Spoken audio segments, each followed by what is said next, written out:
Lainey takes a breath, bites her breakfast round. Gonna need her fuel when the crazies come round. Oh, Lainey's on the screen, trying not to scream. Maggie's holding down this wild, wild dream. Bagel in her hand, coffee by her side. She's ready for the madness, with Maggie as her guide. The chat explodes with every single ding. Lainey's got her caffeine, she can handle anything. Maggie reads the messages, keeping things in line. Lainey laughs it off, says, "Folks, you're doing fine." Oh, Lainey's on the screen, trying not to scream. Maggie's holding down this wild, wild dream. Bagel in her hand, coffee by her side. She's ready for the madness, with Maggie as her guide.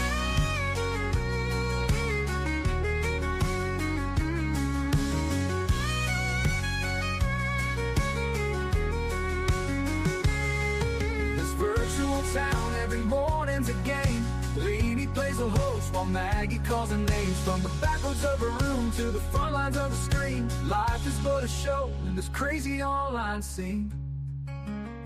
Oh, Lainey's on the screen, trying not to scream. Maggie's holding down this wild, wild dream. Bagel in her hand, coffee by her side. She's ready for the madness, with Maggie as her guide.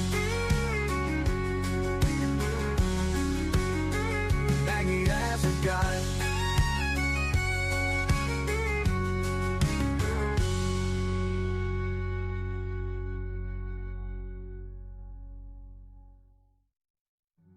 In this virtual town, every morning's a game.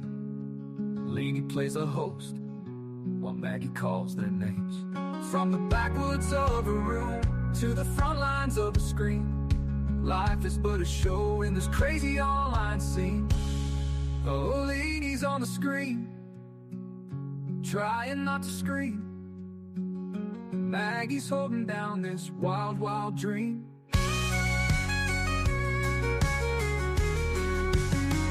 Maggie as her guide.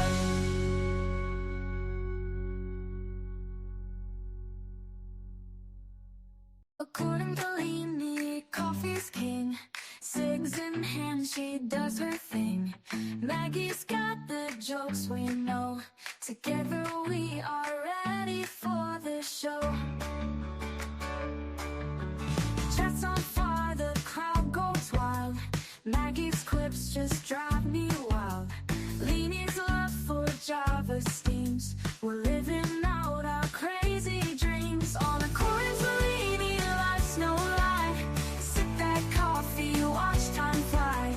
With Maggie by her side, it's clear the best damn show around is here. Subscriptions climbing, views so high. Lainey's truth, it makes us cry. Maggie's got that wit so quick. We tune in daily for our fix. Community that stands so strong. Laughing, chatting all day long. From sunrise to the longest nights. Lainey's tales put out our lights. On accordance, Lainey, life's no joke. Spark that cig and take a toke. With Maggie by her side, it's clear the best damn show around is here.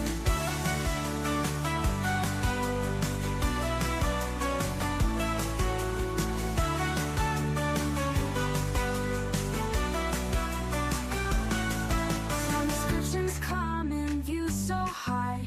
Lainey's truth, it makes us cry. With Maggie by her side, it's clear the best damn show is always near. On accordance, Lainey, life's no loud. Maggie's quips just drive me wild. Lainey's love for Java steams. We're living out our crazy dreams. On accordance, Lainey, life's no lie. Sip that coffee, watch time fly. With Maggie by her side, it's clear the best damn show around is here. Best damn show is all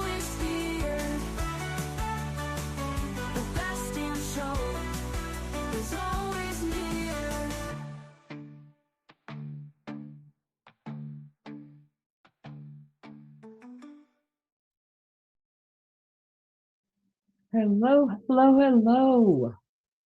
Hi, everybody. Thank you so much for being here. Hi. It's good to see you all. Thank you guys for coming in. I appreciate it so much. Um, Mary Jane Doe, is this a new song? Um, it's been on the list for a while. I don't remember if we played it before or not, but shout out to Lunch Lady, the manager of the channel who does all of our music. We appreciate her so much. A lot of the music maybe people won't understand that are new around here, but there's a lot of inside jokes inside of them. But we're thankful for those. She got tired of listening to my StreamYard music. That's why she started writing our music for us, and we're grateful. RC's in the house. Thank you so much for coming in, the godfather of the channel, in case you guys don't know. It's good to see everybody. What did everybody get into today? Those that are in the USA and that have not been to sleep yet. I know y'all haven't been to sleep yet. You guys aren't like me, who goes in there and takes a 2-hour nap before I start my live. And then the British invasion is going to happen soon because those people are getting up, and the Aussies are going into, I think, their evening. Maybe it's early afternoon still. It's early afternoon over there. So hello, everybody. Thank you so much for being here. Thank you to those that were hanging out in Maggie and Lizzo's live. In case you're new here and you're wondering, where are the British ladies? Maggie is my co-host, and she has been running a daytime live just to keep us in the know about what's going on with Nancy. And so the minute we hear that they have found her, prayerfully, one of us will be awake to go live. We're about 5 hours apart, and Lizzo is her co-host. So grateful for them two ladies for just jumping in here and doing a daytime live for me. And for all of you. That's why we do it. That's why we do it. Plus, we just like hanging out. Hi, April. How you doing, my bud? It's good to see you guys. Do me a favor. We hit the thumbs up for me, please. We've been running a lot of numbers, and I'm so grateful for that, for all the views that we've been getting on this case. If we could somehow manage to get 100 thumbs up at least once a day, that would be fabulous. That'd be fabulous, and I'd appreciate it so much. Hope everybody is doing good. We're going to jump into this here pretty quick. Today's live, I got to jump on panel with them for just a little while. I don't really like doing that because those two, Maggie and Lizzo, have really made it their own, and I don't know, I'm so like in awe of them because they're both by nature shy people. And I just feel like they've come out of their shell, and this has been good for them. And they both love true crime, and they're both really, really good at it. And so I try not to come up and bother them and bombard them, but I'm used to doing a live with Maggie, like her being on panel with me, and I end up getting to miss that camaraderie, that banter that we both have together. But since we've settled into this, this isn't our normal kind of shows that we do on this channel. But I mean, this is worth it, and it's worth keeping in the public eye what's going on, I think. So we ended up, it wasn't planned like this. It wasn't anything that we sat around and we thought, well, hey, why don't we do it this way? We didn't do that. This is just how it fell in because Maggie and Lizzo just jumped up and said, we're gonna start doing a daytime live. And I thought it was fantastic. And they both have just grown so much and developed their own way of doing things, and also developed relationships. They're building relationships in their own community, and I'm grateful for that. I'm grateful for that every day. I love it. I love it so much, and I hope you guys are along for the ride and love it too. I'm actually getting some more sleep, you guys, than what I'm used to getting because of them going live. during the day. Well, it's daytime. Yeah, it's daytime for me and evening time for them. So I'm actually catching up on some sleep and some stuff that I have been neglecting lately. I do miss some of our old content. I miss just the shitting around and the banter and open panels, getting to know people and doing the silly stuff. And I'm not exactly sure how we're going to ever get back to that, but I would like to get back to it in some sort of way as well and be able to incorporate this into it as well. So we'll figure it out. We're going to play it day by day, see what happens, and that's that. This today when Mags and Liz were doing their live, there was a lot of chatter about how the Mexican I don't even remember what we read earlier today, but the government or the person over all that came out and said that they have not been formally asked by the U.S. to help in finding Nancy Grace. Nancy Grace, y'all, she's always on my mind. I'd be loving me some Nancy. Hi, Jamie. Hi, Tosh. Nancy Guthrie, forgive me.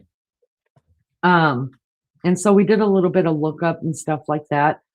And Brian Inton, about 3 hours ago, did post something about that. And we all know that Brian Inton also crossed the border. So I got that pulled up, and then I've got a bunch of tabs opened up. And I guess however this goes and how whatever we're talking about is how this live will go. I always pull up different conversations, different things we can talk about, different things about the case, and I just kind of watch chat and see where it's going.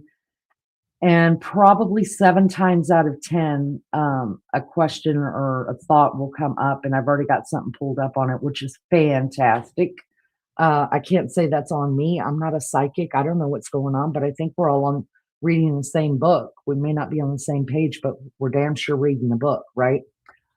So that's always nice when that happens and we don't have to take time to look stuff up, but we don't mind looking up stuff here. I mean, that's what we do. If we're not looking it up, somebody in chat's looking it up and telling me about it. And I appreciate that so much. Listen, take off your shoes, get comfortable, get you a cuppa. We're going to sit here and we're going to go through what we know so far about this case and join in chat. Join in chat. I'm not wrong. You're not wrong. You're not right. And I'm not right. We don't know what happened in this case, but it's okay to come together and talk about it and put the facts as we know the facts and then say, hey, this is what I think. That's okay too. You're allowed your opinion. Absolutely, 100%. Just don't be disrespectful to others that may not have the same opinion that you have. That's all I ask. That's the only rule here. We're just, try to be respectful of one another. It's Tashi says, it's the end of the week here, baby. I'm doing great. Hope you are too. And April says she's always right. So bonk y'all. Okay. Listen, there's no shame in her game. All right. She makes sure she's right 100% of the time.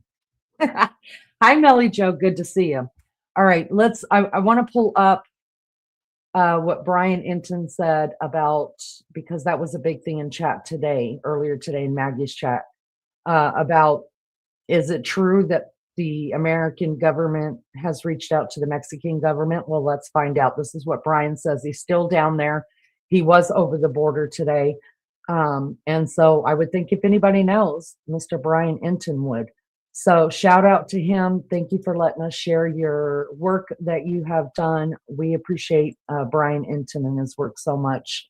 One of the hardest working people in the news that I think that we have, and I'm grateful for him. All right, hold on just a second. Let me make sure. Oh, what? No. Hi, Karen. I mixed up the two Nancys too. I'm so used to talking about Nancy Grace. I mean, I must mention her name at least once a day, even to people that don't want to hear. I'm like, Nancy Grace. I mean, I love her. I used to couldn't stand Nancy Grace, but that's usually how it is. People that I usually first off don't like, somehow I become connected with them, and then the people who I like in the beginning will usually hurt me. That's usually how it happens. Praying, Karen says, I'm praying and thinking about Nancy Guthrie throughout the day. I heard a little yesterday she may have been taken across the border. I'm wondering why.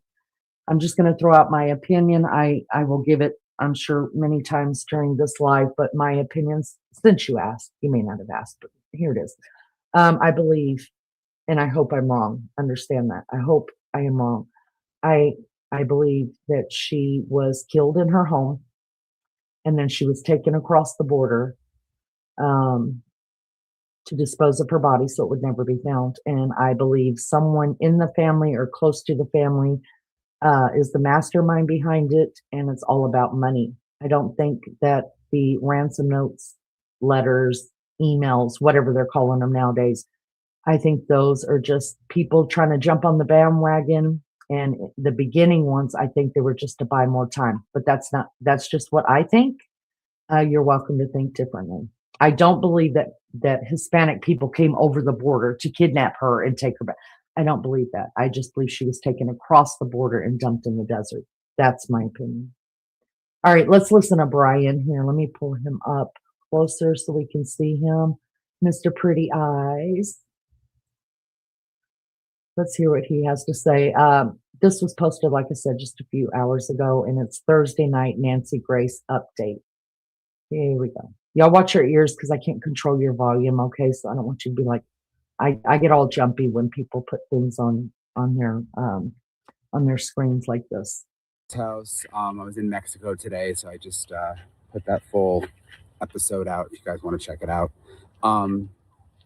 Quiet out here. First of all, look, like, so we have our tent here, but then you can see like all the other media. I don't think there's any other media out here tonight, which is kind of, I mean, they have their tents out here still, but a lot of people, I guess, left for the night. I don't know. I don't want people to stop paying attention to this story because I just want them to find Nancy, obviously, and it makes me nervous when the media starts to leave. But anyway, I was going to tell you there's one new nugget of information I saw tonight. The New York Post is reporting sources in the FBI are, hoping that the sheriff will give over the case to the FBI. And which I thought maybe the relationship between the FBI and the sheriff was kind of improving over the last week or so. That was my sense. But the New York Post is reporting that the Guthrie family would have to ask for the FBI to take over for it to happen. I'm not sure that's true. I'm not sure they have that power as the victims. I'm going to look into that. But I guess if they urged the sheriff, if the Guthries did, maybe then that could have an impact. I don't know. Based on my interview with the sheriff and everything that I've seen, I don't think he plans to give it up. So yeah, anyway, I'll talk to you guys later. I'm going to stay out here for a while longer and I'll keep you guys posted. Hi, everybody. Thank you for being here. Hi, Patty. Patty says, I think if they raise the ransom to $500,000, someone will come forward. Maybe so. Maybe, I mean, $100,000 and $200,000 in today's world, it's not a lot of money. Cooey Lulu, good to see you. Thank you for being here. Karen says, hi, my sister and I asked each other on the phone, where's Nancy? I agree she may have been killed just from the physical strain on her body. She reminds me of my mom. She lived to the mid-80s. God bless you, and rest in peace to your mom as well. There's a couple things that caught my attention when I listened to Brian Inton earlier. That's why I wanted to play this. In Maggie's live today, they were talking about what are we going to do when the media does leave. So I was kind of like Brian was listening to Maggie's show, which, it could happen. Y'all don't laugh about that. Maybe Brian was in here listening to those two beautiful British bimbos, friends of mine. But he answered questions about it, what was in their chat. It's kind of weird when that happens. Michael wants to know, do you think she's still living? No, I don't. But I still I have hope to be wrong. I want to be wrong. Hi, Nicole. I hope they find her. Me too. anyways, we were talking about that today, about how it's, if something doesn't happen really, really soon, this is going to get lost in the media. And for Brian just to bring that up tonight and show us that the media is probably gone, I'm thinking maybe for the weekend or whatever. It's really sad. It's really sad. And we know that JLR, shout out to JLR, y'all. We love him around here. Listen, love him or hate him, the man's doing a fabulous job. He is, I have so much respect for him going out there and telling all of us creators, hey, you're welcome to use my footage because we've got to keep this in the forefront. We got to find Nancy. And y'all, that's integrity. That's like low ego right there, because most people are wanting the scoop and then they don't want you to use their shit because they want to make the money off it. They want to get the subs off it. They want to do this, do that, do the other. And so you got to respect somebody who will do that, who will put the time in. And y'all, he's putting the time in. That is faux show. Also, what else did Brian say that had me thinking? Oh, the FBI with the Guthrie family. Now I'll wait to hear from him. We do have a retired FBI agent that is a big part of this channel. She served 20 years with the FBI. She's got the greatest stories ever. A lot of the people like Coffin Daffer and what's the other lady we watch her on here? I can't remember. Y'all, when you're trying to keep names together and numbers together to cover a case, for me, my brain gets all like, whoop, that's what happens in it. So anyways, a lot of these people, JB actually worked with. So, and she'll tell you they're good people. She tells you, and she'll tell you, well, she'll tell me on the sly if they're shitty people. It's nice to have that here. So I have to ask JB about it. The only thing I know about the FBI and with the police department or sheriff's department is this. It is up, they can advise the family, like pay the money or don't pay the money. Like, we think this is a hoax. I wouldn't pay the money if I was you. Or we probably should think about getting the money together and paying them because it looks pretty legit, right? They can advise them, but they cannot make the decision. The family has to make the decision whether they're going to answer the ransom. I don't know if the family is allowed to ask them to take over the case unless, I do know that if they could prove that it went over, that this crime went over state lines or over the border, that automatically becomes the FBI's jurisdiction. So when the Brian Kohberger thing came, the FBI took it right over. They had the state and the local police there had no choice but to let the FBI take it because it crossed state lines. That's their jurisdiction. Right now, they can't prove that Nancy was taken out of Arizona or that anybody came and left Arizona to commit this crime. So it's not FBI's territory unless the person who's handling it now, which we know to be the sheriff, that I think I call him sheriff. I don't know because he doesn't know shit. Unless he asks them to take it over. Now, I do know when it comes to trial, the family will have the choice to say if they want the FBI to prosecute or if they want the state of Arizona to prosecute. I do know that. The problem with that is this. The FBI will tell you, and I only know this because of watching, every little thing that happened with the Brian Kohberger trial. The family was given all four families were given the opportunity for the feds to try the case because it went over state lines, right? Or they could choose to have Latah County try it, the state try it. The feds told them 9 times out of 10, they will not seek the death penalty. three of the four families wanted the death penalty, and Latah County promised them that they would go after the death penalty. And that's why they went with the state. So if this is ever brought to justice, this family too will have the they will have the decision to make whether they want the state to prosecute the perpetrators or if they want the FBI to prosecute them. But that was the deciding factor for three of the four families from Idaho, was that they wanted the death penalty. I thought the FBI sent $300,000 to the person via bit. Okay, I don't know this for sure. I know Maggie and Liz do know about it. They looked into it, and I heard them saying on their live that at first they put like 100,000, and then they dropped 200,000 or something like that as just bait. It's a thing that's done. It's not unheard of for them to do that, just to see if the perpetrators will move just that much money so they could, before they drop all the money on it. But that money's the Bitcoin it's never been touched. It's still there.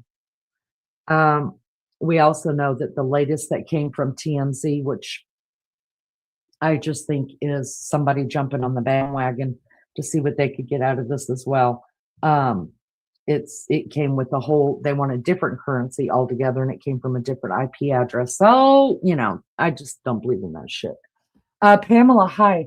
I'd rather see someone in state prison as punishment rather than federal prison. I hear state prison is worse, so that's what I want, I think.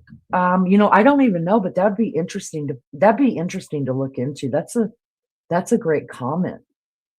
Do you think that it has to do with state by state, maybe?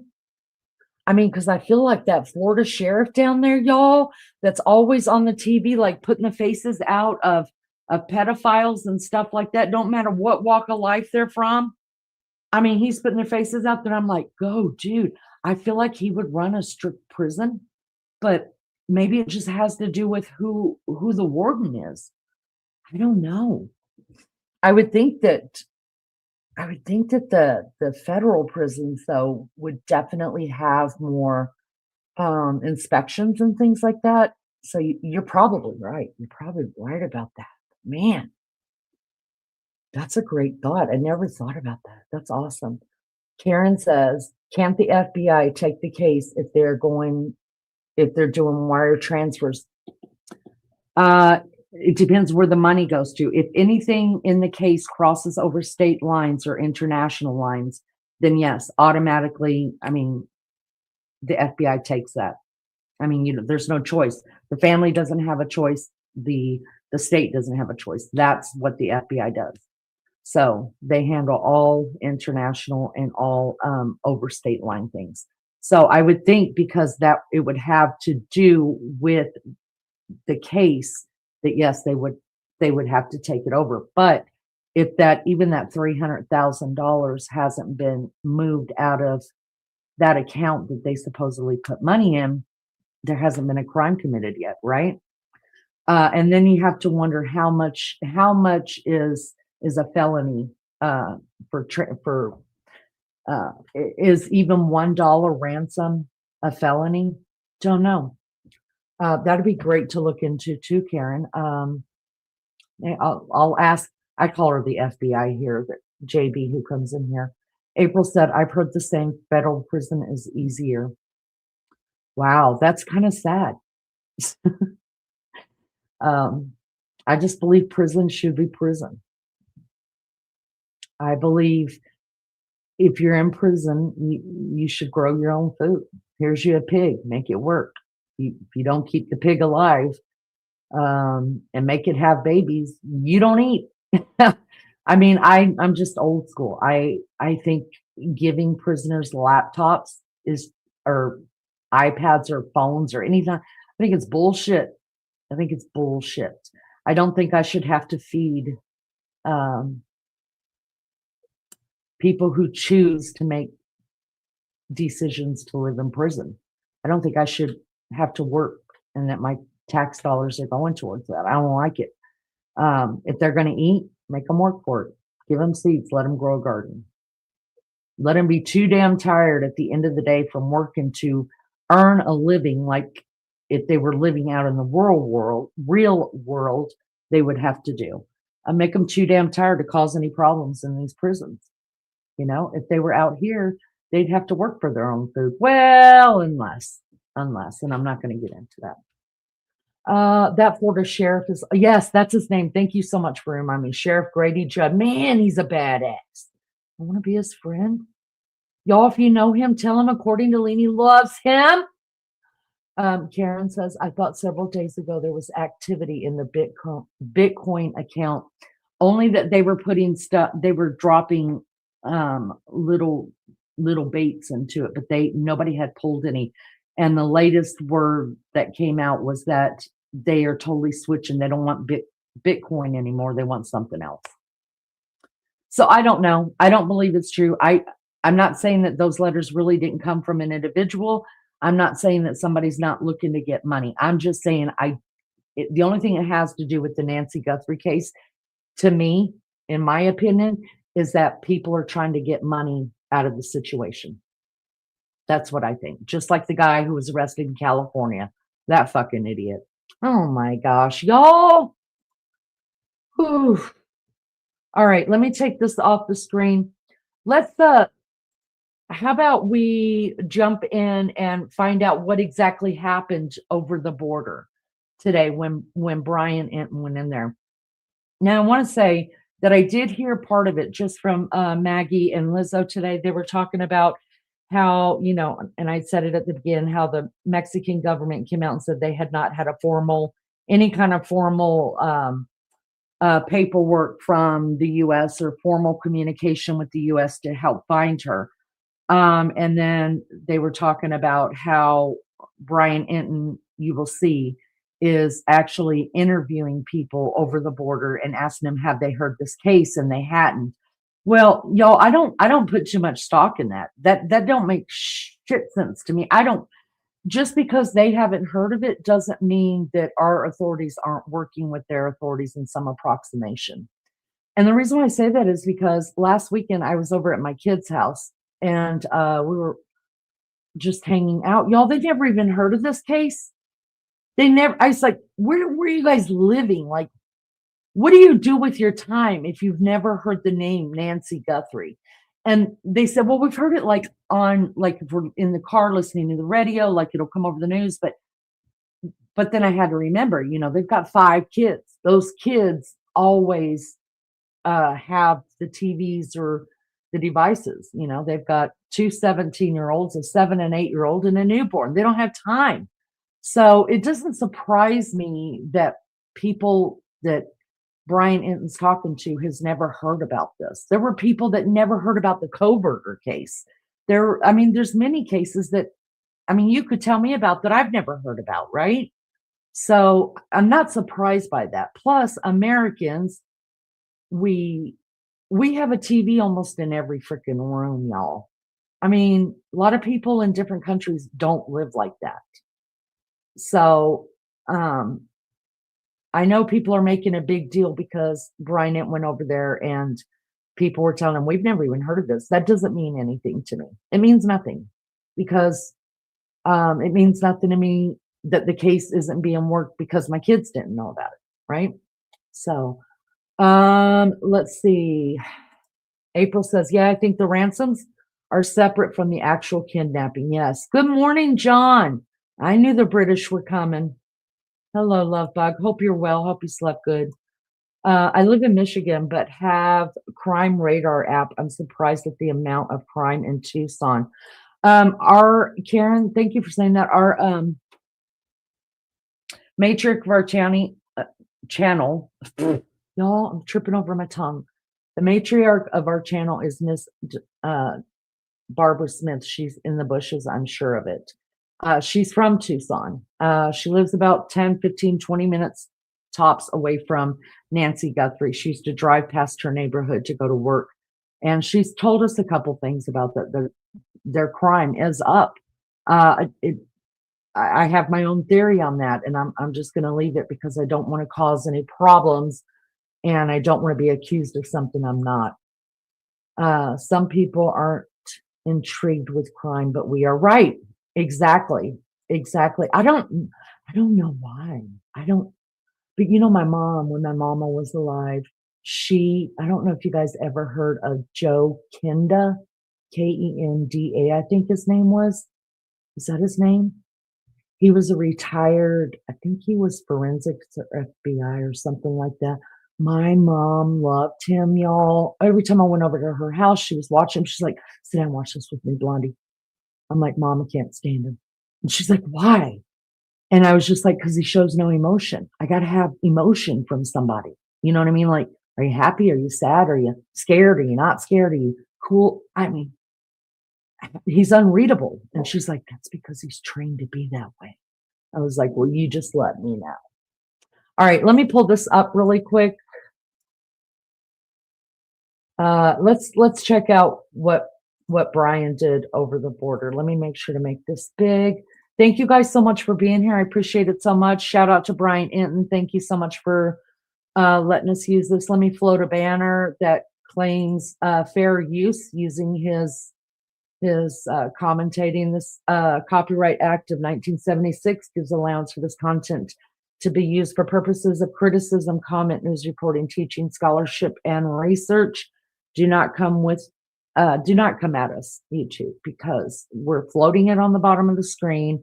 Everybody knows this is Brian Inton's work, and we appreciate it, and we're only using it to be nosy, pretty much.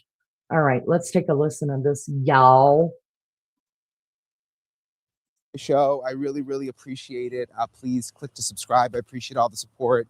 You guys following along with me. It's now Friday. I'm continuing, obviously, to cover the Nancy Guthrie disappearance. I'm in Nancy's neighborhood right now. But I spent the day in Mexico, which is not far. I mean, it takes like an hour to get there from Nancy's house. It's like 60 miles away, Nogales. You can cross. It's so easy to get into Mexico. They don't ask you anything, what you're going to see. I'm going to take you along for the journey. And there's been a lot of questions about whether Nancy could be in Mexico. We confirmed through FBI sources that the FBI has been in contact with Mexican authorities about the case. Mexican law enforcement has now responded, and I'm going to get into that in a minute. But they say that there's no evidence that Nancy's in Mexico. But I mean, you just can't, write it off. I mean, again, Mexico is so close. You just go south and you're there. So I wanted to go across the border. I was surprised by what I saw, and I wanted to take you guys along for the journey. And then I'll get into other updates in the case in this episode of Brian Inton Investigates. All right, so we're on our way to Mexico from Tucson, which is a really very simple drive on Highway 19. There's a checkpoint along the highway when you are leaving Mexico, and I actually went through it the other day when I went down to Rio Rico, when there was that that false alarm. We think it was a false alarm when the guy Stop it right there, you guys. I know a lot of people hate this, that I'm gonna have to stop and commentate, but I don't want to lose my channel. It's just what we have to do. Tashi wants to know, do you need a passport to get into Mexico? You're supposed to have a passport anytime you leave anywhere, but I know when I was a kid and I lived in El Paso, we could just walk over the border and walk back. I don't know if they check the passport so much. I think it depends on which check station, actually. You definitely need a passport to come back, but there's also Canada. Canada will let you just drive your young ass right on over there, and you don't, because a lot of people in the States didn't know that you had to have a passport to get to Canada. Hi, Benny. And my husband and my son found out they just drove their ass right on over there. Y'all, took them 3 hours to get out of the custody of the Canadian police, because the last time they had been to Canada, they didn't need one, and they didn't stop them on the way into their country and say, "Where's your passport?" They didn't say nothing. So when they tried to get back, they couldn't. That's what he gets. That's what he gets. I would have been terrified, though. I would have been completely terrified. All right, let me finish this. John says if you got work permit, I think. All right, let's just see. Maybe Brian Enton will talk about it a little bit. Carlos when they searched his house and detained him. So when you're coming back, there's a checkpoint where CBP stops you and they have dogs and they, sometimes ask you questions. But when you're going to Mexico on Highway 19, it's very, very simple. It's a straight shot. It's like an hour from Tucson. So we're getting close now to Nogales, which is the border town right on the border where you can actually cross in. This is, you guys know Mo. Say hi, Mo. Hello, hello. Dan. Hi, Mo. Let me just say this. You guys if you can, try to take a look at the surroundings around their car. This is what I'm talking about. They're headed over there. And after you get past the checkpoints, you guys, all it is desert. Yeah, you might have a few people living out here in smaller homes or trailers or whatever, but it's not like it's a community of people. So that's why I say, and I hope I'm wrong, I believe she was taken over the border and put in the desert. I just do. It makes sense to me. But, without even getting permission or having some kind of commitment with the Mexican authorities, you guys, we can't put a chopper over the border. It's against the law. And is it too late? You guys, is it too late to go into Mexico now? Have we already lost the track? Have we already lost that? Even if they say, yeah, put your choppers up in the air, we'll put ours up in the air. Is it too late? What do you guys think? If they say, yeah, we'll put out a reward here in Mexico for anybody that's got information, do you think it's too late? I think it is. I think somebody might come forward and say, yeah, I knew about it. I saw this person here, there, but she's not there anymore. You know what I mean? Who knows? Daniel, getting ready. Yeah, we're getting ready. And luckily they both speak good Spanish. And Daniel's actually Mexican. And I speak a little bit of Spanish just because I'm from Florida, but not a ton. So they're going to be here to help me out, and we'll see what happens. So basically we just park and walk. Mm-hmm. That's it. So my passport and the sticker. I'm a little nervous because I do not have my passport. I did not bring my passport on this trip, which I'm not sure. I'm hearing conflicting things, but I'm gonna try because you guys know me. I'm always sort of just optimistic. That one says contact. This one doesn't. So basically, we park here and then we walk in. All the way. Go all the way, all the way. Keep on going, keep on going. Go.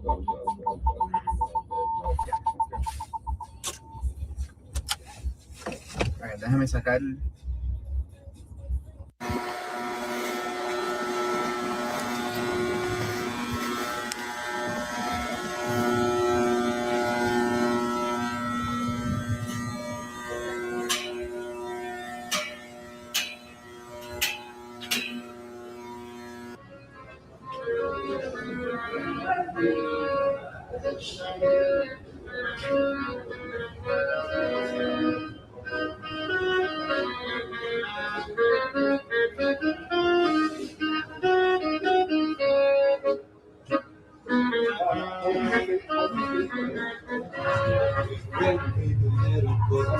¿Ha escuchado usted el caso de la señora Nancy Guthrie que la secuestraron o está perdida en Tucson?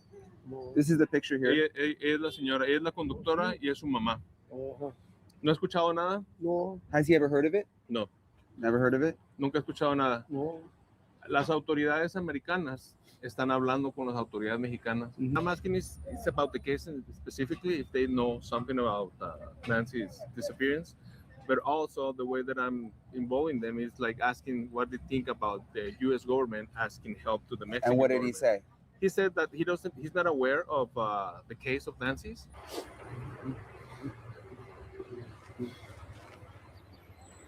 Buenos días. Una preguntita. Somos de un canal de noticias en el otro lado. Estamos haciendo un reportaje acá en México preguntando sobre la desaparición de la señora. ¿Has escuchado algo de este caso? No, la verdad. ¿No has escuchado? Es la mamá de una conductora de una cadena de televisión que vive en Tucson. So what did she say? She haven't heard about the case, but she said that things like that can happen. That is a sad situation, and suddenly it's like we're so close to the border again that can happen. But she heard nothing about it. But she don't know nothing about the case at all. Okay. Todo ese tiempo, somos de una cadena de noticias del otro lado, americana. El compañero no habla español, lo voy a ayudar a traducir. ¿Ha escuchado usted el caso de la señora Nancy Guthrie, que es mamá de una presentadora de noticias allá en Estados Unidos, que está desaparecida? No, ¿No ha escuchado nada? nada. So what did she say? She said that she's not aware of the case and that she does not know any other cases of people being brought here to Mexican side from the American side. Una de noticias del americano que estamos trabajando. Hay una señora. You have a picture? Yes. Okay, so John says that you do need a passport. He looked it up. Well, this just goes to show you that some people can get over without a passport because Brian Inton did not bring his passport. Like I said, money talks. Money talks every day when nothing else will talk, especially in a poor country. It talks. So we know he doesn't have one. Maybe his credentials got him over there. Maybe money got him over there. We don't know. And maybe they just don't give a damn. Like, just go. I mean, because I remember when I lived in El Paso and we used to go over there. We used to go over there for the food. And a lot of people used to get dental work and stuff over there done. And they were just happy to have the Americans come over there because the American dollar was worth so much money. So, I mean, it could be that they know if an American comes over to Mexico, they're going to be spending their money. And it's like a lot of money to them, like April was saying. Karen says they need to get permission for the U.S. to put missing posters in Mexico. Right. Mexico has many lost family. Griselle, I hope I said that right. So why don't they show what people actually say and not his translation? Don't know. This is just what Brian Inton. It would be nice if they put it on the bottom of the screen. But I do trust Brian Inton's reporting. If I didn't, I wouldn't play it on here. I'm just saying I wouldn't. Hello, it's good to see you, Heather. Thank you for coming in, honey. It is sad. It is sad that there's a lot of people missing from there. It's the whole missing thing is it mind boggles me. It mind boggles me. I don't think if it was any one of my family, y'all would just have to go visit me in the loony bin. I couldn't do it. I couldn't do it. Yeah, I have the picture. Ahí está la mamá de una presentadora de noticias de la cadena. Ella es la mamá. Ella es la presentadora de la cadena de NBC. La mamá vive en Tucson y está desaparecida. Están pidiendo la ayuda. ¿Has escuchado de algún caso de gente que hayan traído de allá de Estados Unidos para acá? No. No has escuchado nada. What did he say? He said that he hasn't heard about the case just yet. He don't think it's possible. It's kind of hard to bring people to the Mexican side. Why do they? He's the second one who said it was hard, but when we walked in, it was easy. What do they mean by that? Sí, es cierto. Regularmente cuando vienes en carro nunca te preguntan quién eres ni te piden documentos para cruzar a México. No. Muy difícil, ya cuando te ve. Bueno, depende, ¿no? Depende cómo te ve el oficial que está a este lado. Si ve. What is he saying? He's explaining why it's hard for someone to bring because it won't be easy for you to bring someone with the eyes cover or mask. Yeah. And that will be a red alert for the officers that are there. They normally don't ask for any document, but they're watching who's coming. Yeah, and maybe an older lady too. Yeah. So if they see something suspicious, then they may stop you. But if they had you in the car, in the trunk or something? Si se la traen escondida en la cajuela. Solamente se da, yo creo. It can happen, but it will be hard. It would be hard. Yeah. Okay. Yeah. Porque otra forma, pues. Yeah, there will be other way. Yeah. Like maybe like that to put someone on the trunk, but if you bring someone sitting on the car, I mean, obviously, the most common thing it will be for that person to ask for help. Yeah. So unless you're covered or something, but that will cut the authorities' attention. Yeah. So, yeah. Okay. Sí, porque es muy difícil porque aparte hay cámaras. tú pasas de allá para acá, todo está, la cámara te está. Okay, there's cameras on the bridge, so on the port of entry, so they can be checking the cameras also. So Yeah. that's what they say, that it's not easy. It's not only that they don't ask you who you are, but there's officers looking at people, and there's cameras all the way. I can appreciate that there's cameras over there and that they're watching you. But just like Brian's saying, I think compared to get to our country, unless y'all don't get me started on that. But anyways, listen, they're not stopping there and doing checkpoints and looking in the trunks and looking underneath the car with mirrors and stuff like that. Like I've seen many times overseas. That's how we do checkpoints. Like when I was in Germany and they did checkpoints like out of Czechoslovakia or a different country. You know, they had the German dogs out there. They were in every car. It wasn't just every second or third car. Every car was being walked around with the mirrors underneath the car to make sure there's no bombs. And then they checked inside the car, they checked your trunk, and they checked the engine, and then they let you go by. You can't tell me that's what's happening here. Come on, y'all. We're recording all the time, So yeah. Sí, porque si pidieron a las autoridades mexicanas, también puedes checar ahí a la norte. yeah, that will be one of the tools maybe for them to check the Mexican cameras on the port of entry. Yeah. Su nombre? Julio Delgado. Julio Delgado.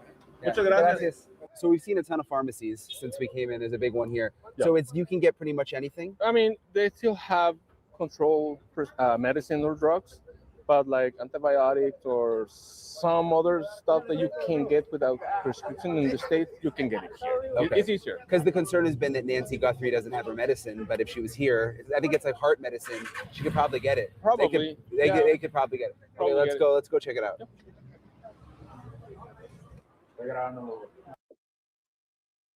Tosh, you want to answer that? Then there's plenty of desert in Arizona to dispose of a body, so why take a risk? Because I mean, if you think about what's going on in our countries right now, with America and Mexico, I mean, America's going to have to come off some big time money for the Mexican authorities to allow us to pass out flyers or them put up an award for some information and stuff like that. That's just what I think. But also, I mean, if it was me, I had the choice, okay, am I going to go a mile into Mexico and put them in the desert, or a mile up this mountain and put them in the desert? Which am I going to do? I'm going to do it in Mexico because I know that our American choppers aren't allowed to cross into international airspace, but yet they could fly all over Arizona. And they had the best chance to do that within the first 2 days because you could see, for the most part, you can see dirt disturbed and things like that. Well, if they had done it over in Mexico, I mean, we're 3 weeks out and they're just now asking them. And that's what I think. One thing I will tell you guys about too, I don't know if you live in a community or a city that has a huge Mexican population. We do here. And I will tell you, this is going to be interesting info. I haven't watched this either, but I can see where they're going with this. There is, so in big populations where there is quite a few Hispanics, they get their own stores, you guys. They have their own food that's there. It's cheaper to get their food there, and medicine.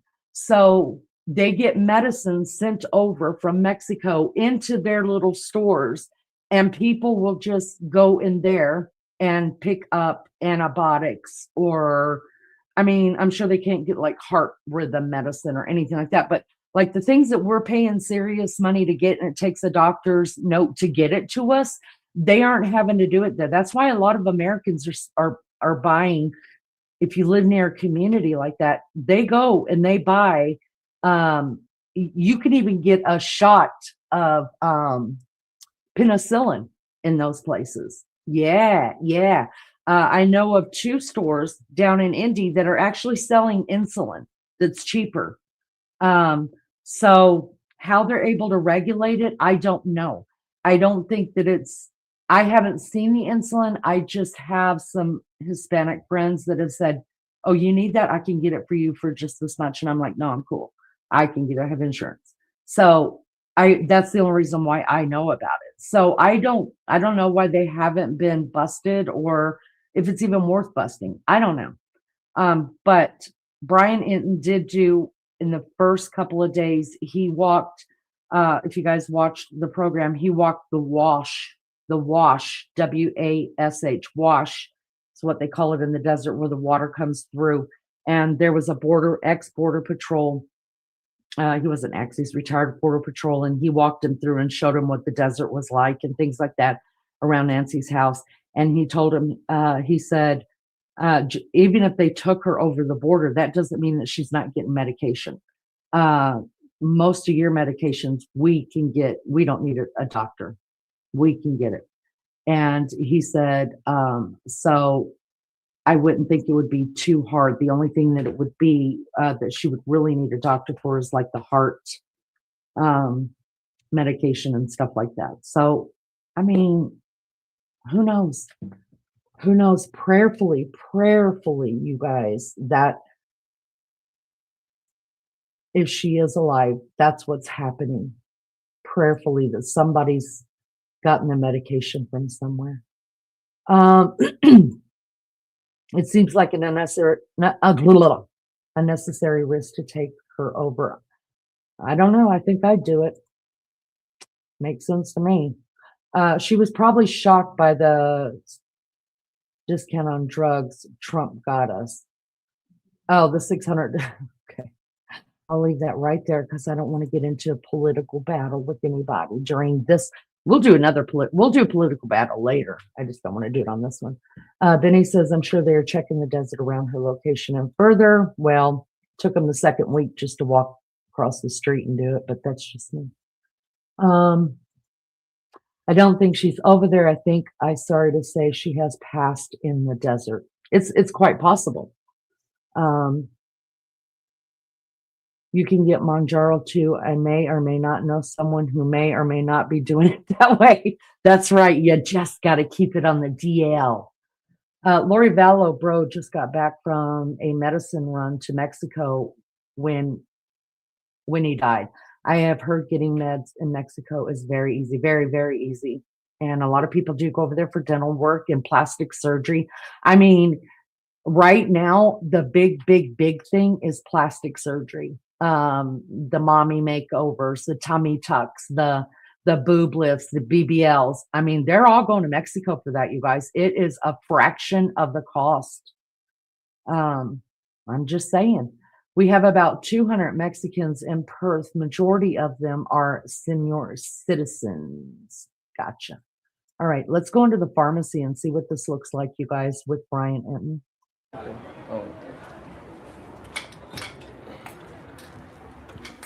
¿Hay controlados?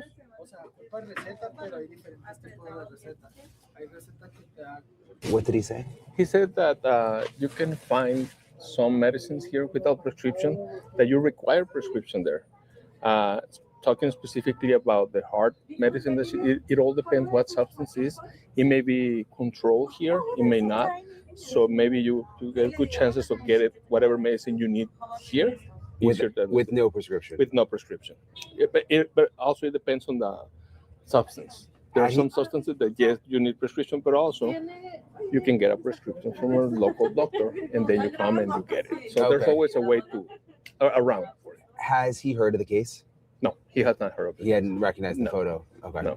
Can you go? If you wanna. He's a media reporter? Yeah. Yeah, reporter, yeah. I'm Brian, by the way. Okay, nice to meet you. Yeah, nice to meet you. You good, Mo? So have you heard of the Nancy Guthrie case? Yes, we have, because Tucson, Arizona is like really close to the border of Nogales, and both communities are, we have families over there, and we're familiar with the case, yes. Has it been covered in the news here at all? No, not much coverage, and but we are aware, and we have been following the news. The latest was that they think that maybe she was brought over to the Mexican side of the border. So that's where we are at. Yeah, we were just talking to people and no one seems to know about it here. No, because we see the news from Tucson and we know about the case, but if we as media try to get information from the officers, the local police, I mean, they send us to the PIO, and it's really a lot of trouble. So what we do is maybe we get the info from different outlets, news coverage, but we don't get official statements from local police and even less from the FBI.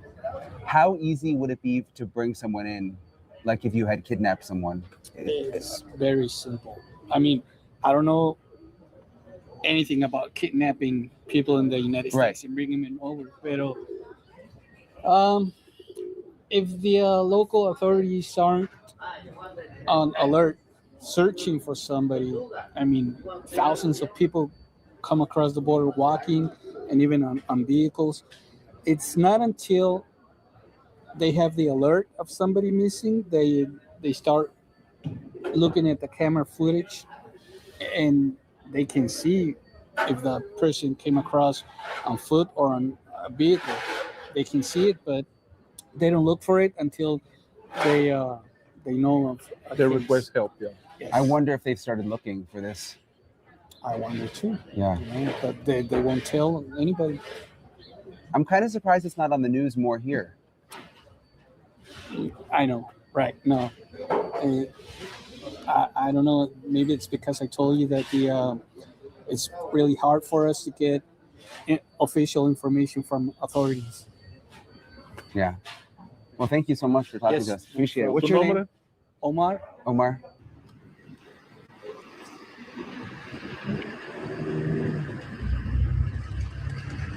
So this is the checkpoint when you're going back to Tucson on the highway. So you drive into Mexico, you know, there's no checkpoints, but this is like the checkpoint once you get back into the US, where they pretty much stop everybody. Again, this doesn't happen on the way into Mexico. So it was super interesting going into Mexico there in Nogales. Again, I think what stood out to me the most is that you can just get in so easily without anyone really paying attention or noticing. I want to give a shout out to Daniel, also our News Nation photographer, who helped me do with the translating. He was awesome. And then Mo, of course, behind the camera. So they were awesome. In terms, again, just of sort of where things stand with the investigation in Mexico, the sheriff has said that there's no evidence right now that Nancy Guthrie is in Mexico. The FBI has only confirmed that they have had these conversations with authorities in Mexico. They've confirmed that to us. And now you've got the Mexican authorities who came out today and said, so far, we've not received any request in regard from a U.S. authority to actually investigate. They say they don't have any information that would lead them to believe that Nancy Guthrie is in Mexican territory. However, of course, if any requests were to come from U.S. authorities or from federal authorities, we would immediately intervene to assist in supporting the investigation being carried out or in exchanging any information that is necessary. So Mexican authorities are saying that they would agree to cooperate. But I think going back to what some of the people told me there, what's so interesting is just all the cameras. I mean, even though you can just drive into Mexico, no problem, there are a ton of cameras, it seems, are recording every vehicle and every person walking in. So they could probably go back and look at those cameras if they needed to. And, you know, if they got some information about a vehicle that Nancy Guthrie was in or something like that, I think that, you know, they could easily go back and look at the camera. So that could end up being very, very helpful. Okay, a couple of other things. So we did get a update from the Pima County Sheriff's Office again. Today is Thursday. There was nothing really significant in it, but I'm just going to go through everything that they said today. They said this remains an active investigation. As long as leads continue to come in, investigators will continue to follow up on them. Currently, several hundred personnel are assigned to this case from various law enforcement agencies and are actively reviewing thousands of tips. So when they say various law enforcement agencies, obviously FBI, Pima County Sheriff's Office, They say lab analysis continues on biological evidence found at Nancy Guthrie's residence. To be clear, this is not new or different evidence from what was already recovered from the property. No further information will be released at this time. So we knew that they found a stranger's DNA inside Nancy Guthrie's house.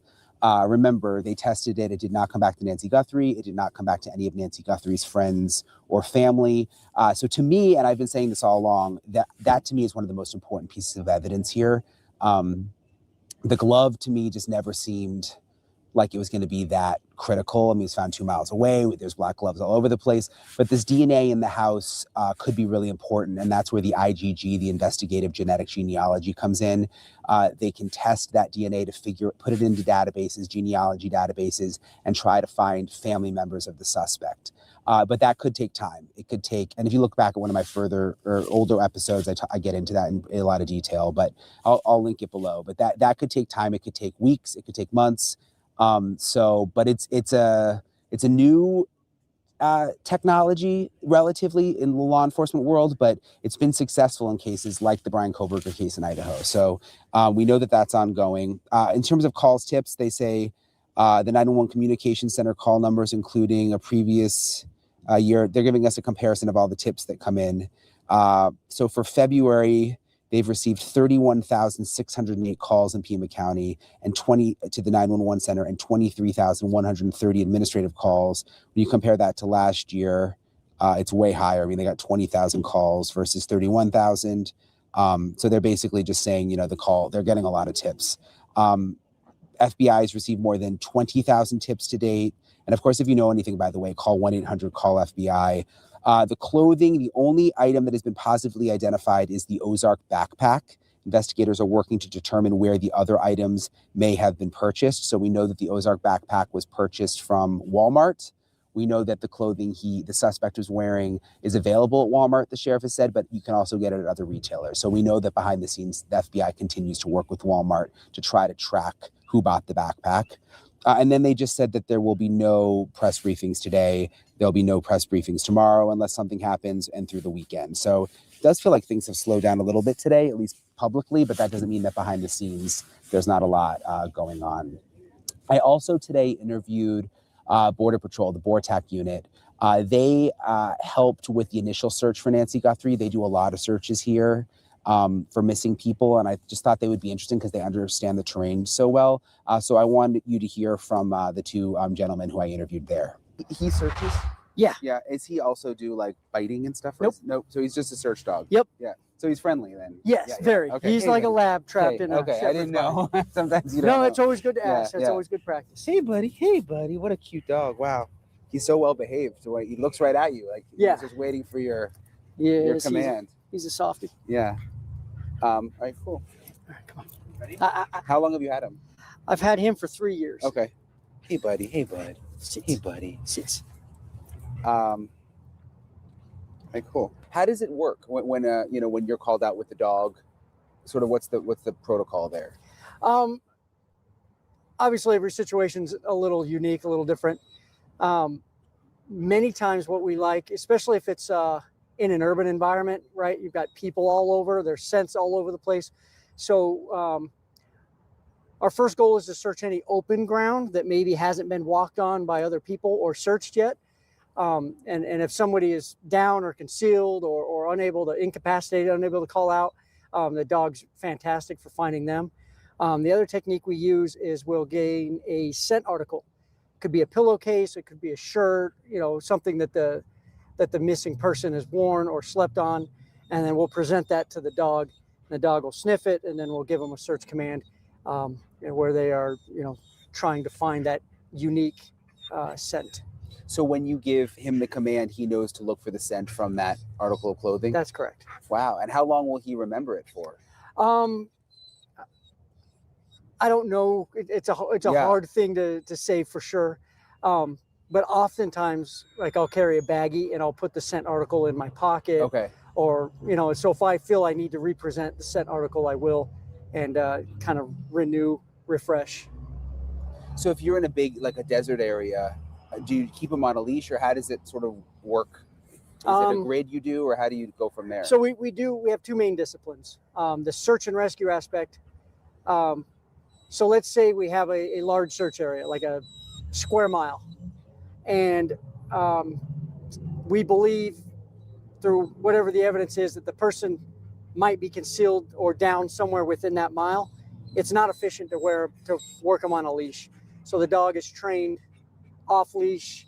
He'll kind of run back and forth in range. And when he hits, we call it a scent cone, or he alerts to the scent of someone that he can smell but can't see, he'll trace that odor all the way until he finds them. Once he finds them, he'll return to me and give me what we call an indication, which is a trained behavior. So his particular indication is he'll get right in front of me, he'll cut off my path, and he'll bark at me. And then once he's done that, I'll tell him to show me, and then he'll turn around and just follow that scent right back to the person and lead me to wherever that person is. How far away can he smell a scent? Do you know? I mean, is it personal experience? I've had canine smell one individual that was a half mile away. Wow. So their ability to sniff and scent is extremely high. Come on. How do they do with the Seats. terrain out here? I mean, it's with all the cactuses and it's so like rugged, and there's snakes and all the rest. Speaking of snakes, he's been bitten by a rattlesnake. Has he really? It was not a good experience. Yeah, we had to rush him in. Luckily, he was okay. But after patrol or after a track, after a search, we have to go through their paws and their pads and everything with a fine-tooth comb, looking for spines and things stuck in the paws. We've had infections and things, get swollen, and so it is a constant maintenance with the dog to maintain their health. What happened when he got bit by the rattlesnake?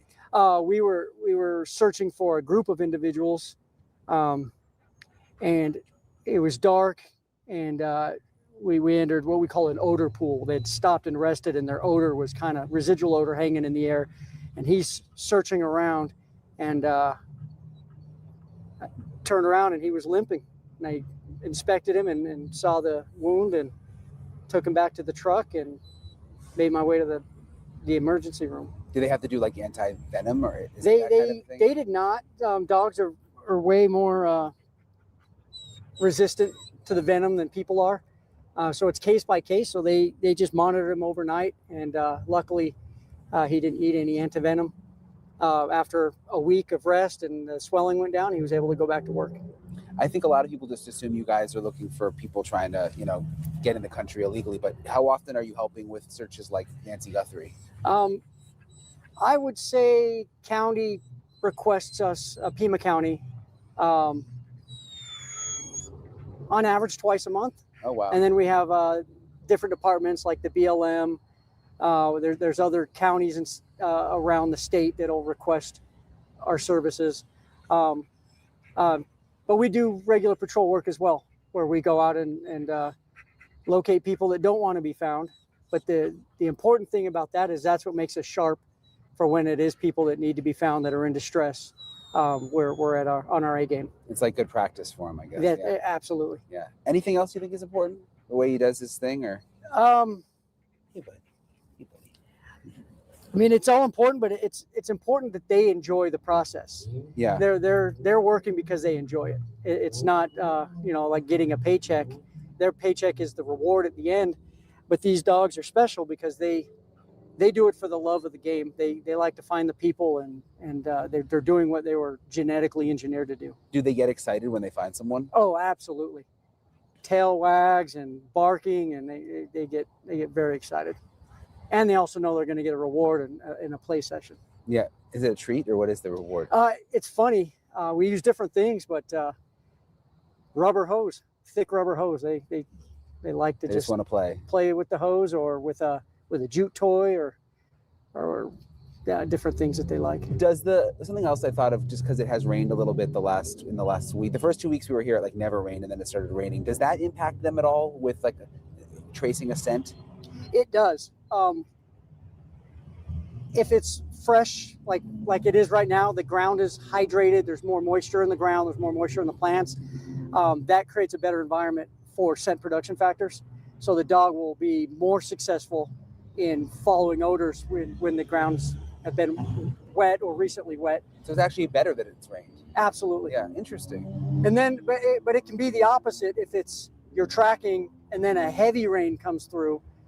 A little bit of rain will hydrate the odors. A lot of rain will wash them out. So there's kind of a fine line there. Can he find people who passed away? Is that also what he does, or he actually goes to school? We go to school together in April to be a certified cadaver team for the human remains detection. The ones that we have found have been where we're tracking them, or where they've recently passed and their body composition really hasn't changed. Those he has located. But he'll learn how to do like bones, I guess. Yes, yes, we do that this year in April. Okay, great. Thank you so much. Yeah, you appreciate bet. it very much. Thank you. Thank you, buddy. Wow, you're so friendly. Yeah. Tell me how you guys have helped with the Nancy Guthrie search. So we received a. All right, y'all, I just let it go on and on. I need to stop it just a minute. Thank you guys so much for being here. I appreciate it. Will you do me a favor? Double tap your screen really quick. It just takes like 2 seconds. Doesn't cost you anything. I would appreciate that so much. It's good to see anomaly in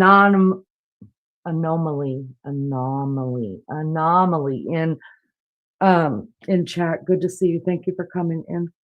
I appreciate all of you guys being here, really. You guys, dogs are amazing. I mean, all animals are amazing, but dogs are amazing. I'm just going to tell you right now that I feel like, so we know the number 2 dogs that they use in these for any kind of search and rescue and things like that is, well, they use 3 different types. And one is the German Shepherd. They're the number 1 dog to use. They're phenomenal dogs. And then they use labs, and they use golden retrievers for more water scents and things like that. Bringing the golden retriever in the lab out if they think maybe a body is in the water. Y'all, I'm going to tell you, I raised golden retrievers and I bred golden retrievers, and I've got one, and he is amazing. I mean, and I'm not just saying it because he's my dog. He's just got that personality, and it's Newt. I could tell him, Newt. I asked him, where's little girl? And he looks exactly, if she's in the room, he'll look at the room. If she's in the garage, he's looking at the garage. If she's outside. And the same thing with the cat. I can ask, where's Wednesday? And he'll just look the way Wednesday is. And if I say, go get him, even with the puppy, we've got a puppy now, he's 4 months old, and sometimes I'll let all the dogs come out front with me, and they run around and they smell the squirrels, and they just adore it because they're never allowed out there without their leashes on. So sometimes I just let them out. And the little guy, Laramie, he doesn't want to come back in. He's just so excited to be out there. And I have to get Newt to go get him. I'm like, Newt, go get him. And Newt will run around him in a circle and then get the puppy's attention. And the puppy will follow him back into the garage, into the house. It is amazing to watch. And then I could tell Newt, where's your rope? Where's your squishy? Where's your ball? And I think I had everybody on video the other night. I could tell Newt was like, he was needing some attention. And I said, buddy, where's your ball? Go get no, I think my family was here. I don't think I was live that night. I said, where's your ball? Go get your ball. And he had actually hidden them behind the screen door. So the screen door was open. He couldn't get it, but he just went outside and he sat there staring at the screen door. And he heard how that dog was whining. You could hear a really high pitched whine. That's what Newt does. So he'll sit there and he does a high pitched whine. And then I knew that he couldn't get to his balls. And so I had to shut the door so he can go back there and grab them. But Newt would have been amazing at something like that. And it really does take a special dog. Cheyenne, she was my first golden. Y'all, she didn't give a damn about nothing. She was just like, y'all, bring me some snacks. I'm going to lay here on this couch. Little girl's fun to watch. She's my only female dog right now. She's fun to watch. She's like a bratty little sister. And I'm excited to see what kind of personality Laramie's going to have. So I just wanted to brag on my puppies for a minute because they are my life. These dogs are my life. Anomaly says, I can't get past why an 84-year-old lady with a pacemaker and mobility problems living alone. Where is the aid? I think somebody's living in the guest house or was. And I think that was whether she has a live-in aid or if one just comes until she goes to bed at night, I don't know. But I think that was all a part of the plan of making sure whoever was there was off that night and would not have been there if they lived there with her. If a pacemaker has any type of problem, shouldn't someone else be alerted? Well, she was, I don't know if she had an alert going to one of her kids, or I don't know how that works, but I knew that it was connected to her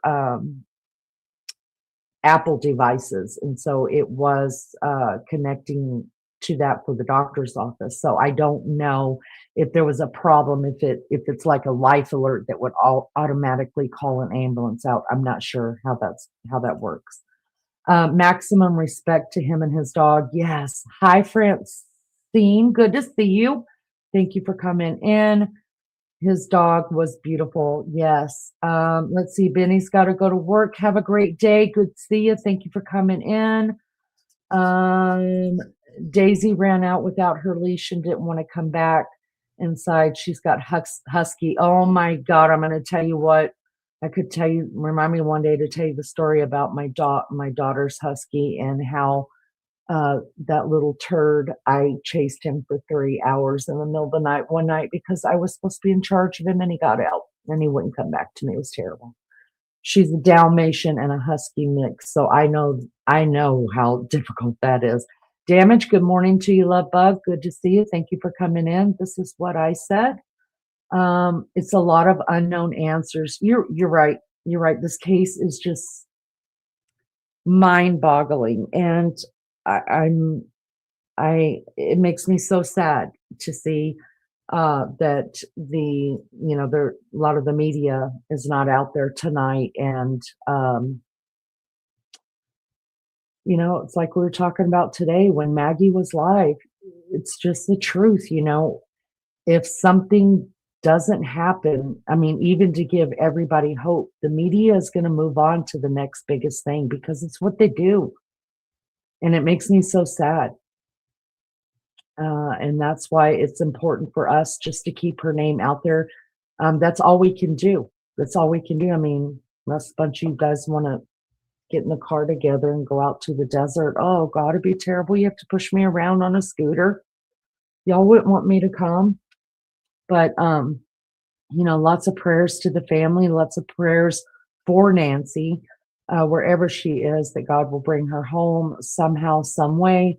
And this, we can put some closure to this. But until then, we will always remember Nancy. We'll always speak on her, maybe not do whole lives like we're doing right now, but we will always speak on Nancy and always remember her because somehow, some way, she's become a family member to, I think, all of us.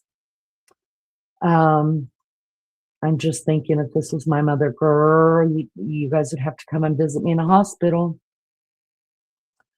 There's only one live. Am I on the right stream? No, there should be 2 lives, but you're on the right stream. I can see all of your comments. I can see all of your comments, Love Bug.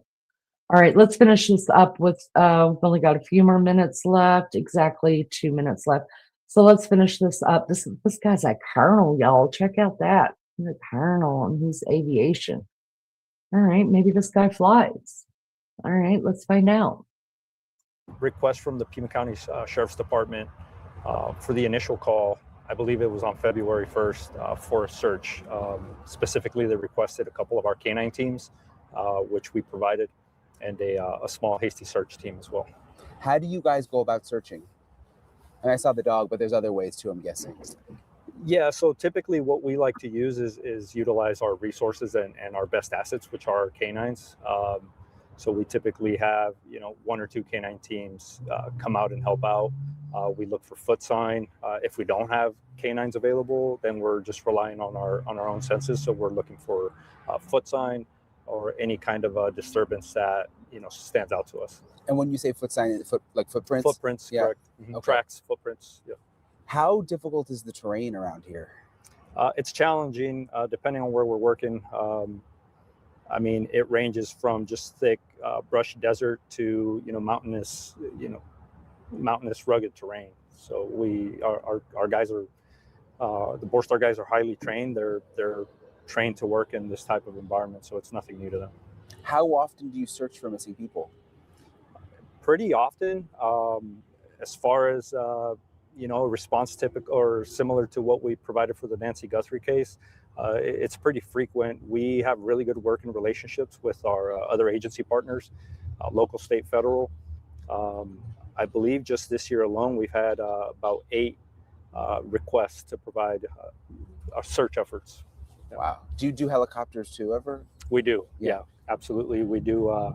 We have a air operations program. We fly almost on a daily basis with another federal partner agency, Air and Marine Operations. So we fly with them on a regular basis, as well as with some of the local and state. We fly with Arizona DPS Ranger, and then we also fly with Pinal County Sheriff's Office as well. I really appreciate them for talking with me, and it was great to meet those two guys. And the work that they do with searching for people is pretty incredible, and the dog too. So that's pretty much the latest. Again, it's Thursday. I'll be back at it tomorrow. I'll keep you guys posted if I hear anything else from Mexico. I'll let you guys know. But that's pretty much it. Appreciate you guys for following along and subscribing, and I'll talk to you guys later.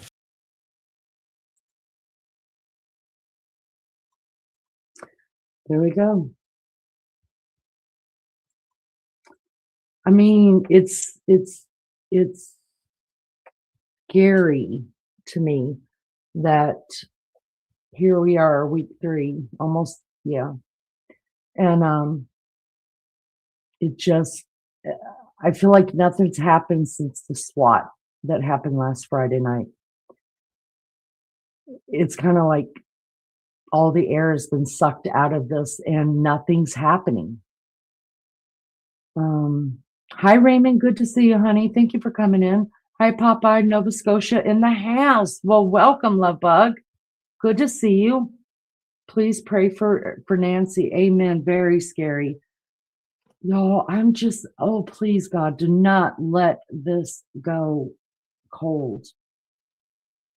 I don't even know.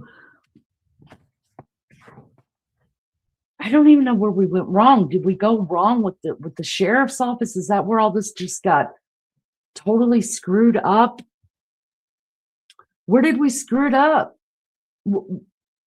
Did she? I want to know. I want to know. I think they're gonna look. If nothing happens this weekend, next week they've got to release more video. And don't tell me they don't have it.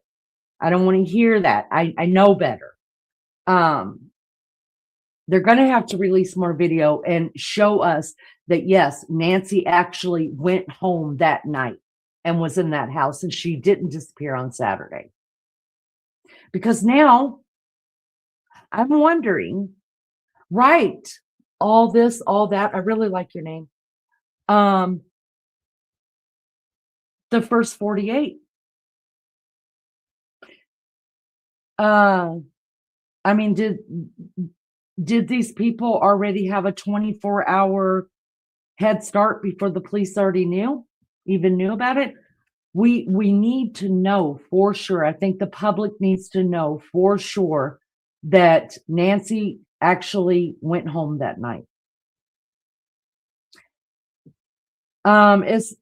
The police haven't come out and said that they actually took a camera off of the roof of the guest house area. But there were several, we do know of 2 Nest cameras that were taken. And I think there were 2 more that they're not telling us about. Listen, if you're going to have one on the front porch or you're going to have one on the side, then you've got to have a camera over by the garage. The garage, I call it the garage because my husband won't let me touch his. And in the backyard, I just think you gotta. I just think you gotta. Why wouldn't you? It's not gonna cost you any more money. So why wouldn't you have more cameras? They're gonna have to do something. They're gonna have to do something. You can't tell me that out of all of those leads that they have,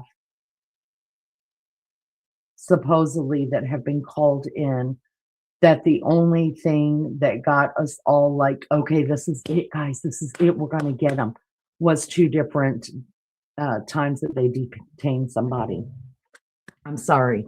People need to let go of their egos on this case and get serious with it, because there's a woman missing. And if this was my mom, I'd be screaming up and down. I'd be, y'all, it'd be so, I'd be so ugly. And I guarantee the FBI would have this case. U.S. spends millions in training canines, training personnel, millions in drones, and all the cybersecurity stuff, and still come up with nothing. That is a great thought. Millions. You're right. We know so much about technology today. We know, I mean, we have, I don't understand in today's world how people can go missing especially in the States, with all that we know that we have. I don't understand how people can go missing here anymore and stay missing for this long. I just don't. It sickens me. It does.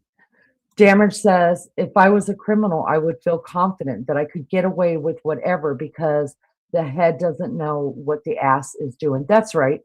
You're exactly right. John says, sheriff, day one. Day one. I believe that too, John. I needed some affirmation.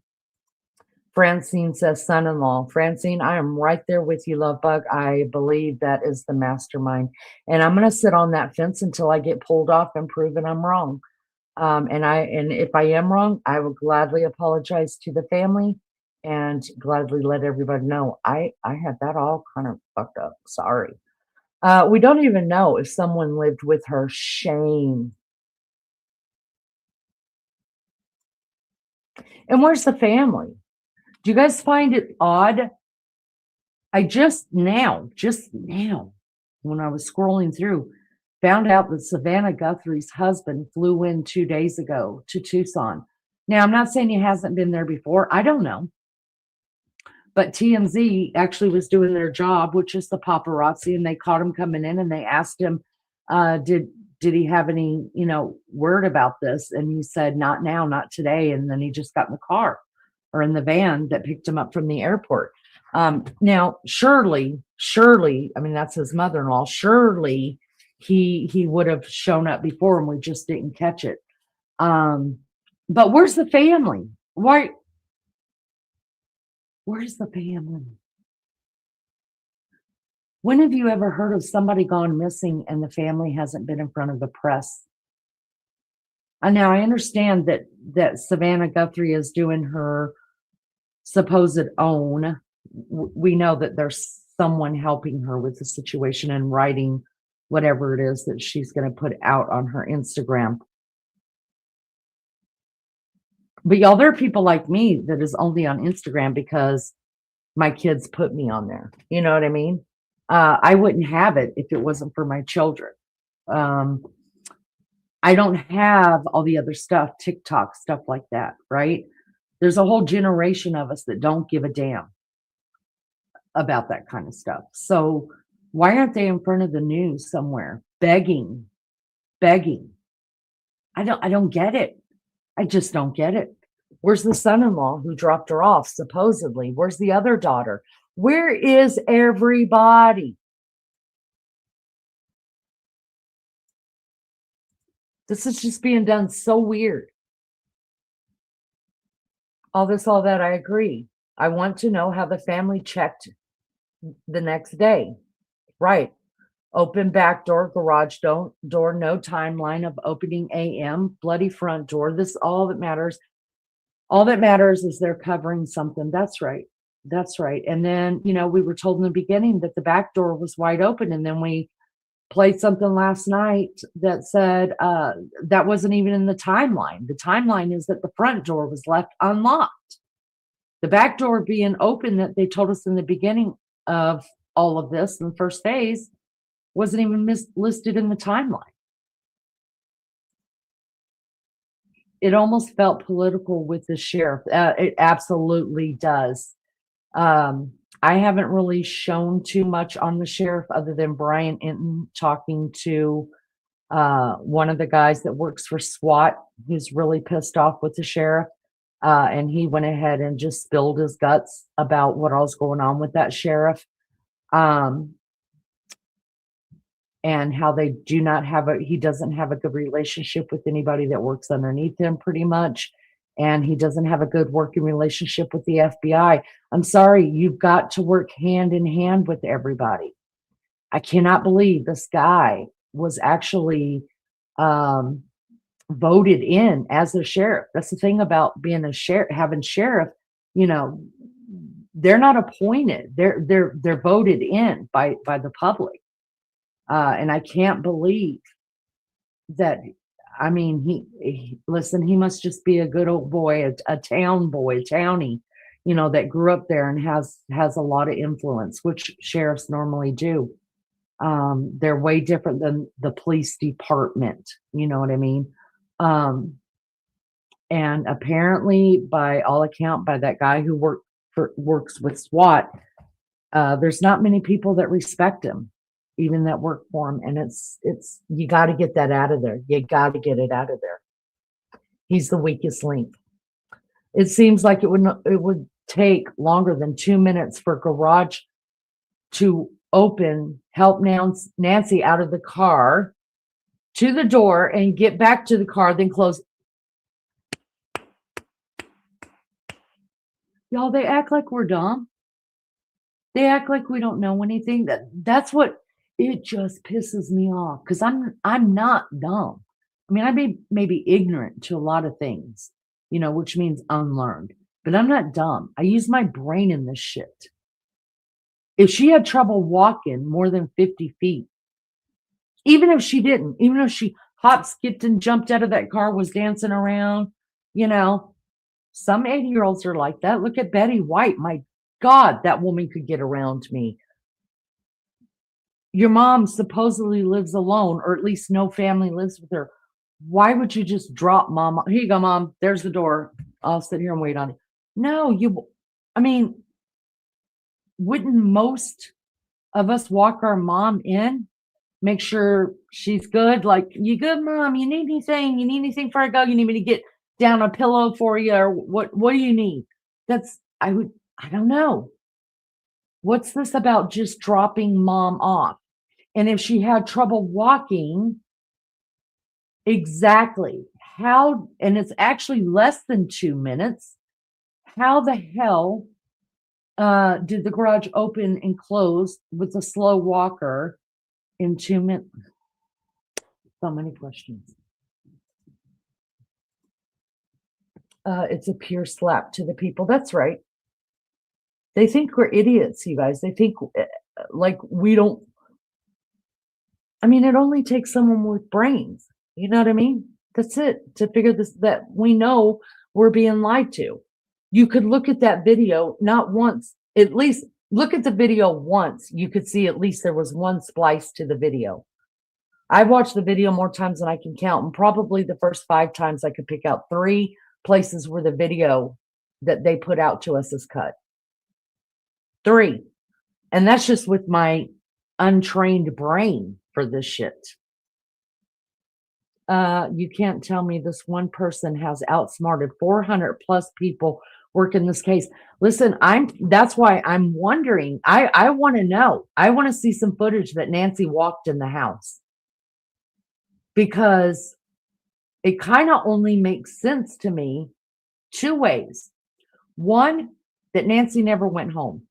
And 2, if she did go home, the sheriff's office fucked this up so bad that the steps that should have been taken, like never returning the house back over to the family. Not once, not twice, but 3 times. The mat that's right there at the front door that fucking idiot walked all over. You could see him on camera just walking all over the mat. The mat's still there in front of her house, you guys. There could be trace DNA on the mat. Why is it? I think I should call the sheriff. Y'all want me to call him? I'd probably cuss my ass off at him and tell him what a fucking loser I think he is. And I'd probably get arrested. But that's just 101. The guy stood on the damn mat several times. Why is the mat still there? It's got to have blood splatter on it as well. And it may still only be Nancy's, but who knows? The mat's still there, people, and the perpetrator walked over it. I mean, there's just stuff that this doesn't make sense. Where's the family? It's the oddest thing. It is. Since when have you ever known about somebody who has been kidnapped from a family and the family aren't out there talking to the news? You're desperate. You're going to talk to the news. Even when the police ask you, please don't talk to the news. You're like, are you fucking kidding me? I'm desperate. I'm going to do whatever I got to do to get my mom back, my kids back, something. They don't just put it on social media. What are we dealing with here, y'all? Funny, but not funny thinking about it. I know. I feel it. I feel it. Why no pics with the ransom notes to prove? Why no pics? Why no proof of life?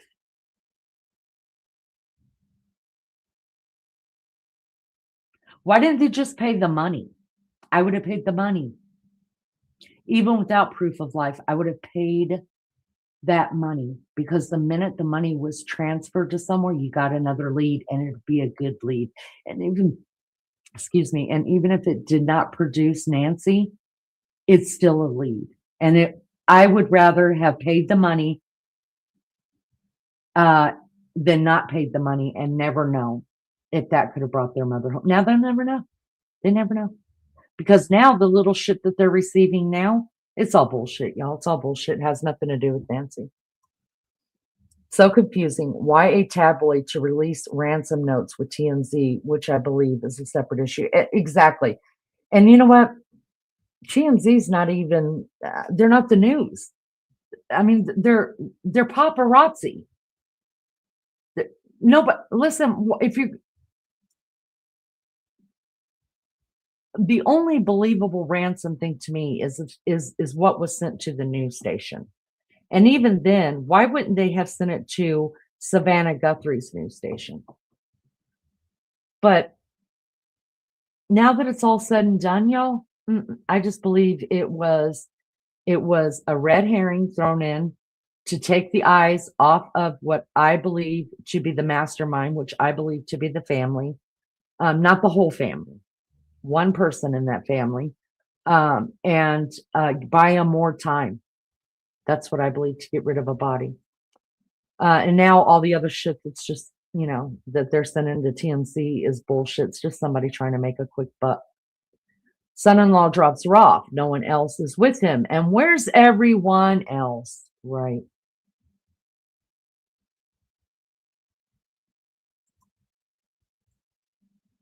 Where's Annie during all this? Where's Annie during all this? Now, my husband many times has taken my mom home and things like that. But if something had happened to my mom, I think I'd be out there on the news saying, pull that camera right there and see. Pull it. Show everybody. Go ahead. Everybody take your shot at me. My husband dropped my mom off. Okay. He's right here standing next to me. Pull that camera. I want it showed to everybody just to prove we didn't do anything. That way everybody can get their eyes off of us. We'll take polygraph. We'll do anything you guys want us to. That way you could go out there and find the real people. That's how I would think that people who have nothing to do with this would act. Desperation. They would act out of desperation. What do you need from me? I will make it happen. Whatever you need, let's do it, but get it done quickly because my mom's out there somewhere. We see nothing of that. Nothing. Sergeant Cross. Oh, that's the guy, right? April, isn't that the guy who? Maybe I should bring that up. Maybe everybody hasn't seen that. Maybe I should bring that up. I heard the family knows Nancy is dead, but doesn't want to make any more of a circus than what it is. I think they know. He ain't no more than he's telling because he is a liar and he knows how to lie. That's him. And a dumb idiot can't sing. That's right. Hi, Shell. We can tell they don't have it together at all. At all. Let me bring that up.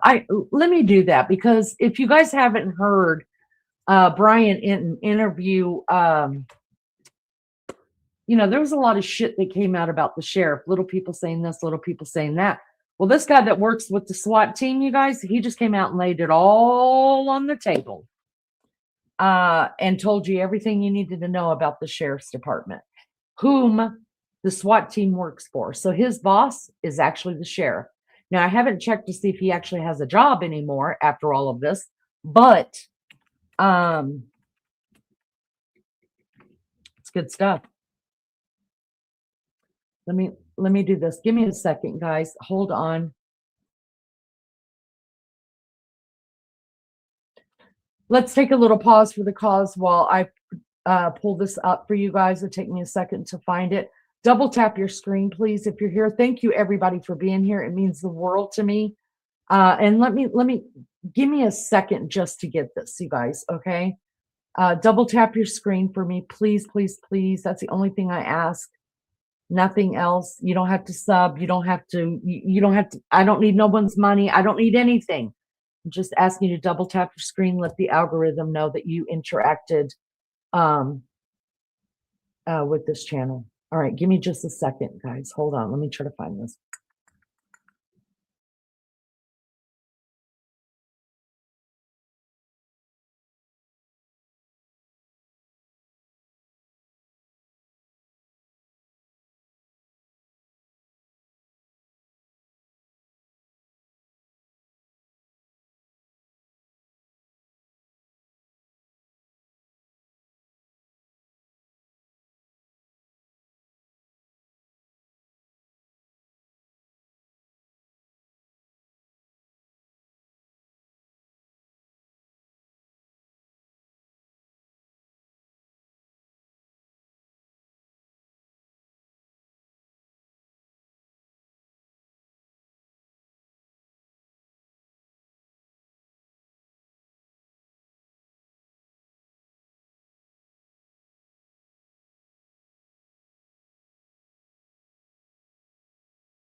Taking me a little bit longer than I thought. You guys hang in there with me, please. I promise this is going to be worth the wait. Pause for the cause, you guys. Let's listen to a song while I'm doing this. Double tap your screen, hit the thumbs up, the thumbs down. I appreciate it so much. Give me a few more minutes. I'm looking.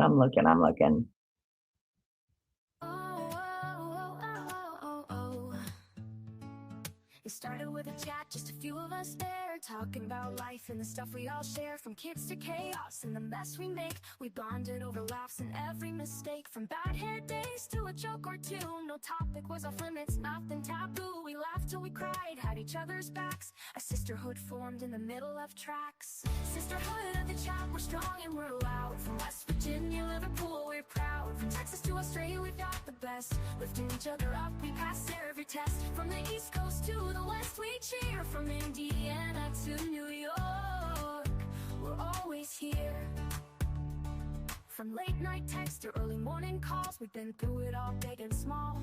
From talking fashion to the crazy stuff, we got each other's backs when life gets tough. We send memes and pics of the day gone wrong and the occasional "can you believe this song?" We share everything, no secrets to keep, like a wild dream that we never want to sleep. Sisterhood of the chat, we're strong and we're loud. From West Virginia, Liverpool, we're proud. From Texas to Australia, we've got the best. Lifting each other up, we pass every test. From the East Coast to the West, we cheer. From Indiana to New York, we're always here. From Tennessee, where the music plays, to sweet tea nights and lazy days. From England's hills country roads, our sisterhood's a bond that forever grows. Sisterhood of the chat, we're strong and we're loud. From West Virginia, Liverpool, we're proud. From Texas to Australia, we've got the best. Lifting each other up, we pass every test. From the East Coast to the West, we cheer. From Indiana to New York, we're always here. Through the highs and the lows, we've been there. When the world feels heavy, we just don't care. We're loud, we're bold, we're a little bit wild, but always there for each other, with hearts so mild. Sisterhood of the chat, we're strong and we're loud. From West Virginia, Liverpool, we're proud. From Texas to Australia, we've got the best. Lifting each other up, we pass every test. From the East Coast to the West, we cheer. From Indiana to New York, we're always here. So here's to the sisters who make life so sweet. We've got each other, no defeat. From the chat to the heart, it's all the same. We're a sisterhood forever in the friendship game. According to Leanie, the eclipse is to blame, but truly the Lord brought us together, and we'll never be the same.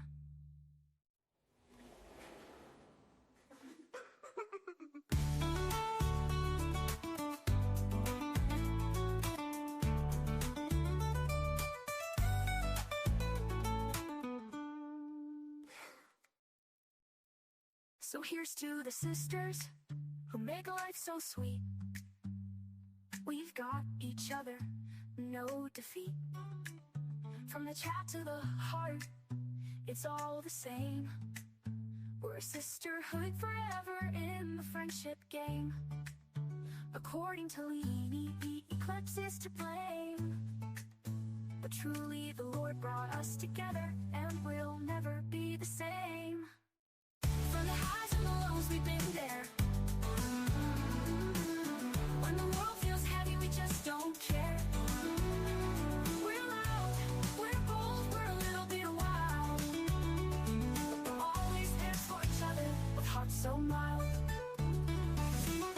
Sisterhood of the chat, we're strong and we're loud. From West Virginia, Liverpool, we're proud. From Texas to Australia, we've got the best. Lifting each other up, we pass every test. From the East Coast to the West, we cheer. From Indiana to New York, we're always here. So here's to the sisters who make life so sweet. We've got each other, no defeat. From the chat to the heart, it's all the same. We're a sisterhood forever in the friendship game. According to Leanie, the eclipse is to blame, but truly the Lord brought us together, and never be the same.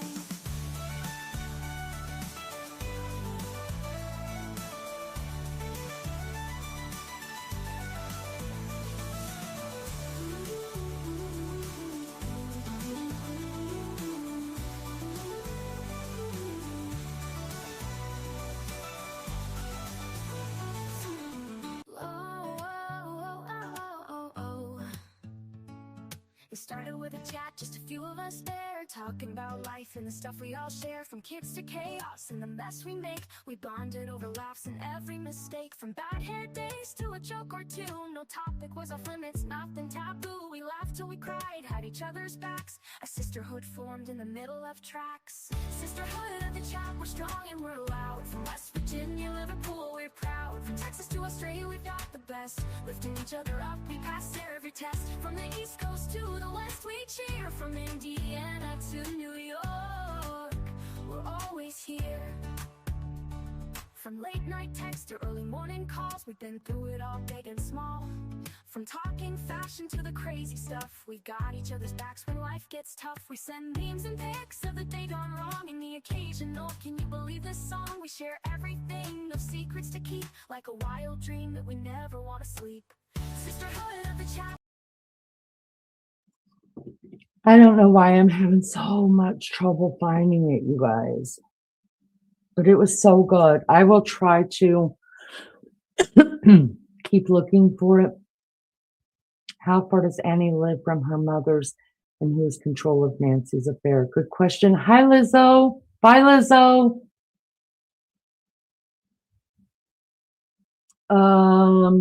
Annie only lived about 2 miles to about 9 to 10 minutes from her parents' house. And they're renting a house from over there. Let me just jump in chat really quick, guys. Hold on.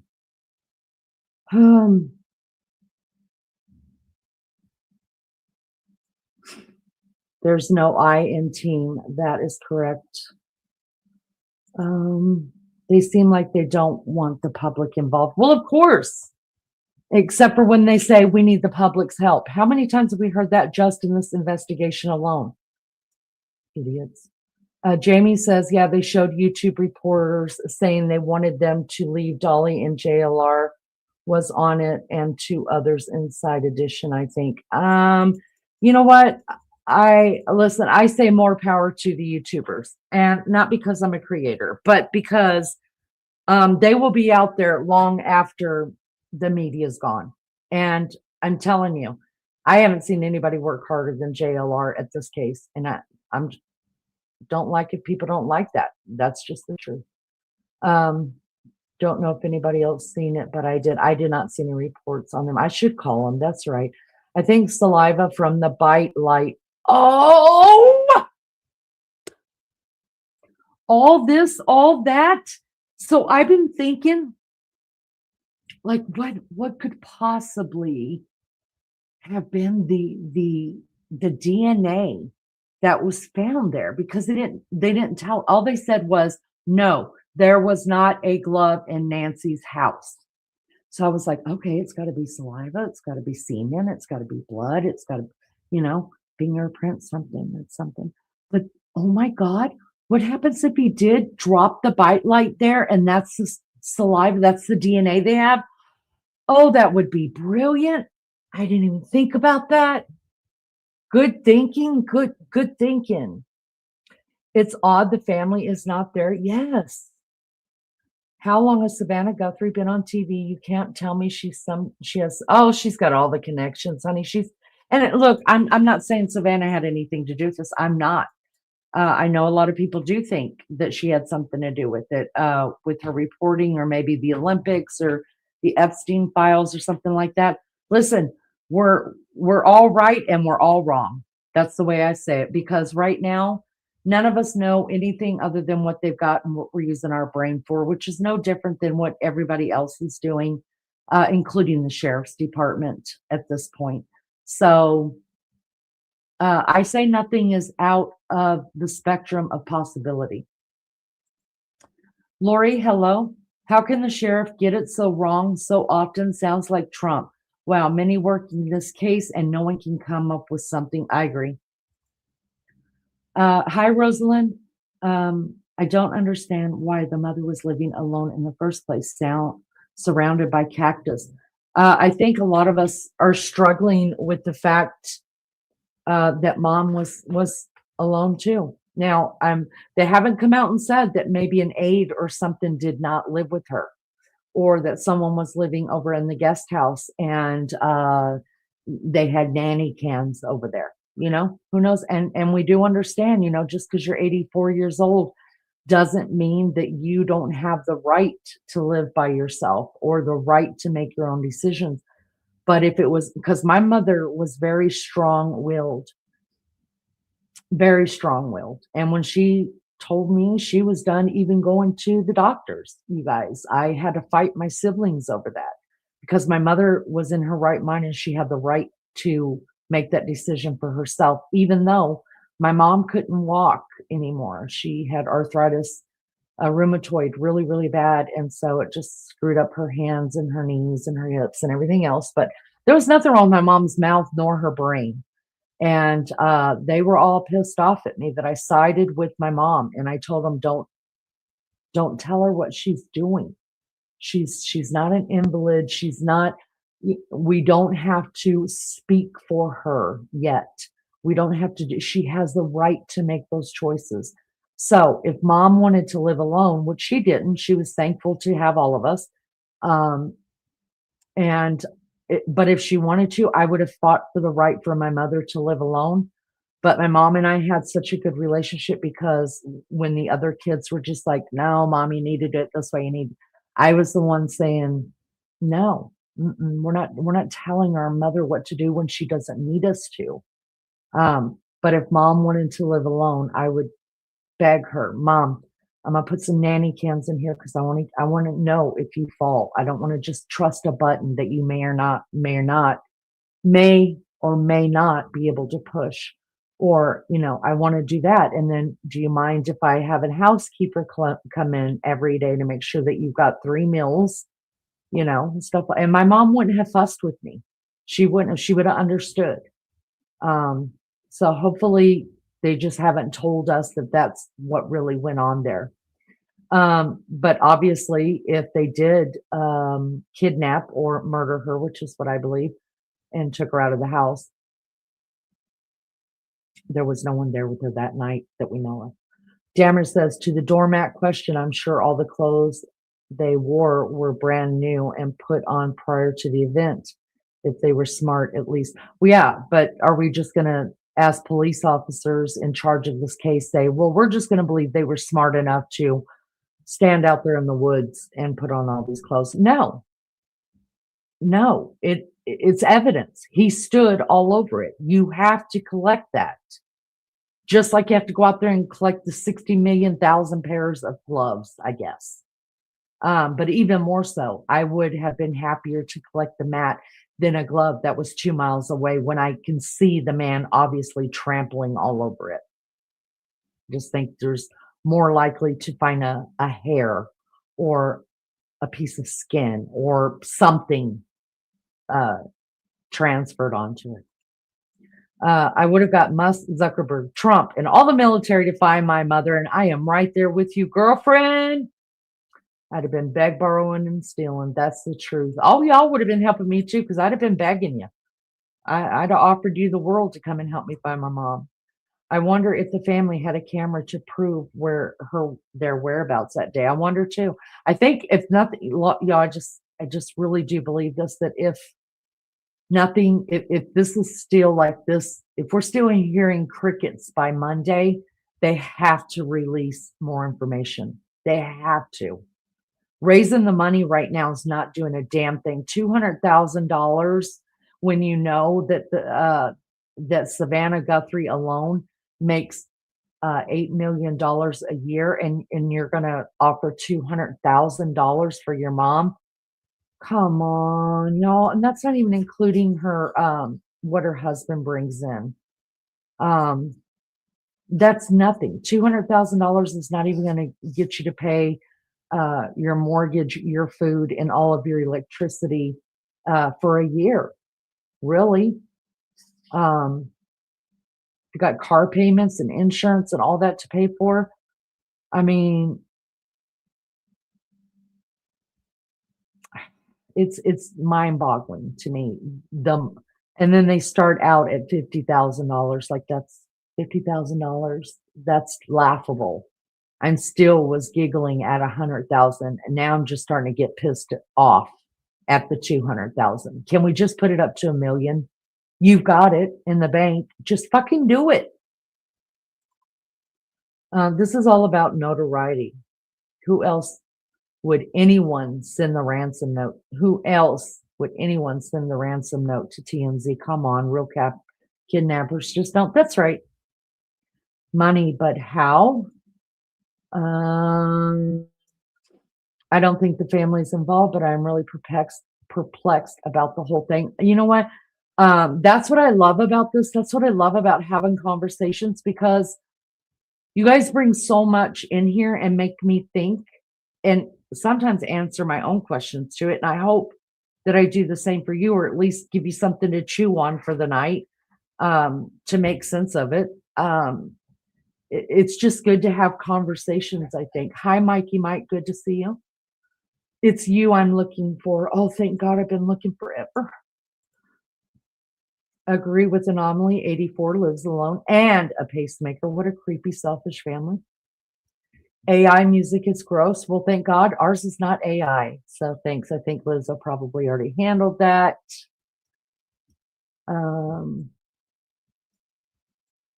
Did Nancy have some dirt on the son-in-law? I'm puzzled. Yeah, that's a good question. That's a great question. Was he stealing money from her? We did hear something about that either he or his wife, or maybe both of them, actually had a gambling problem. Was she going to the police? Had she had enough? Who knows? There's so many questions. She has always written our songs from way before AI became a thing. Thank you, Lizzo, for setting Sebastian straight. Somebody asked you, Sebastian, go away. Who lives with this lady, and not to mention her famous daughter, and no one knows nothing. Girlfriend, preach it. I'm here for it. I'm here for it. You can always check out The Real Lunch Lady on YouTube. You will see everything she has written. She's a beautiful heart. She's the manager of our channel, you guys, and she's a very special person. The pacemaker can be connected to the family members in an event of emergency, i.e., as to send SOS alarm in the event Nancy ever had an accident or an acute heart issue under her obvious heart issues. Thank you for letting us know that, because I did not know that. And I'm glad to hear that. But it still begs the question, would you allow your mama to live alone? And if she demands living alone, there's nothing wrong with her brain or her mouth, and she's going to cuss you out like my mom did. Would you insist, hey, mom, like, we're putting nanny cans in here? I'm sorry. We're just going to, something, mom. We got to have some better security. You're not a spring chicken anymore, mom. Knock it off. Also, chat, how far does Annie live? Okay, yeah, got that already. Don't forget to subscribe, hit the thumbs up or down. Thanks so much. Thank you, Lizzo. If you guys don't know, Maggie and Lizzo. Lizzo is the co-host around here.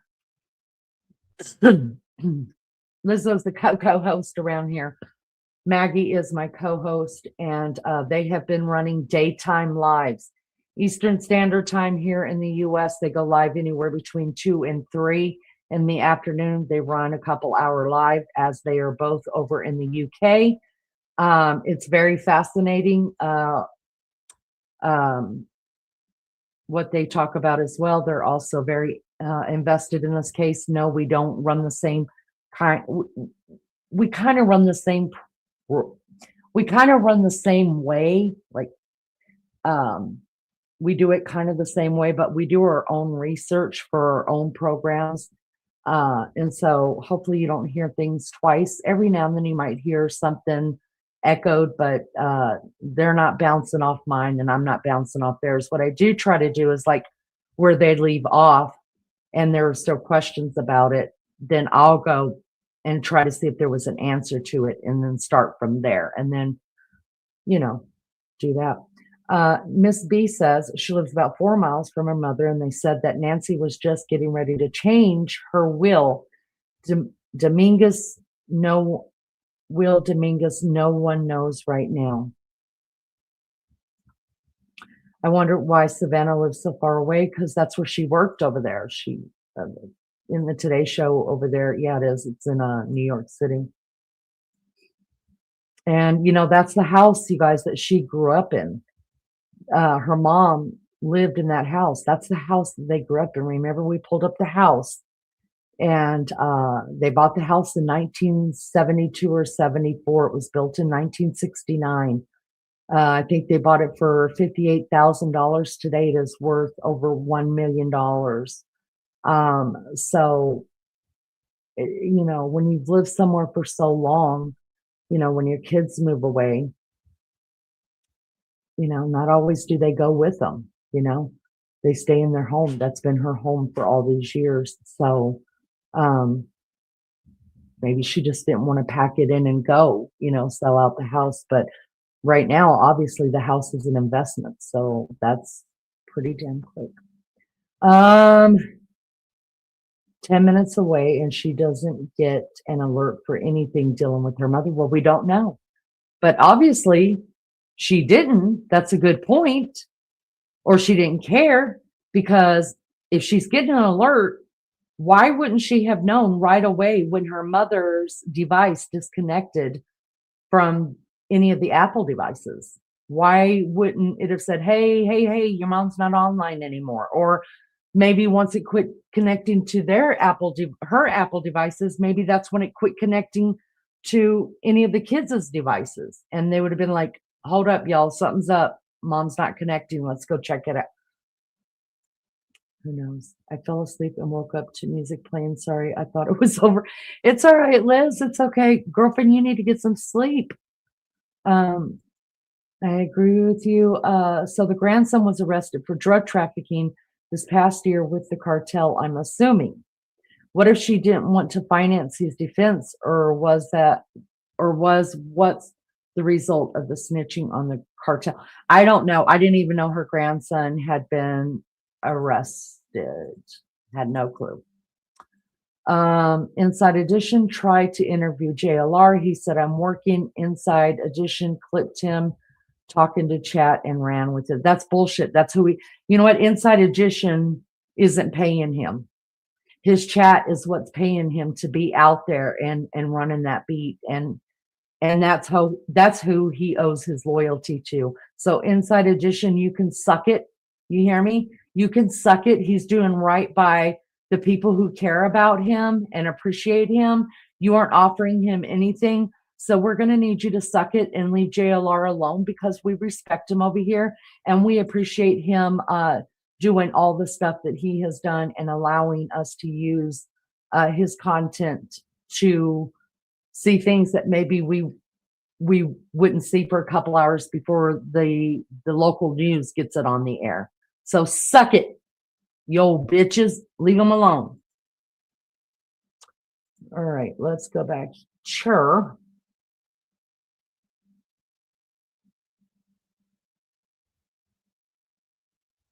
Her pacemaker signal had Bluetooth connection. So why nearby daughter had linked to pacemaker signal also in the event of emergency? It's a good question. That's why I'm saying, you guys, they've got it. If we're still getting crickets and still talking about the same damn things, have the same damn questions, they're going to have to do something starting Monday. They're going to look, obviously, it's going to take a little bit of the public. It just is. And if they want some help, they're going to have to give us some more. I guess this is a guess and nothing more. I'm 45 from South Carolina, and I've seen this lame stuff over and over again. Yeah, you're right. I'm right there with you. All this, I think she was there 50 plus years. She was comfortable. That's right. That's right. And now for me, I'm all about the moving, y'all. I love to move about every 3 to 4 years. I've been told by my hubby that he's about done moving. So he would like me to find the house that I think I can live with for the rest of our lives. So we'll see how well that works for me. Annie and husband are broke and found out everything is going to be left to Savannah, and they got pissed. Watch and see. I'm here for it. Nothing is out of the realm of possibility. Let's see. The grandson definitely looked like a suspect on the doorbell camera. I get it. And the old lady was comfortable. So at least get in the highest security care alarms in case of an emergency for falls and burglary alarms. Agreed. My mom would love to have cussed me out. I can't just leave her in a house alone with those health issues. I get it. I get it.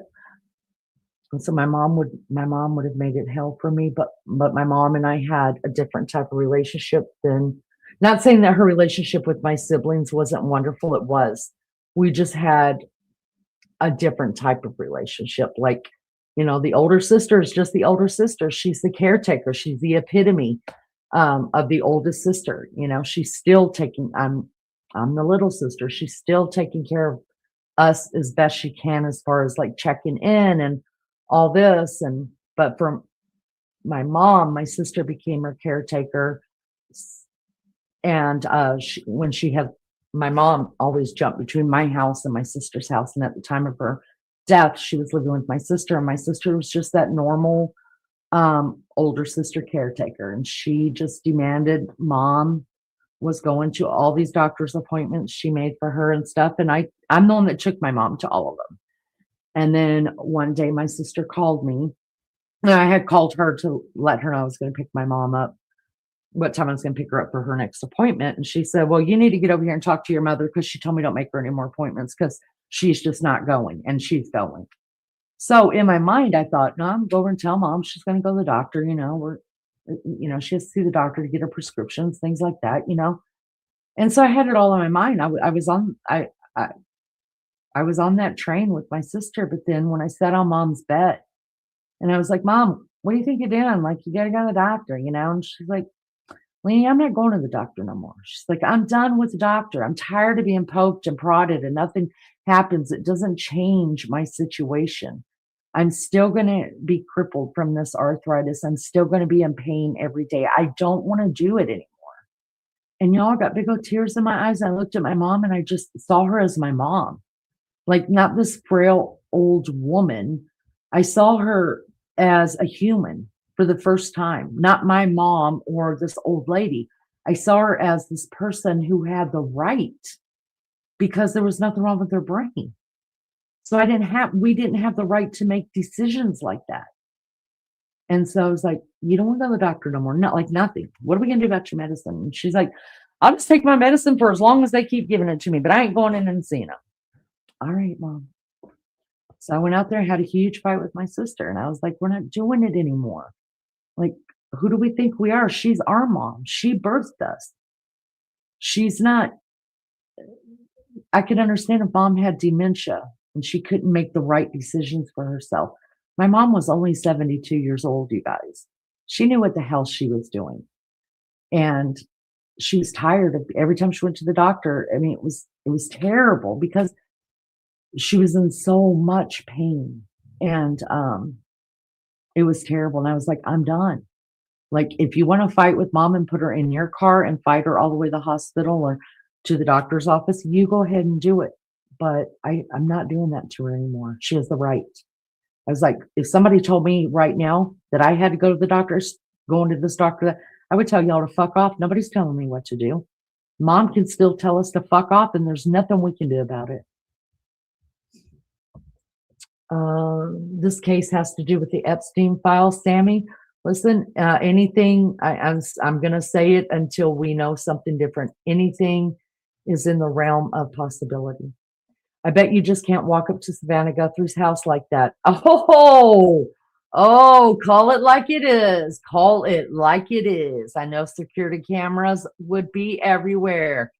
True. Okay, mom wanted independence, but at least have a good security system set up both outside and inside, and make sure she had been paying a measly subscription charge. Agreed. I watched Brian and Maureen talk about the reward, but I'm sure whoever breaks this case will have a movie, a book, and Savannah may pay. Savannah has to pay. Or the family has to pay. The FBI does not pay it, neither does the sheriff's department. Any ransom comes from the family. Jovel, good to see you, love bug. I hope you're well. So nice to see you. Dana says, I think it was a message from the president. It could have been. Poor Nancy and the plea for her with lines from Silence of the Lambs. Yes. I've never seen Silence of the Lambs. Lizzo, who's in chat right now, her and my co-host Maggie do daytime lives on this, you guys, and she's the one that told me that it was a freaking line from that. I couldn't freaking believe it. The files came out, and then Miss Nancy came up missing. I want to know how long that nest has been canceled. And why is she even worried about the bills? Why isn't all the bills like being done online and automatically just coming out? Why would it be canceled? Why? He called her a burden on the family. He's fucked up in the basket. I wouldn't believe him that far. You can't control. Wait a minute. I wouldn't believe in him that far you can control, and he ain't no talent that don't fucking monkey. I'm sure all that made sense. But I'm not sure who we're talking about, but I think we're on the same page. Sammy also says, Epstein, I'm trolling you. The law, the FBI, and TMZ guy is full of it. They are not going to solve it. It's a distraction. I don't believe it's a distraction. I don't believe it has anything to do with the Epstein files, but I support your right to believe whatever you want. I wouldn't be surprised if they had an argument that night about the finances, Lizzo says, and all this is a way to get money. Agreed. If this was Trump's mama, she would have been returned the same day. You damn right, because he would have just paid the money and they would have known if it was a farce or not. This is not difficult, people. This isn't rocket science. And it's not like these people don't have the money. They have the fucking money, pay the ransom. Should have done that day one. And then none of this other shit would have been coming out. That would have been swept under the rug and nobody else would have been able to pull that shit. You know what I mean? If the ransom money was picked up, they would have had another lead. If it was just left there, then they know it would have just been just a red herring that was thrown out there, right? It would have been one thing none of us would even have to talk about right now. It's just dumb. You have to do the checkoff list, I think. Helen says, also, they did an interview. The grandchildren, they supposed to be playing games with the previous evening to double check timeline. Nancy returned home, etc. Plus what time their father returned home, right? I'd like to know that too. How come we haven't heard about that? Okay, so they gave us the timeline, what time Nancy supposedly returned home. What time did tomato, Tabasco, hot sauce return home? I don't know. It's insane. It's insane. Did they ask the Uber driver Nancy's state of mind? Oh, so good. Oh, this is such a great question. Did they ask the Uber driver Nancy's state of mind when he collected her to take her to the daughter's house? Maybe she was agitated, that she had something to confront with her daughter's son-in-law. That is such a good thought. Well, hopefully they thought of it. I need to call them. Y'all just need to call the sheriff and have a discussion with them. Sammy says, this is all for distraction. My heart goes out to Nancy, but I believe she is dead and the TMZ guy is corrupted. This is all about Epstein. We gotcha. We gotcha. John says, why wasn't there a panic button in the house for emergencies? Good. Listen, you know how cheap? Do you know how cheap it is to get those things that people like wear, the elderly wear? You remember the commercial, help, I've fallen and I can't get up? And then they came out with that lifeline thing where you wear it around your neck and you just push the button. It's a panic button. Those are so cheap. And it automatically alerts fire, police, and ambulance. You tell me why. That's a great question. My mama, I'd have that thing implanted in her forehead. You hear me? Oh, Jesus is coming soon. Please repent, get it right with God. This case is all stemming from Epstein. These people are demons. Please, Jesus is the answer. I agree with the Jesus thing, yes. My mom had dementia too. It was horrible. Yeah. Dementia does change things. So I was glad that they came out and said there was nothing wrong mentally with her brain, whether it was illness or a mental disease or anything. They came out and said she thought for herself just fine. Lizzo's been a member for 21 months. Thank you so much, Liz. So happy to see OGs hanging around, the real OGs. I appreciate it so much. And I appreciate you and Maggie for doing lives every day on this case and just keeping everybody in the know, and for your time and effort that you spend digging deep as we can and just keeping it out there. I don't believe it's the files. I don't think so either. I think it's the BIL bandmates. Why is all the music gone and they dipped? Good question. Good question. I don't know this for sure. None of us do. But I do question if it's the bandmates, or at least one of them, that is involved in the police call it the kidnapping. I call it the murder. Jonathan, hello. Oh, just absolutely love your picture. It's one of the reasons Bitcoin got so big. All the hackers hacking hospitals, etc., want millions of dollars in Bitcoin because it's untraceable. That's right. You're exactly right. You're exactly right. I still don't understand how it converts though, and what is. Please don't try to even tell me. It's probably too big for my brain, anyways, especially this time of night. I said that Annie and husband are broke and found out after all these years of taking care of mom, and Savannah gets everything. They were jealous and they were pissed. Saturday night, Brian is doing a live with open calls, questions. Send them in. I should call them. I'd be flirting with them.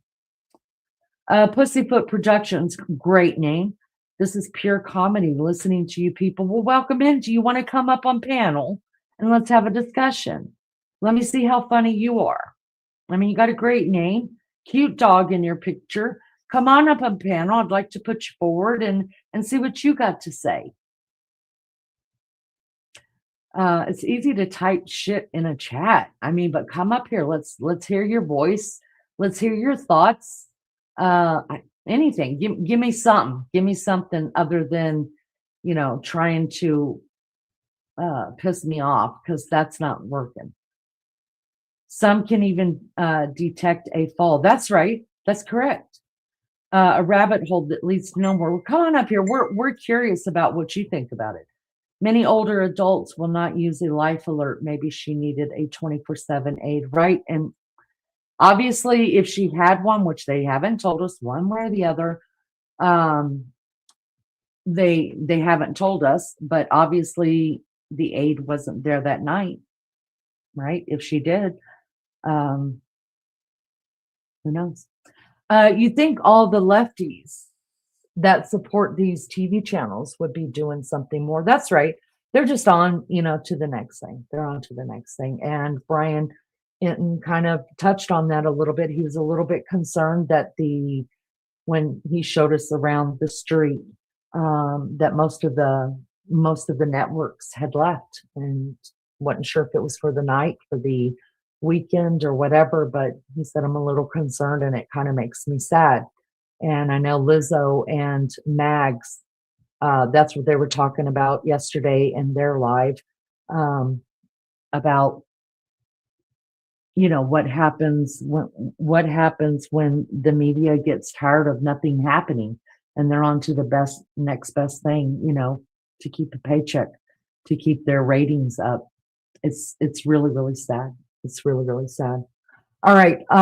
Listen, I'm gonna put something else on that I checked out. See if you guys want to listen to this. This is my girl, y'all. This is my girl. I'm going to say it right now. Nancy Grace is my girl. I couldn't stand her, just to let y'all know, back in the day. But now I get her completely. Maybe because I'm older and I can be such a bitch as well. So maybe I appreciate her bitchiness at this point.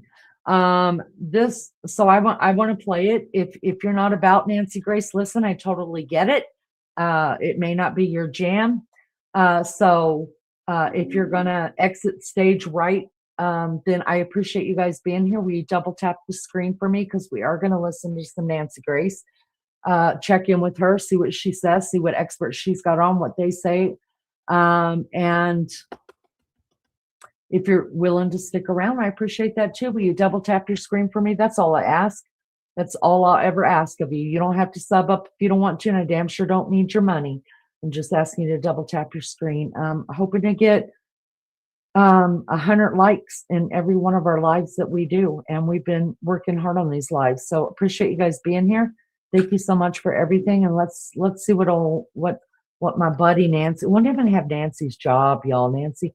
she's gonna love me, you guys. One day I'm gonna get to CrimeCon. I'm gonna be like, yo, Nancy, me and Maggie and now Lizzo, just scoot over, girlfriend. We got this. You can produce.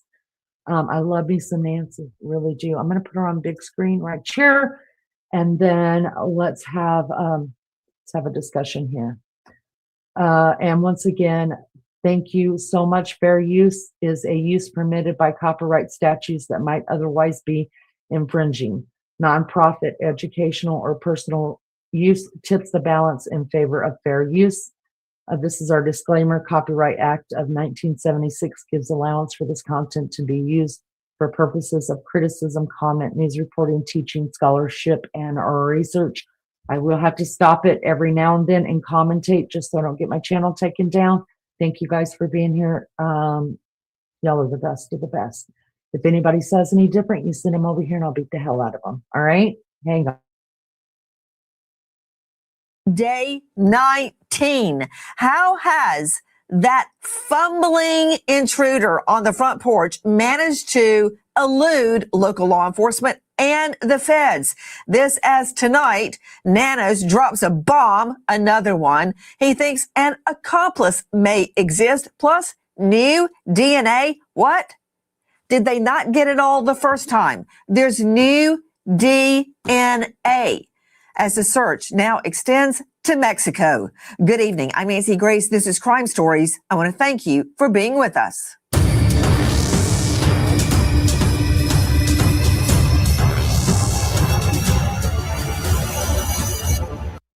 Did you guys know about the new DNA? Anybody? And no, Nancy, I'll go ahead and answer your question. They didn't collect everything, honey. I mean, there's a map sitting outside, and I know I sound like a broken record, but I'm a little shitty over that. I'm gonna call Nancy too and let her know about that. She probably doesn't just realize it, but I'll let her know.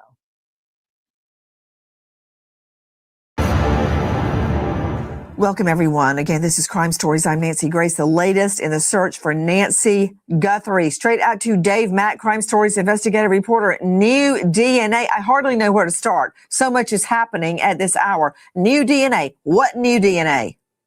Well, Nancy, the sheriff's department and other investigators went back to the home this week. We knew that, but we didn't know was that they were scouring every square foot of that house, every wall, every doorknob, every faucet. They reached in every nook and cranny of that entire home, trying to find anything that was body fluid, some type of that would present DNA of some type. And apparently, Nancy, they have found some new DNA inside the house, not found before. And again, this comes 2 weeks after they gave the investigators turned the home back over to the family. Guys, you're seeing video of Nancy Guthrie's home there in the Catalina foothills. This is from our friends at 12 News. Nima Romani joining us, former federal prosecutor turned trial attorney, former president of the West Coast Trial Lawyers, author of Harvard to Hashtag. Nima Romani, you know what is going to happen if and when there is a trial in the kidnap of Nancy Guthrie. There are going to be wild claims that the DNA was planted. Remember O.J. Simpson? I hate to bring up that recollection, but it worked. It actually worked on a jury. They convinced a jury, my former co-anchor, Johnny Cochran, convinced a jury that the LAPD had planted the victim's blood on Simpson's socks. Don't you know, if that were true, that there would be a tell-all blockbuster book and a movie describing the big conspiracy to frame a beloved sportscaster, former football icon. That didn't happen, but that's where this is going. There's a 2-week delay in finding the new DNA. I'm bearing the lead. The lead is fantastic. I've got more DNA to go on, but this is a huge, huge faux pas. It is a misstep. But Nima, I have a solution before you give me your attack. The solution is that the new DNA is found before the perp is identified. So it would be impossible for it to have been planted. but still it's open to attack, Nima. It is, Nancy, and we've been talking about the contamination of the crime scene. Now you have DNA found later, and obviously the biggest case is OJ, but people and jurors, they love a cover-up. Look at Karen Reed. She walked because the Commonwealth wasn't able to prove their case, and they argued, the defense, that it was a big law enforcement conspiracy and cover-up. So certainly finding the DNA is helpful, and even if it's a partial, we've seen it with Rex Heuermann and obviously familial DNA, Golden State Killer, Gone Girl Nancy Papini. There's a lot you can do with partial DNA now, mitochondrial DNA. But you're right. I'm going to stop it right there because I've always been saying finding this guy who did this, and I do believe that there's two perps, and they're going to talk about it in this live with Nancy. I do believe there's more than one. I believe there's more than two, possibly. But anyways, the first hurdle is going to be finding the assholes. The hardest hurdle is going to be getting a conviction. And the reason is because what they've done to this crime scene. This is worse than the whole OJ thing, you guys. This is tons worse. The OJ thing was about money and influence, and all of those jurors in there knew exactly who the hell OJ was, and he was an American hero. This is going to be about the evidence, and every bit of that evidence they've got, except for the first amount of evidence when they had the house for 30 or 40 hours before they released it the first time to the family. I think that's the only evidence that's going to be any kind of relevance. I think all of the other evidence they found is going to be subject to, was it planted? Just going to say it. Right. I mean, obviously, the defense loves the fact that this wasn't found originally. And you had reporters and bloggers and YouTubers walking all throughout the crime scene before it was. Well, one thing there, Tom Smith joining me, former NYPD detective, 30 years. 30 years. Now star of co-host of Gold Shield's podcast, also assigned to the FBI Joint Terrorism Task Force. So he has worked with the feds. This is what I think happened, Tom. I think the locals did their DNA search. Then finally, the feds were brought in. The feds can't just Bigfoot and come in uninvited, right? There's a separation of power in our government. The feds just can't take over the state government. So they kind of have to be invited, so to speak. Once they finally got in, I think they went in and did their own DNA search. Yeah, I completely agree. And the problem with that is it was too long down the road. They should have been called immediately because, like you said, Nancy, they are the best at evidence collection that we have in law enforcement. Their technology and the way they do it is next to none. But when you are down the road after 50 people have been trampling through that crime scene and you have guys going in the backyard cleaning the pool while this woman is still missing is a problem. And you brought up the best point of this. Down the road, if you lock someone up, it's going to be a mess. And I hope it works out. But grabbing DNA at this point from the crime scene, who knows whose it is with the amount of people who have been walking through there. I never understood opening that crime scene. It's a house that no one now is living in.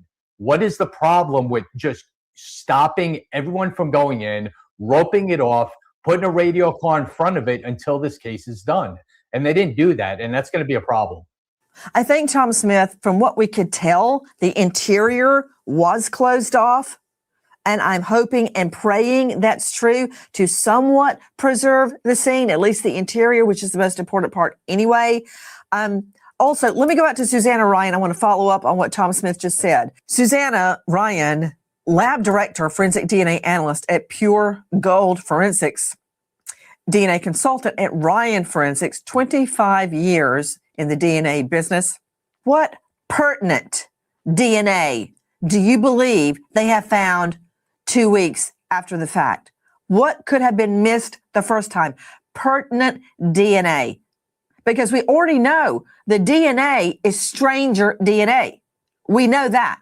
It's not someone that comes in contact regularly with Nancy Guthrie. So the granny nanny or the house cleaner or the dog walker or the home health care person, we know it's not them. They have been ruled out. So what was missed the first time? What are the nooks and the crannies that they would discover, investigate to get new DNA?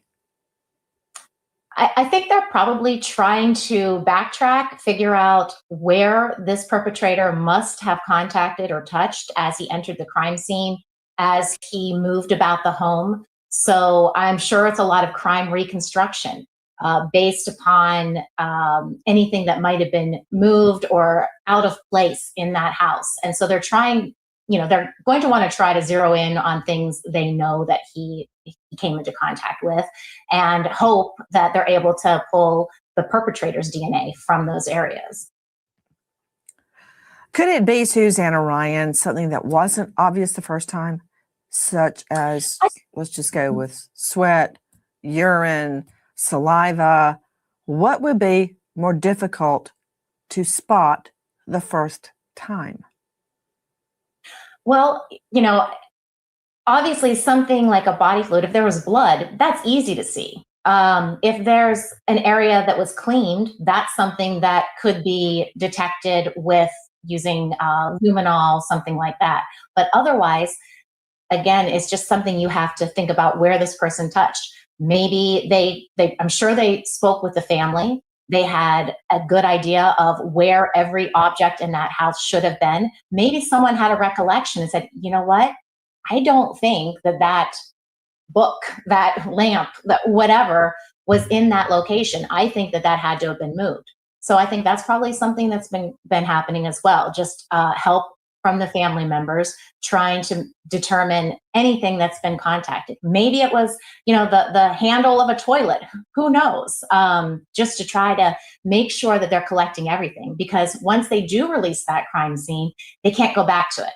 You have to collect whatever you can while you can. And then once that's released and people are in and out, the family members are back in and out, then you have even additional chances of contamination.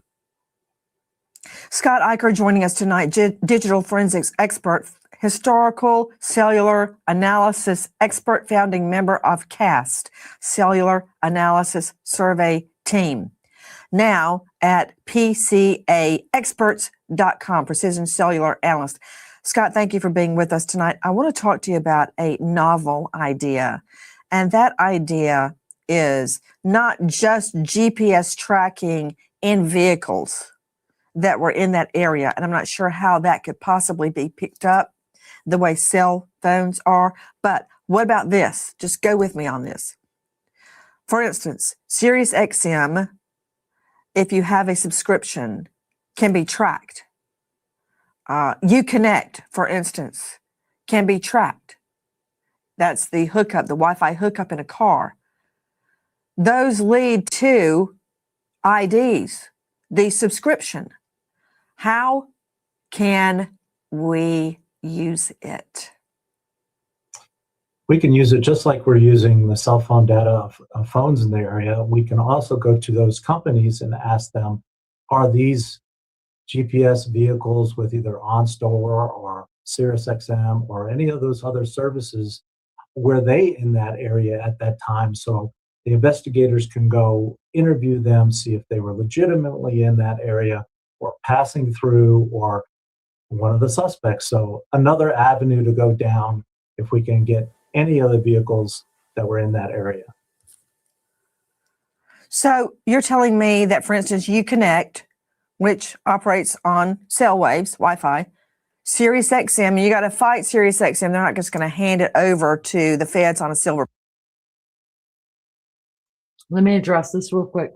She was given the DOJ information. Why is no one talking about this? Look at your past. We have.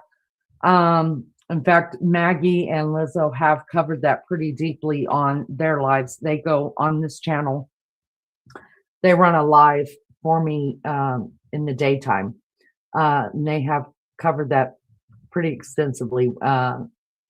Maggie's very, very concerned about what her job was and things like that. Let me also say I'm obsessed now with a comment that, where is he?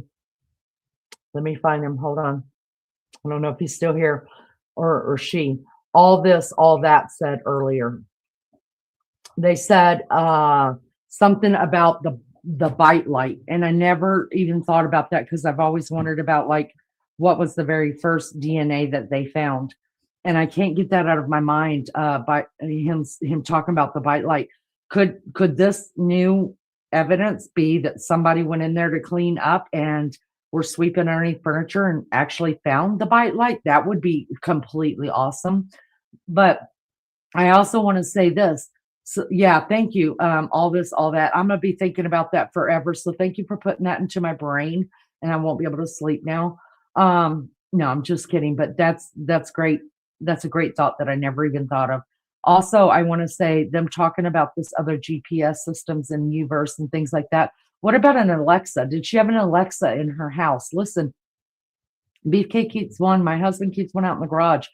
And when he's out there working on stuff or whatever, he's always playing it and music is playing or whatever. And if he forgets to unplug it, if I walk out there to go and smoke, because while it's cold, I smoke in our garage. And I'll walk out there to have a cigarette and I'll hear a damn beep. And like, even if I'm watching something on my phone or whatever, and I watch the Alexa turn on, you guys, I know it's listening. And so what about that? What about her TV, smart TV, things like that? We all know that smart TV is paying attention. Any kind of smart devices in the home are paying attention to what we're doing, because say you could be watching something on TV or having a conversation with somebody in your house about a certain thing, and then how many times have you pulled up Facebook and all of a sudden there's ads and you're just like, wait, what? Who's listening? You know, it happens. Have they checked into all that? I'm just curious. I want to know. For Platter, they fight that any subscription data on their clients, but we will get it even if they put up a fight. OnStar. So you're telling me, much like cell phones, those unique features in vehicles emit a certain Wi-Fi wavelength that can be picked up. How can it be picked up? How can it be detected? Are you comparing it to, for instance, how a cell phone is picked up in the area? How do you do it? Yes, it's exactly. You got to remember all those devices like OnStar or Cirrus, all those have to have a connection to the cellular network. So we're kind of backtracking, getting more information from the cellular network along with the vehicle information from OnStar or any of these other companies, and saying, okay, now let's look at the cellular data for that vehicle that had Sirius XM and either GPS there or a cellular connection to see if they're in the area and how they might be able to help the investigation. So you're telling me that the Wi-Fi from Uconnect, Sirius XM, OnStar pops up just like phone cells pop up? You got to remember the Sirius XM or Uconnect Wi-Fi is just in your car. It's actually just providing cellular service or Wi-Fi connection in your car. But then your car connects to the cellular network. That's how you're getting that information. So it is just like a cell phone. Yes. I mean, it's not just like a cell phone. I mean, the way you detect it is the same way you detect a cell phone in the area. Yes? Yes. Okay, here's my next question. What about this? What if, for the record, state your answer verbally? Another thing, Iker, what about this? What about a cell phone or a Uconnect, that's the Wi-Fi in a car, connecting to a neighbor's Wi-Fi? You know, when you're trying to get a cell, say, let's just pretend you're not at Starbucks because they have a Wi-Fi connection. Just say you're sitting out in a parking lot and you're trying to connect. And you see Publix, and you see Trader Joe's, and you see Starbucks, and you find one to which you can connect. Or sometimes your phone will automatically connect to that. Would that be detectable? It is detectable, and that's a thing that we do through Google, is determine what devices were in the area of different Wi-Fis. For example, they would put a geofence around Nancy Guthrie's residence, and they want any devices that were in the area of those Wi-Fi points. You know, it doesn't even have to connect to those Wi-Fi. It just has to be able to see that Wi-Fi device and measure its signal. So that's one of the things that the investigators are doing at this time. Okay, Iker, slow down, please. Sir, can you say that again very slowly for us mere mortals that were not with CAST? Go ahead. One more time. You start with geofencing. Explain to everyone that's not tracking down killers, what is geofencing? That's going through Google and maybe other companies and providing them an area and then asking them of any of their devices that are in that area. Google can do that based on their devices, Android phones, getting signal from the various Wi-Fi points in that area, which allows them to say that device is in that area, for example, Nancy's residence. Okay. I don't want to go to DEFCON 4 because that is exactly how jurors get confused. But you're telling me that, and I'm not talking about cell phones. We've already mined that. I'm talking about car Wi-Fi. I'm talking about Sirius XM or similar. I'm talking about OnStar. You're telling me that any Wi-Fi related device, whether it connects to someone's home Wi-Fi or not, can be picked up, even if it's in the area. We're not talking about just cell phones. We're talking about cars. That's what we're talking about. And then once that can be identified, we can trace it back to the subscription. You are correct. It can be cars. It can be an iPad without any cellular service. It can be a watch. It could be an iPad with no cellular service. It could be a cell phone. It could be a vehicle. All those devices are measured. Their location is measured by the surrounding Wi-Fi points. And Google can say, based on where these known Wi-Fi points are, that they get that these devices are in this area. Put up Iker. Iker, that's really smart that you mentioned watches. So, geofencing, if the perp or his accomplice is wearing a watch, a smart watch, a Garmin, and anything, that's going to pop up? That's correct. Now, that has to have some sort of Google nexus to it. Got it. Needs a Google Nexus. Okay. Speaking of accomplices, and I haven't even gotten to Mexico, the Guthrie family has now taken it upon themselves. And you got to wonder, why are the victims having to do their own searches? Nancy, don't make me start arguing with you now. Don't make me do it. The Guthries should have been in front of cameras from day one, not just putting out a video on Instagram every week. It makes you look guilty as hell. I've never known a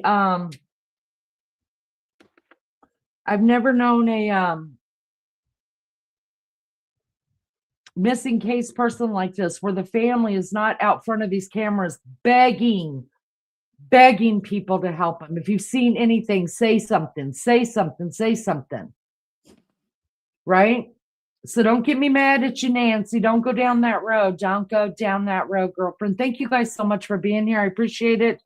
Do me a favor, hit the thumbs up or the thumbs down. It really doesn't matter to me. I'm hoping to get 100 thumbs up in a day. We do 2 lives a day.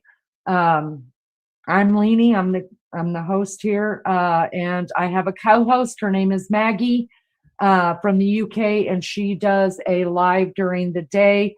Eastern Standard Time, which is where I'm from. She is live between 2 and 3, doing a couple hour live from the UK, and her co-host is also from the UK. That is Lizzo. So check them out, you guys. They're really good. They're really invested. We all, we're reading from the same book. We're just on different pages, I think.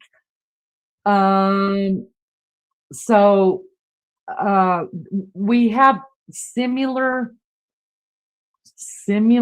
ways of thinking of what's going on, and some of it we think completely different or wondering completely different about what's going on. So if you want a different look, a different thought into the case, check out my girls Maggie and Lizzo. I appreciate them so much for coming on here and just trying to keep everybody informed and up to date. All right, back to this, you guys. Sorry, I have to stop it every now and then. It's just what they make me do. To extend the search into Mexico. I'm going to get right to that, but also accomplice. What accomplice? Now, I found this unusual. Dave Mack, everybody on the panel, look at this photo if you can see your monitor. The with a backpack and the without a backpack. From where did the backpack come? Was there a car waiting? Was he so close by he could just walk to the backpack? Has anybody noticed? Nima Romani, what? There he is with a backpack. There he is without a backpack. Who handed it to him? What waiting car was there?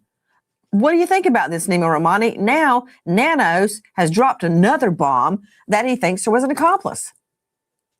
Well, I wouldn't be surprised, Nancy, if there was an accomplice, at least after the fact, right? Here's someone who has now been gone for almost 3 weeks, and a lot of people are speculating Mexico because of the proximity to Mexico. And listen, I don't want to sound grim, but at a certain point, we got to start talking about this being a murder case and Nancy Guthrie not being alive. Obviously, she's a pacemaker. She doesn't have her medication. So, and under kidnapping, federal law, it's a mandatory life sentence if someone dies.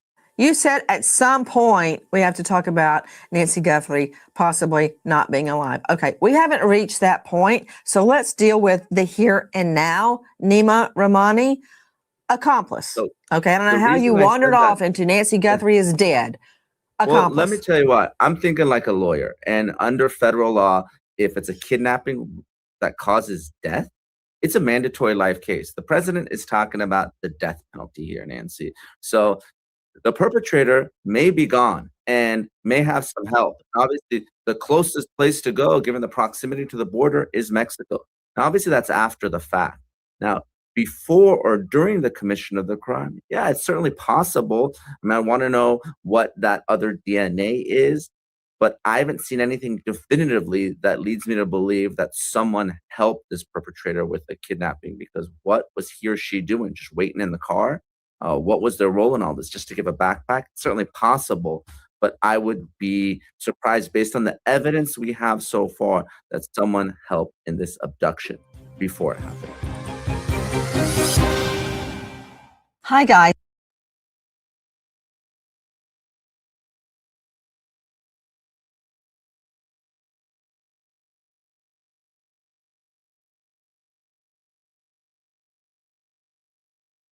Accomplice. Nanos threw that out there and Sorry, I'm not getting paid for her sponsors. Thank you guys for being here. I appreciate it so much. Will you do me a favor? First, double tap your screen or just hit the thumbs up and the thumbs down. I appreciate that so much.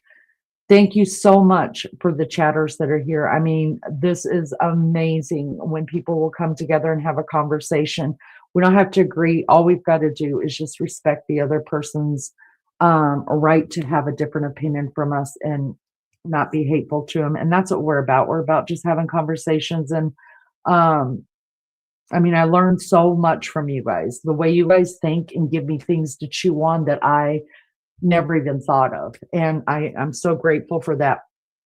Let me just say this. Well, I just got to let y'all know I forgot what the hell I was going to say because I'm old, y'all. I forget things. It comes and it goes. It comes and it goes. Any hoot and a holler. Let's get back. It's coming What? from Nanos. He says they have not ruled out the thought that there's an accomplice involved. And Nancy, I'm with you. I don't see how it could be done by one person. I never have. And I go by simply how I know it is to try to get somebody to walk when they have trouble walking. You're talking about an 84-year-old woman who cannot walk 50 feet on her own. She needs help. I'm not saying that she's an invalid. I'm just saying that to walk somebody who has issues walking is not an easy feat. To get her out of that house would have taken two people. Think about it, Nancy. If you deal with your mother and moving your mother around, think about it. All she has to do is just be like a sack of potatoes, lay still. That guy's not carrying her out of there. It's not going to happen. Two people. It has to be. So the Nanos is saying they have not ruled out the possibility of a suspect, of an accomplice. Well, you showed the backpack picture where the guy's wearing a backpack, and then in another one where he's not.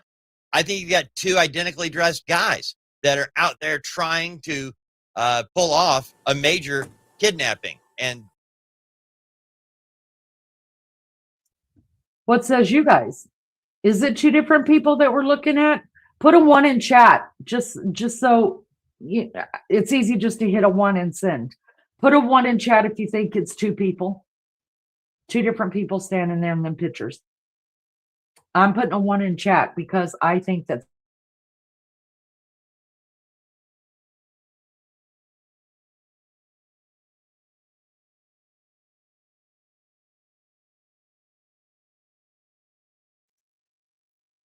When did I mute myself? I can't even remember, but obviously you guys heard me say drop a 1 in chat.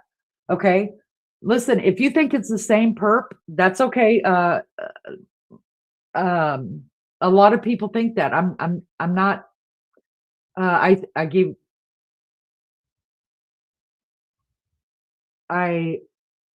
is wrong with my brain? It must be that I'm tired. Plus, you guys are all talking and giving me so much to think about. But anyways, at first I didn't think either one of these were two different people, and then Maggie actually put a picture side by side together and zoomed in, and I definitely think this is two different people. If you zoom into the picture of the guy without the backpack, it looks like to me, y'all, he has a belly on him, like a beer belly. The body looks older to me. I don't know why. The shoulders are more sagged, the beer belly. And the reason why is I call it, I don't know if he drinks beer, I'm just calling it that, pot belly, whatever. But if you zoom in on it, it actually looks like the zipper part goes out and then under his belly. Different sneakers. Yes, people are saying that they have different shoes on. I just think that this is two different people. And some of you may not, and that's okay too. Like Michael's saying, he thinks they have the same shoulders and the same thighs. It could very well be. It's just what I see happening. I see him being older to the guy with the backpack on. To me, the guy with the backpack on he doesn't look like he has a belly to me at all. And he just looks broader in the shoulders. The shoulders are lifted up a little bit more. So I also think the guy that does not have the backpack on looks like he's either thicker in the head or he's got more hair than the guy with the backpack, if that makes any sense. Rocky says, well, before that, Armelli Joe says, son-in-law and a mate. R. Carter says, we all know this is someone in the family. They're just dragging it out at this point. I'm with you. I'm with you right there with you. Rocky says the jackets don't even look identical. One coat gives a glare in the light and the other one doesn't. You know what? I mean, I don't know. I could be wrong, but I think that has to do with the lights being broke. See, that's why we just need the video release so we could see if this guy comes into view or if he shows up again after the deed's already been done to take off the the camera or whatever. You know, I think the video will answer a lot of our questions about this. Lunchy says, I feel like he looks older too. No holster, no backpack. Gino, hello, says the cartels did it just to show what they could do. Listen, anything is possible. They will never find her. She's buried in Mexico. That right there, I agree with you 100%. Cry Harder Buster says they look different, but could be the photos. He does look older though. Right. And that's also what some people have said, that when I've said that I think they're two different people. Obviously the light's different, so that could make a difference. Obviously they're taken at two different he's closer to the camera, the one with the backpack at this time, and that person is still not even on the porch or come into the portico yet. So maybe that had to do that. Maybe it's pixelating that's causing me to see something different. But just from, other than their legs kind of almost looking slim like that, I just think that's a manly thing. And to me, he looks older because he's carrying more weight around his belly. Jonathan says it's two different cameras. Look at the bush. There were two different cameras, or they zoomed it in next. Okay, so I can point my, if you got, let me take this off of, so let's look. If you guys can look at your screens and you could see my cursor. What we're seeing right here on the guy without the backpack on, he is kind of standing with his back in like a 45-degree angle there. This bush right here is the exact same bush this is right here. So he's standing, if you could still see my cursor, he is standing approximately right here, maybe a little bit closer up, maybe right here.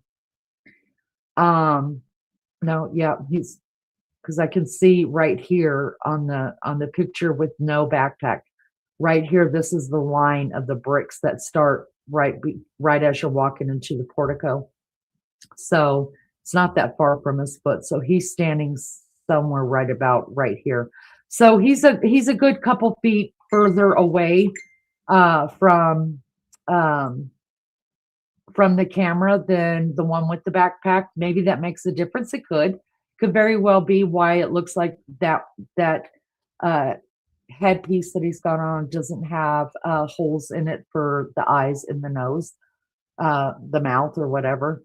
So who knows? Light, distance, pixelation, it all. But I am gonna sit on that fence until the sheriff tells me to get off that this is two different people. But you're welcome to believe anything you want to believe as well. All right, about that. The head is bulkier, right? Let's hope they have made those differentiations. I know how to say that word, it just won't come out of my mouth. Rosanna says they know who it is. I believe that. I am almost 100% sure that they know at least the mastermind, but they can't prove it yet. I thought that too, but the jacket with less light looks like it has a pattern. See, I always said that the jacket with the less light, the one without the backpack, it looks like a fuzzier jacket to me, like one that more of a female would wear. Like, I don't know, just it's not smooth like the one with the backpack. Again, could be pixelation. I think Katrina says, I think they use the public to throw out ideas. It's a shame. Poor Nancy. Agreed with you, honey. Thank you for coming in and giving your opinion. The light is from the night vision on the camera. It looks like my husband's hunting camera.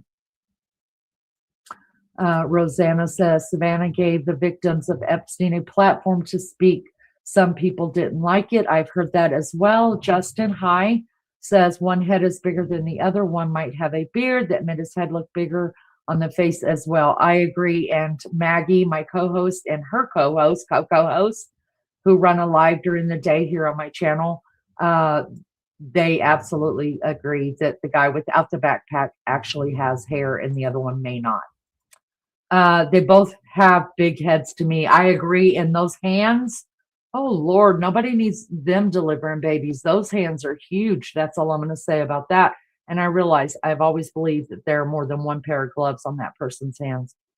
Rocky said it just looks like they posed for the camera. It doesn't look like they are worried about being recorded. There are two different cameras. You can tell by the position of the plants, different angles. Okay, and Deborah is in the house. Good to see you. Thank you for coming in. Larry says jackets are different. One has a white stripe, the other one does not. Are we talking about down the front? Because the black stripe that goes across the dude wearing the backpack, I think I see it on the other guy without it, but I'm not sure. But it still looks like two different jackets if you ask me completely. Hi, Princess. Good to see you. She says, I think it's the same person. He has something in his right pocket in both pics. Some people did pick up on that, and that's hopefully they're so dumb they brought their cell phone. Wouldn't that be funny? They are connecting all the dots. Real lunch lady you're saying hi to. Let's see. Kate, thank you. I feel like we could all bring insight to the case. I hope they find her. Right. That's why we do this. Just bouncing off each other, trying to figure this out for ourselves, you guys, because obviously the sheriff's department isn't telling us nothing. And half of what they're saying, they're fucking lying. I'm just going to say that. Hi, Miss B. Good to see you again. She says the top of the masks are different on them. The shape is flat on one and round on the other. That's exactly what Mags, my co-host, said as well. Cry Harder Buster says, looks to me like they're wearing heavy layered clothes, layered gloves, layered jacket, and probably a layered ski mask. Good point. Good point. I didn't think about that. Is Maggie in chat? Is our sweet, sweet Maggie in chat? I don't see her if she is. Larry says, why no backpack in one of the pictures? I don't know. If it is the same person, obviously the police are trying to throw us off. That's what I think. I could be wrong. If it is the same person, did the police release this because maybe somebody would recognize the person without the backpack? I don't know. To me, it looks like two different people. Maybe the police are releasing this because y'all, you already know that they've seen the video. They've seen the whole damn thing. They know for sure if this is two different people. They already know it. They already know it. Christine, hello, says the other guy definitely does not have a backpack on clearly. Michael says this is all still shots of a video. No one is posing.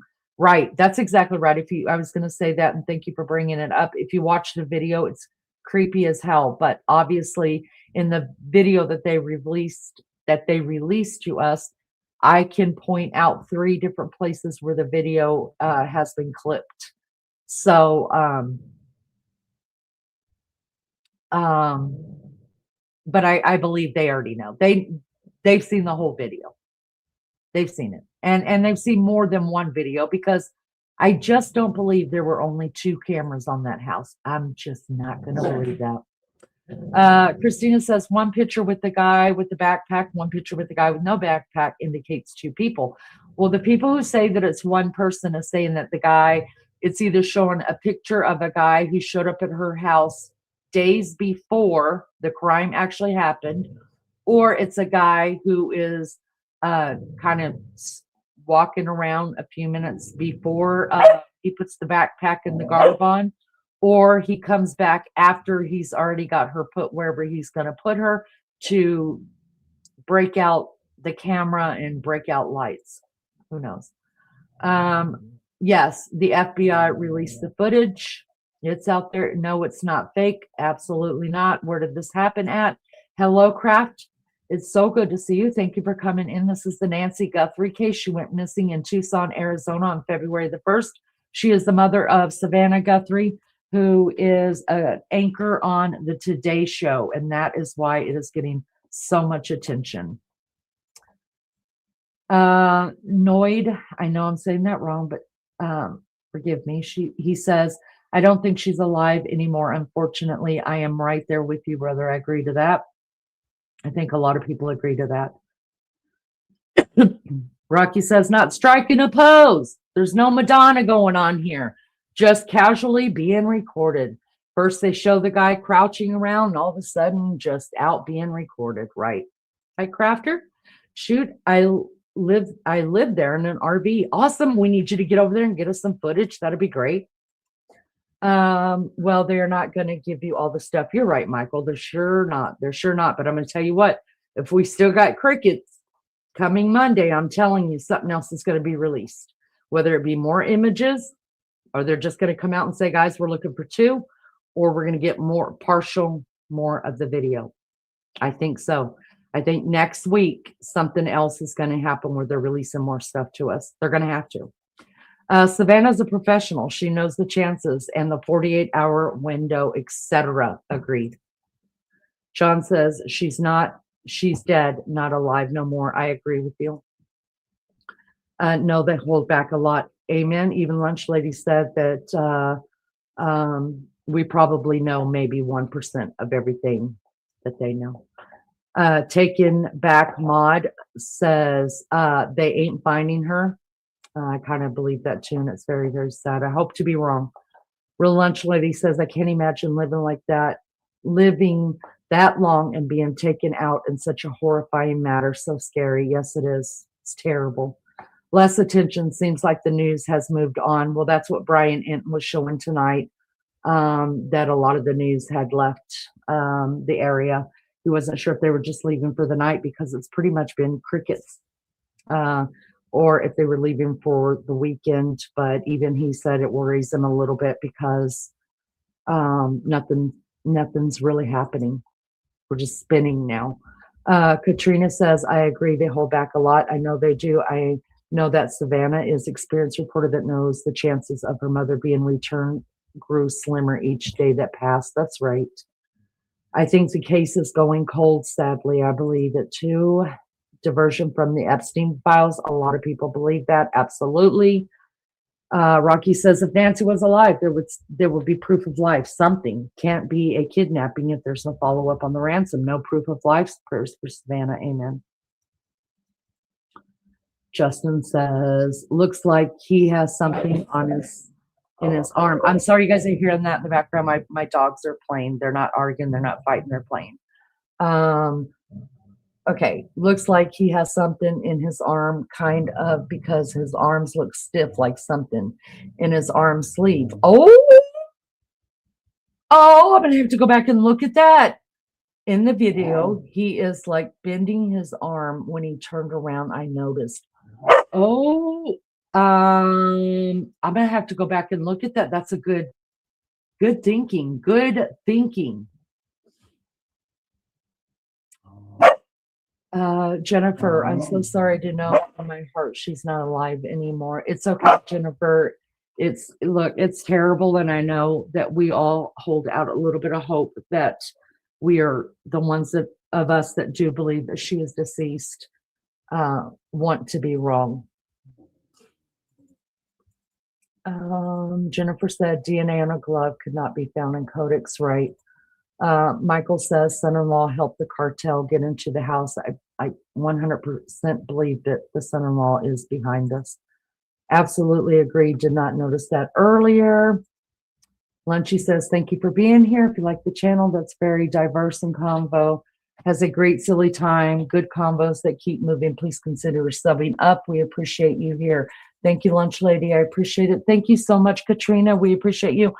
It's not only true crime this channel does, you guys. There's not a damn thing we don't talk about here. Some things are very uncomfortable, but we try to be adults about it, and most of the time we end up silly about it, but we laugh a whole lot, and we're pretty supportive of each other, and there's nobody we like making fun of more than our own friends here. So jump on, y'all, jump on. Everybody's welcome. We're just be respectful. That's all I ask. I don't like drama. I'm not going to do the drama. You'll be out of here that quick. We don't do drama. Other than that, nothing's off topic. We just try to be respectful of other people's opinion. you know, and that's the adult thing to do. If not found in 72 hours, their expired history shows, sadly. And listen, it was what is the statistics in the United States? Only 1% of kidnapping victims or murdered victims? Only 1% in the United States is done by a random person. I didn't know that until this case, you guys. I had no clue. 1%. That is crazy. That is so sad. In other words, if somebody comes and takes me out today, 99% of what happened to me is going to fall on somebody who knows me, my family, my friends, a coworker, something. That's so sad to think about.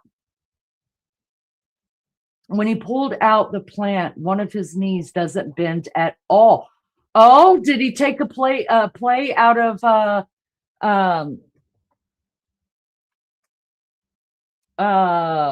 y'all, I'm getting tired, so it's getting harder for me to keep thoughts together.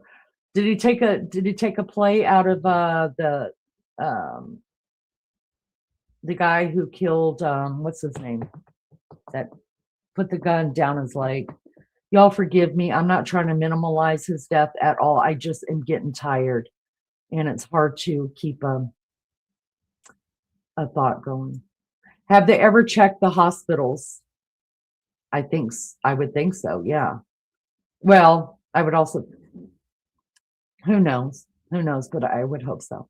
I think she was captured by the cartel, many similar cases by the cartel like this. Welcome, thank you for being here. If you also understand sarcasm and silly poking at each other, this is also a great fun channel for you. Thank you, Lunch Lady. That is the truth. If you can't handle sarcasm or people laughing, you're going to hate me. You're just going to hate me from word go. Michael says this is not a real kidnapping.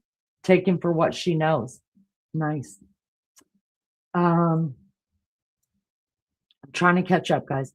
Jennifer says, I've seen enough episodes of 48 Hours to know this went down. I'm sad this little old lady got grabbed like this. Do we think it was just a home invasion gone bad? Absolutely not. And the reason why I think it was not it was not a home invasion gone bad, because that backpack is full of shit. If you're going to go into a home invasion, you're going to have an empty backpack to put the shit into to take back out. And if you're going in just to rob somebody and you don't want to take a whole bunch of stuff, but you just want some jewelry and some cash, that gun right there would have been enough. You wouldn't have had to do all that. And she's gone a lot of the time, so you didn't have to wait until the middle of the night to rob her when she's home.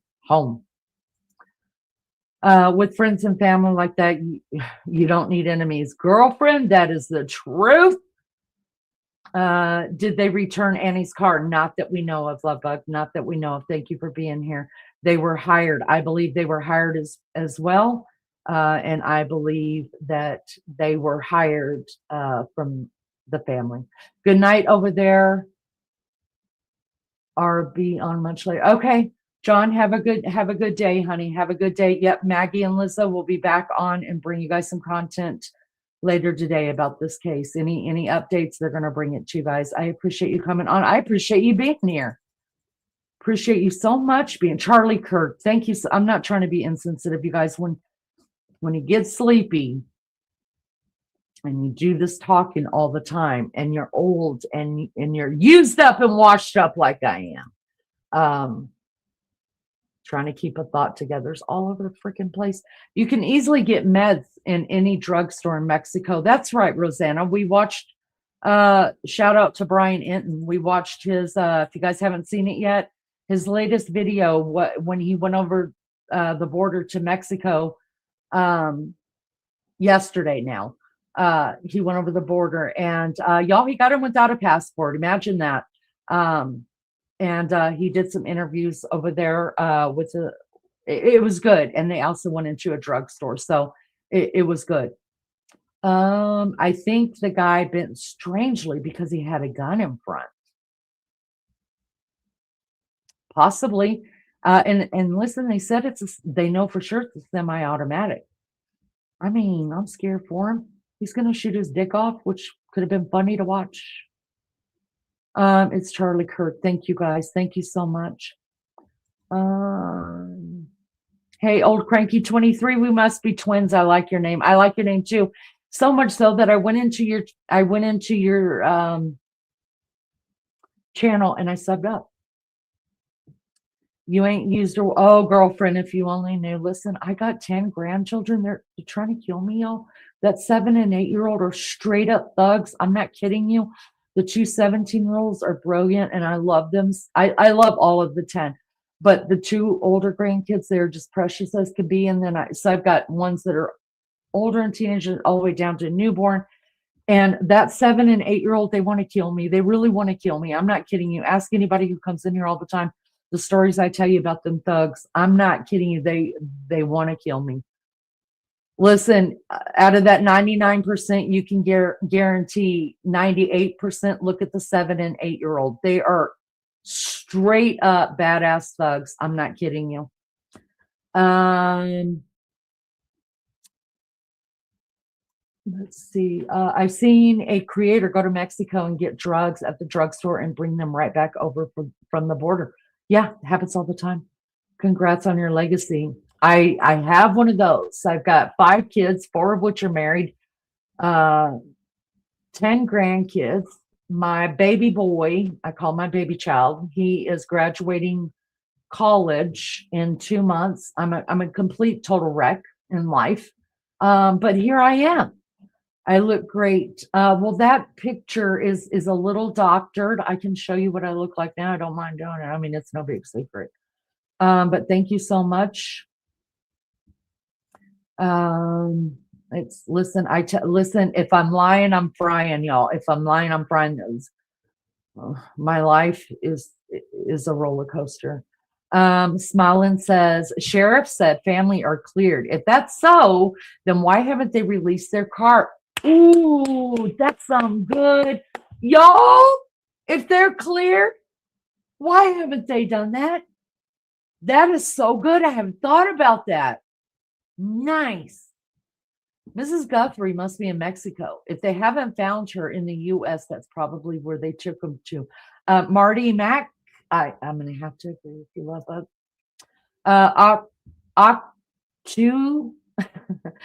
Look at the bulletproof vest underneath like an officer has. Oh my God.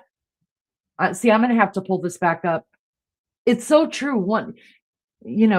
You figure things out the more you watch it. And then sometimes you watch it so much, like I have watched some things so much that I think my mind is making up shit. So I have to run over to, the OGs and say, guys, am I just seeing this? Am I making it up? Because I can make some shit up in my mind. Y'all have no idea. It's a gift. I'll say true crime. Good to see you, Lubug. I used to live close to the border, and there's many places to cross illegally. Yes, many moons ago, kids used to go across pharmaceuticals. I think they could keep her alive. Old Cranky, I did hear that, and it gave me some hope that if they did take her over the border alive, then it wouldn't be difficult to get her medications that she needs. Money talks. Hi, Keith. God will judge. Love from UK. Oh, that's so nice of you. Thank you so much. Thank you for coming in. And you're going to love my co-host. She's from Liverpool, and her co-host is Lizzo, and she's from Yorkshire. Now, I would say Yorkshire, but she says Yorkshire, like Hop. Rocky says, I seriously don't think the cartel will feel threatened by anything Nancy knew. The government knows all the players and where they are. They would just have killed her here at home. I think I think she was killed at home.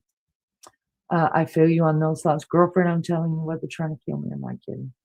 But I love them half to death, and I think I encourage them. Kevin says, people trying to make money off this woman's kidnapping is horrible. Amen and amen. And that's what I believe. All these stupid little ransom emails, letters, whatever's going on is just bullshit. I love the comments, you guys. Thank you. Thank you. Christopher Columbus came here illegally. What the fuck is the point?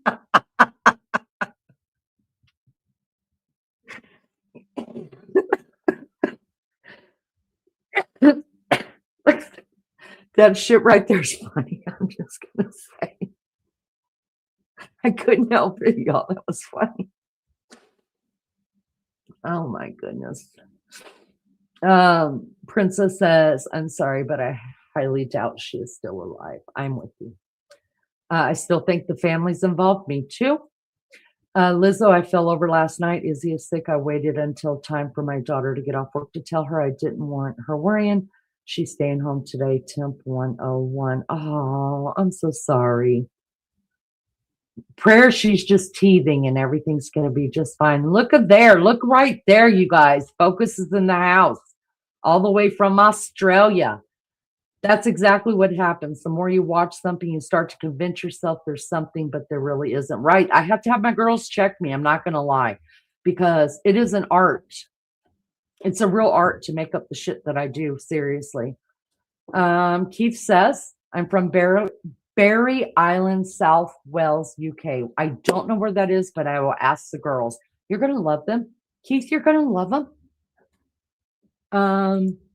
Ozzy says, I don't feel she left her house alive, sadly. I'm right there with you, Ozzy.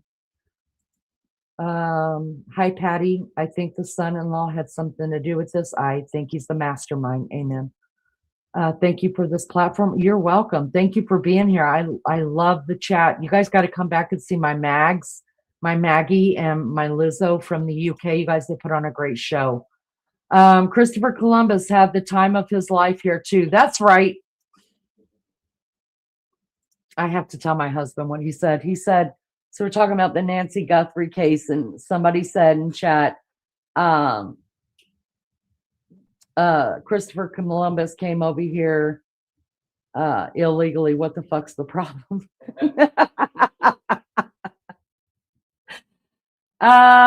Natalie, hello.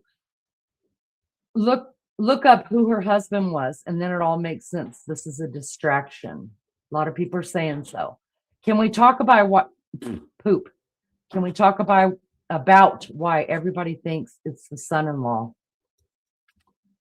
Oh, I mean, listen, I have no proof. The police haven't come out and said anything. In fact, they finally said that they have released the family, or they don't believe any of the family or their spouses or children had anything to do with it.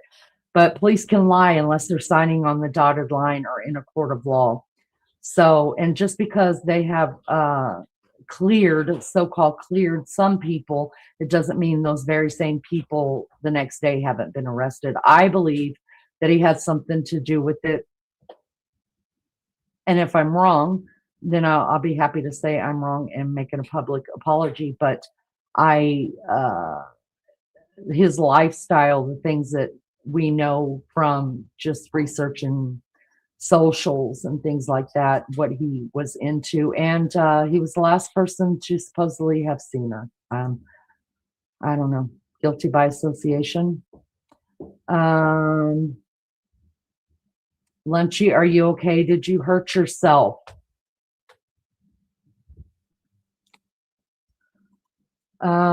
Just a couple of brookies. Don't know what that means, but hey, I'm right here with you. Do any of you people know this woman? I feel like, what'd you say, man? Up here? That's because they can still hear me. Thank you. Puppy, come here. You can't go up there. Do any of you people know this woman? I feel like I know her. I feel like I'm invested, Kevin, just to let you know. And I think the rest of us are too. We feel like we know her. We don't have to know anybody to care. I mean, if this was your mom, Kevin, would you want me to run live streams on her? Of course you would. The husband has direct links to the Rothschild. Oh, I did not know that. I will check that out. My purple says, if this happened to anyone else, any normal family, it wouldn't be in the media. You are 100% right about that. It's all to do with money. Money talks. We've talked about that many, many times on this channel. I meant passed out asleep, not literally fell over. Lunch lady still has her hips, y'all, no worries. She didn't break them. Katrina, good morning to you. Kevin says, oh, I think I answered that already.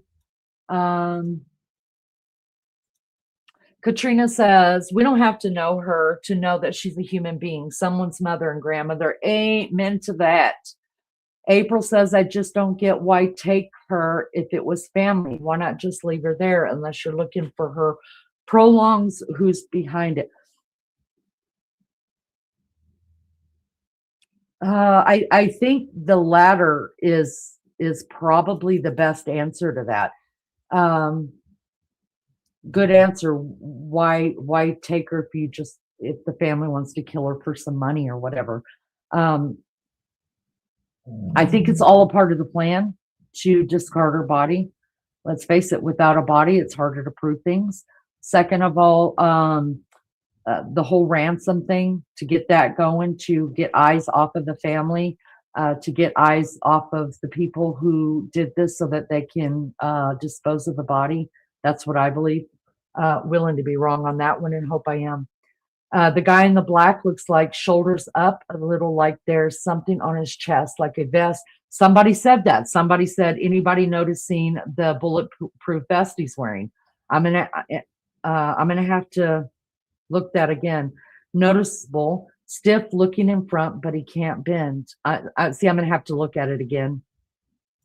Hi, Melanie. What's up with Sheriff Nanos? Incompetent as fuck. Absolutely. I call him Sheriff I don't know, because I've never heard anybody who has been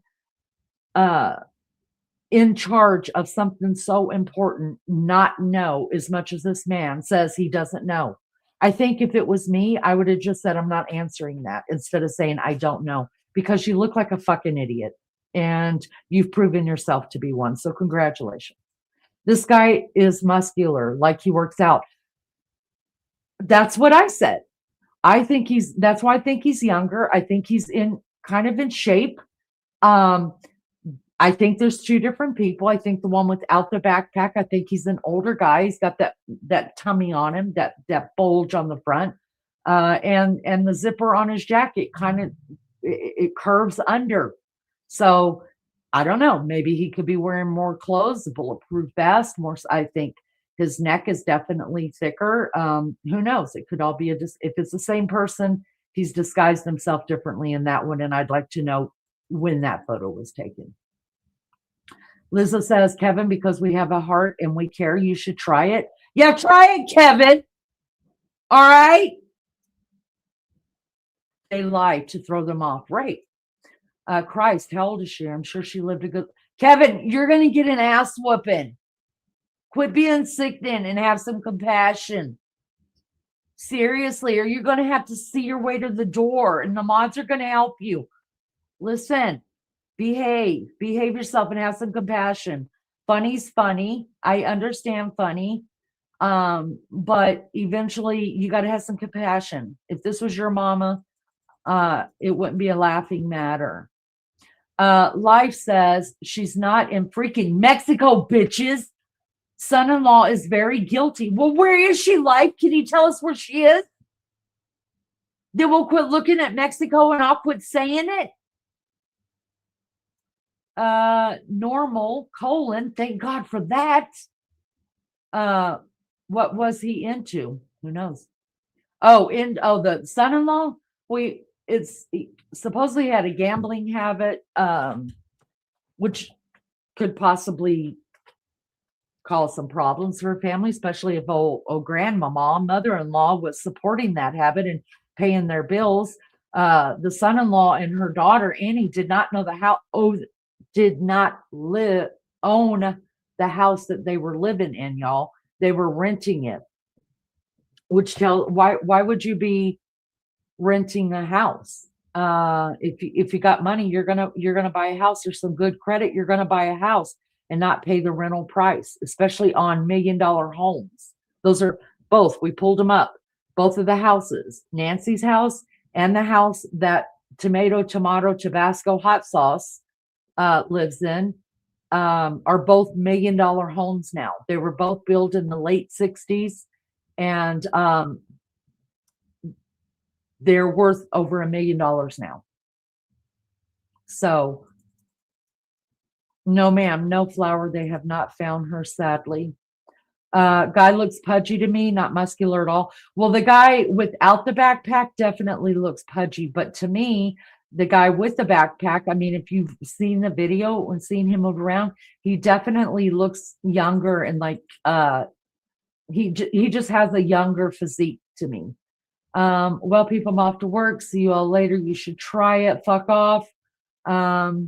We appreciate it, Kevin. You have a good day, and I hope life gets better for you. Rosanna's so confused. We're all confused, girlfriend. Miss Miss Tari, only because he has access to all her passcodes. Say it again, louder for those in the back.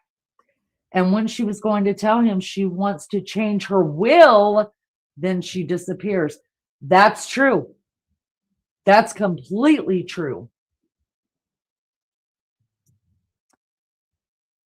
Kevin, 56 years old and retired. So Kevin, don't be judging us in here. Don't have to know to care. Okay. Oh, you're reacting to Kevin. I'm sorry, honey. I take my sarcasm back. Kevin, I hope you don't work in a nursing home. Have a great day. Natalie says no work for her. She said, suck it. Natalie said, suck it, Kevin. I heard her. It is my distraction. Thank you, Kevin, for your valuable input. We do appreciate it.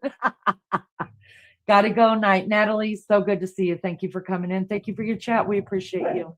We all have a mom. Yes. We all know this fishy setup can and does happen to anyone. It could happen to any one of us. Any one of us. And it's scary. The world is just nutso. They would benefit from taking her life. They would benefit from taking her life insurance, wills, and ransom. That's right. Rico says it's a false flag. October says, I wonder if they have a landscaper, worker, or someone that worked around the house that knew the family schedule. Good point. I think someone lived in the guest house, you guys. I really do. Jennifer says, isn't it interesting regarding all the blood found near the house? Not only is it not Nancy's, but it's not anywhere to be found in Codex.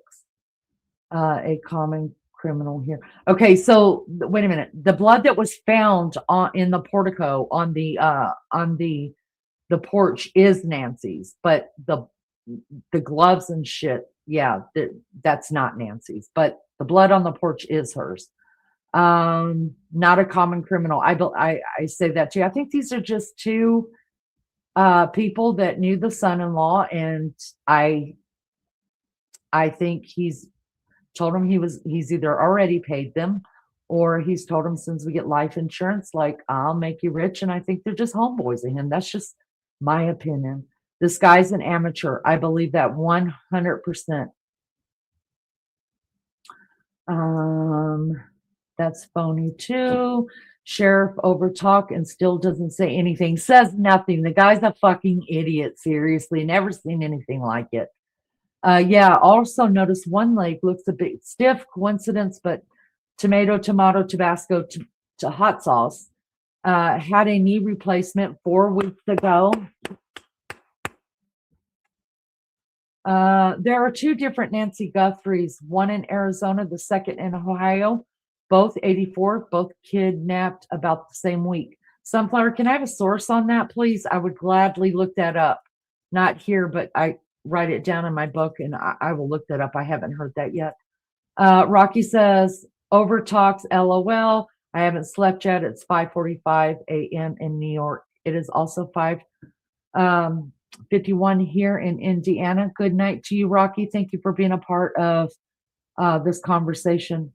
Purple says, oh man, let's not go down the rabbit holes yet. Oh, I'm already there. Love bug. Justin says, everyone have to like and subscribe, and please keep chat respectful. Justin, that's so kind of you.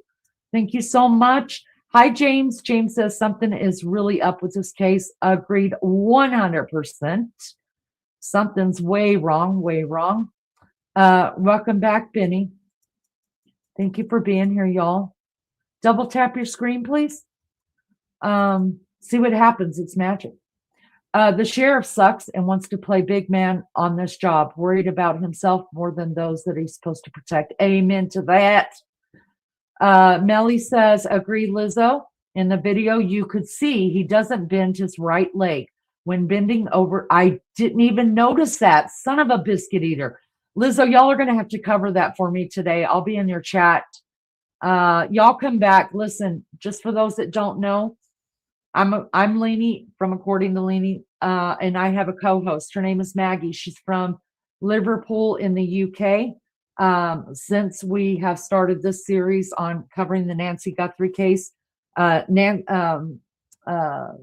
Maggie picked herself up a co-host, which is Lizzo in our chat right now. Lizzo's an OG here. We've all been here a long time. They're both way into true crime and have followed this case right along with the rest of us. So they started doing daytime lives, and I've been pulling the night shift, and it's worked out really well because people can just jump in and say, you guys got anything new? And we'll say yes or no, or give them a really quick rundown of it, and then they can get back to work or to kids or to making dinner, and it's been really, really good. So if y'all don't mind, jump into my co-host and her co-host lives that are done on the same channel. I'm Eastern Standard Time. They usually go anywhere between 2 and 3. Make sure your bells are turned on. They would love to ring them. And they go for a couple of hours from the UK, you guys. Interesting stuff. Rosanna said the one without the backpack has black on his sneakers. The other one doesn't. Yeah, I need to pull it in more because I only heard from y'all. I could see it clearly now, but I've only heard that from y'all about the sneakers. I need to go back and look at it. Amazing what you guys have given me to look at. I didn't notice his gait as far as bending a leg or something like that. That's really amazing stuff. Purple says no, the sheriff can't give out specific information. No, I totally agree. But I don't know if you've listened to any of his interviews that he's done. The man says, I don't know more than anybody. It's his job to know. He's the sheriff. He's leader of this investigation because he hasn't turned it over to the FBI. He may not have to personally work that section of the crime, but it's his job to have checked in with all these people and know what the hell is going on. You don't say, as a leader, you do not say, I don't know, because there are people that are looking up to you to know. So I'm sorry, he lost me at I don't know. Rico says, true, sheriff can't give info that might trigger the culprit. I agree 100%. Listen, I'd rather hear him say, listen, I'm not talking about that next. That right there is badass to me. Do that. Don't tell me you don't know, because if you don't know, we're all fucked. Sunflower says, yes, there are 2 Nancy Guthries. Okay, I will check that out. ML Nags says both guys they have taped are left leading in their walking. Okay, related. Working when young with job left leading, walking like plant seeds, commercial farming, or just left-handed. I'm sure I made no sense when I was reading that. Both guys have taped. Both guys they have taped are left leading in their walking. Related. Worked when young. Okay, I think I'm fucking that up even more, so I'm not going to say anymore. On the other show, they showed the mortgage company. They bought the house in September 2025. Are you talking about on this show? Are you talking about Maggie and... I was talking about when it was built. I was talking... Okay, so Nancy's house was built in the late 60s. She bought the house in either 72 or 74 and has lived there the whole time. She raised her children there. That's where Savannah Guthrie was raised, right there in that house. The house that tomato hot sauce person and his wife Annie live in was also built in the late 60s as well. And they rent it from the mortgage company. So, yes. Purple says she thinks it's one guy. Where did the photo on the right come from? This is the first time I've seen it. You know what? To tell you the truth, I can't tell you when it was released. Maggie and Lizzo would know more about that. I seen it through them one day, and I just thought it was released after all of these, but I don't think it was. I think it was all together released the same day. I heard that she wanted to change her will. Right. Daughter knew too much. Paul Ward said, nice name. Daughter knew too much. She pissed off and got too close to Epstein. Trump, a scapegoat to take the eye off the Epstein files. A lot of people saying that. Walmart AP can look at video with reference to the backpack. Ozzy says, I'm off to bed. Love you all. I catch Maggie when I get up. Love you. Love you too, Ozzy. Thank you for coming in. Keith says, somebody close to the family knows. What do you think? I agree. I think it's the son-in-law is actually the person behind it all. Kevin has left the building, y'all. Thank you so much. Sunflower says the one back east was a whistleblower, 3 million scam to Medicare. I'll look that up. So are you telling me that maybe people have got the two Nancys mixed up? It could happen. The kidnappers are stupid. Agreed. Michael, she had an appointment with the lawyer on the 3rd, but she called the lawyer and changed it to the next day. Woo! Why would she have done that? Upped her lawyer appointment? Savannah's brother looked right into the camera. So did Savannah, but her sister, nope, weird. Left glove behind, left blood behind. Could be. Well, the police said, because he was asked point blank. Now, believe you me, he was asked point blank about so much that he didn't know about, and he twiddled around it and just, instead of just coming out and tell us. But he did come right out and said, no, there was no glove left in the house. But listen, if there's blood, y'all, I'm tripping over everything. If there's blood outside the house, right there at the door, there's blood inside the house. I just have to believe that. I could be wrong. I hope I am wrong. Rocky, the sister does act very peculiar, to say the least. Yes, I agree. Michael says, yes, that is her blood from taking out the heart monitor. Michael, you can't reach in the chest and take out the damn heart monitor. This isn't one of those slasher stories. There wasn't enough blood. Profiler Pat Brown did a video on this. She said a nearby house was empty and visited multiple times by specific people who were never identified. I know there was some stuff put out that some of the neighbors had reported seeing a prowler in the neighborhood or something. Rocky said the son-in-law had everything to gain. That is true.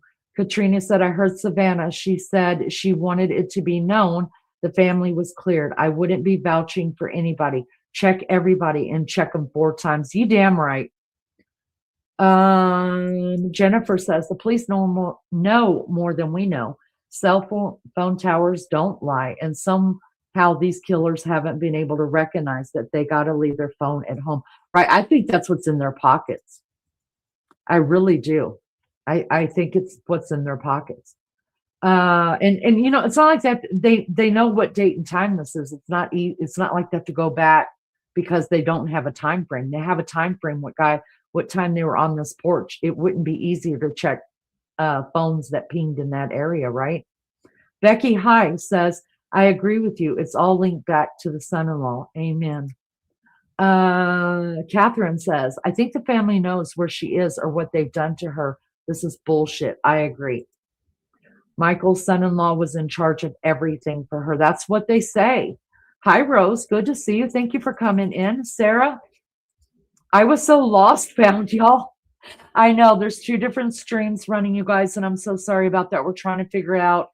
I even tried to type into chat while we were listening to Nancy Grace, and it's not even accepting my typing. So welcome. Thank you guys so much for being here. We appreciate you so much. Rico says, remember when Juicy Schmote faked his attack? Detectives traced the two men, maternal purchased, et cetera, et cetera. It can be done. Thank you so much. Good night, everyone. Blessings to all. Please be safe. And I hit the ring bell so I can join with y'all again. Rocky, it was so good to have you. So good to have you in chat. We appreciate it. Thank you for coming in. And we'll be happy to have you back. Why? That's what Katrina said. Would they put the son-in-law in charge of their mother? Not a smart move. Listen, I know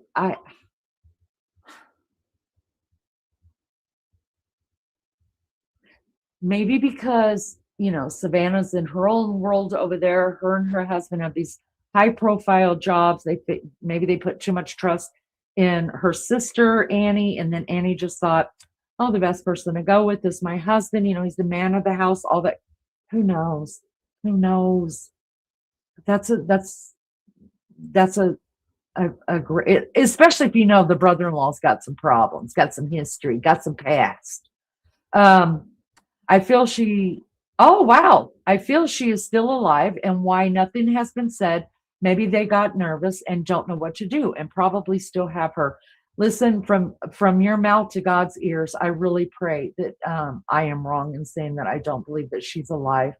So I still have hope. I have hope that I'm wrong. Let me put it that way. It's Friday, y'all. The sheriff has been reviewing ring cameras from nearby and may have found some footage. That'd be nice. Family crime files video up today. At interesting comments about this case. Check it out. I mentioned that this person's really smart and must be working with organized people. Right, T?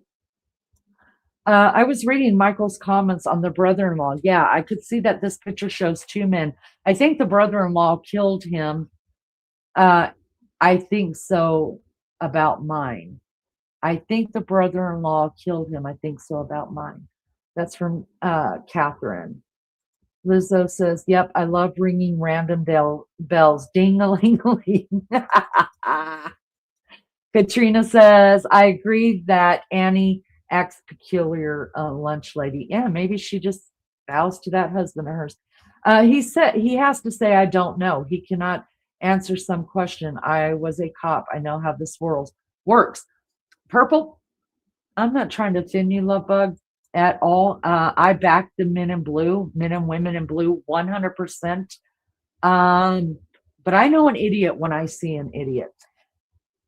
I'm going to say this one last time. I understand that he can't answer most questions, not even some questions. Most of the questions he can't answer because in keeping with the integrity of the investigation. I get it.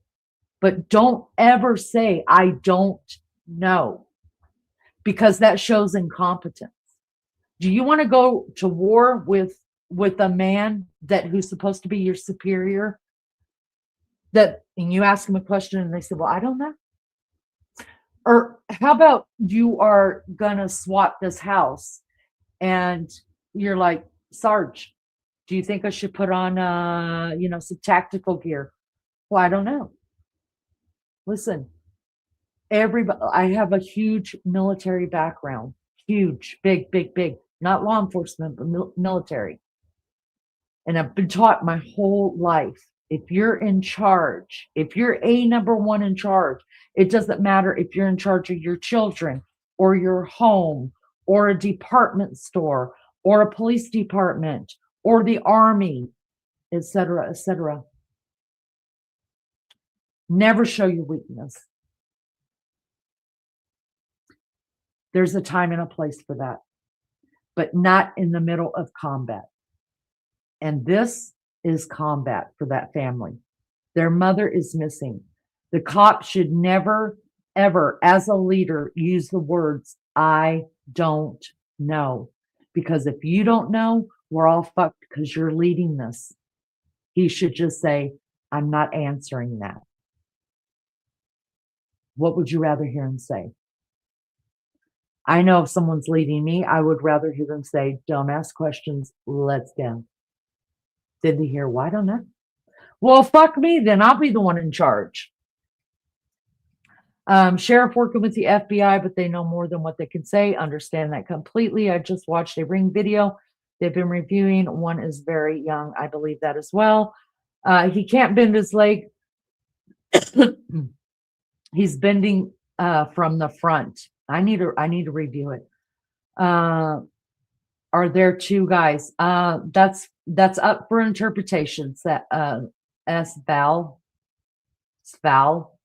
It's up for interpretation. Everybody is interpreting it one of two ways, yes or no.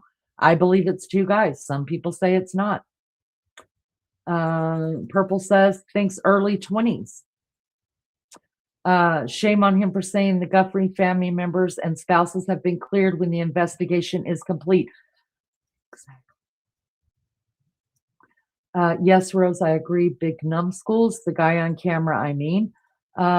Stacy says his right leg, I believe. Watch when he bends over to get the brush. Look closely at the leg at about the kneecap. High damage. You back, love bug? You been out there smoking? I need a cigarette. I couldn't say for sure, but they're hiding a body is more than one guy. Agreed. ASMR says millions of kids are missing. Who cares? Wow. So ASMR, if this was your mom, would you not want me to do a live on it? And she's not 100. But if she was, who cares? Right? Who cares? This is someone's mom. This is someone's grandma, someone's aunt. Somebody loves her. So if it's your 100-year-old mother, would you want me to do a live on it? Yes, there are millions of kids missing. Yes. And yes, the only reason why this is in the news is because who her daughter is. We get it. But it doesn't mean that she doesn't have the right for us to care about her as well. Both times I had knee surgery, I bent over and walked like that. Wow.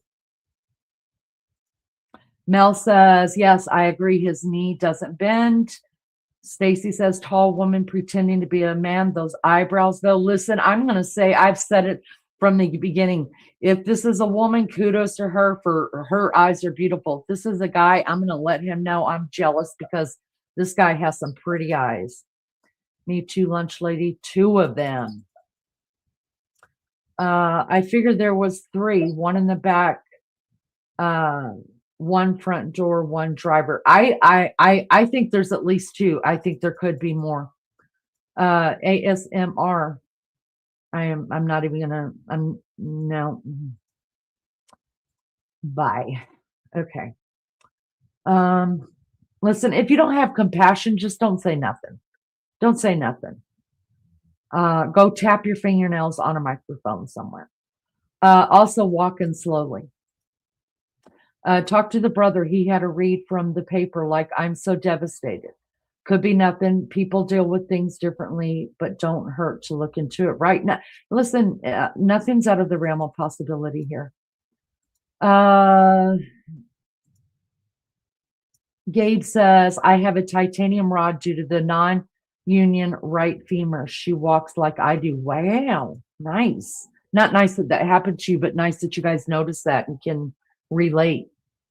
Christina says, I agree, but what they're saying is that the kidnappers did not bring any cellular device at all when they went to kidnap Nancy. Wow. If the sister-in-law did it, who's helping him? Where is she if he did it? You mean if the brother-in-law?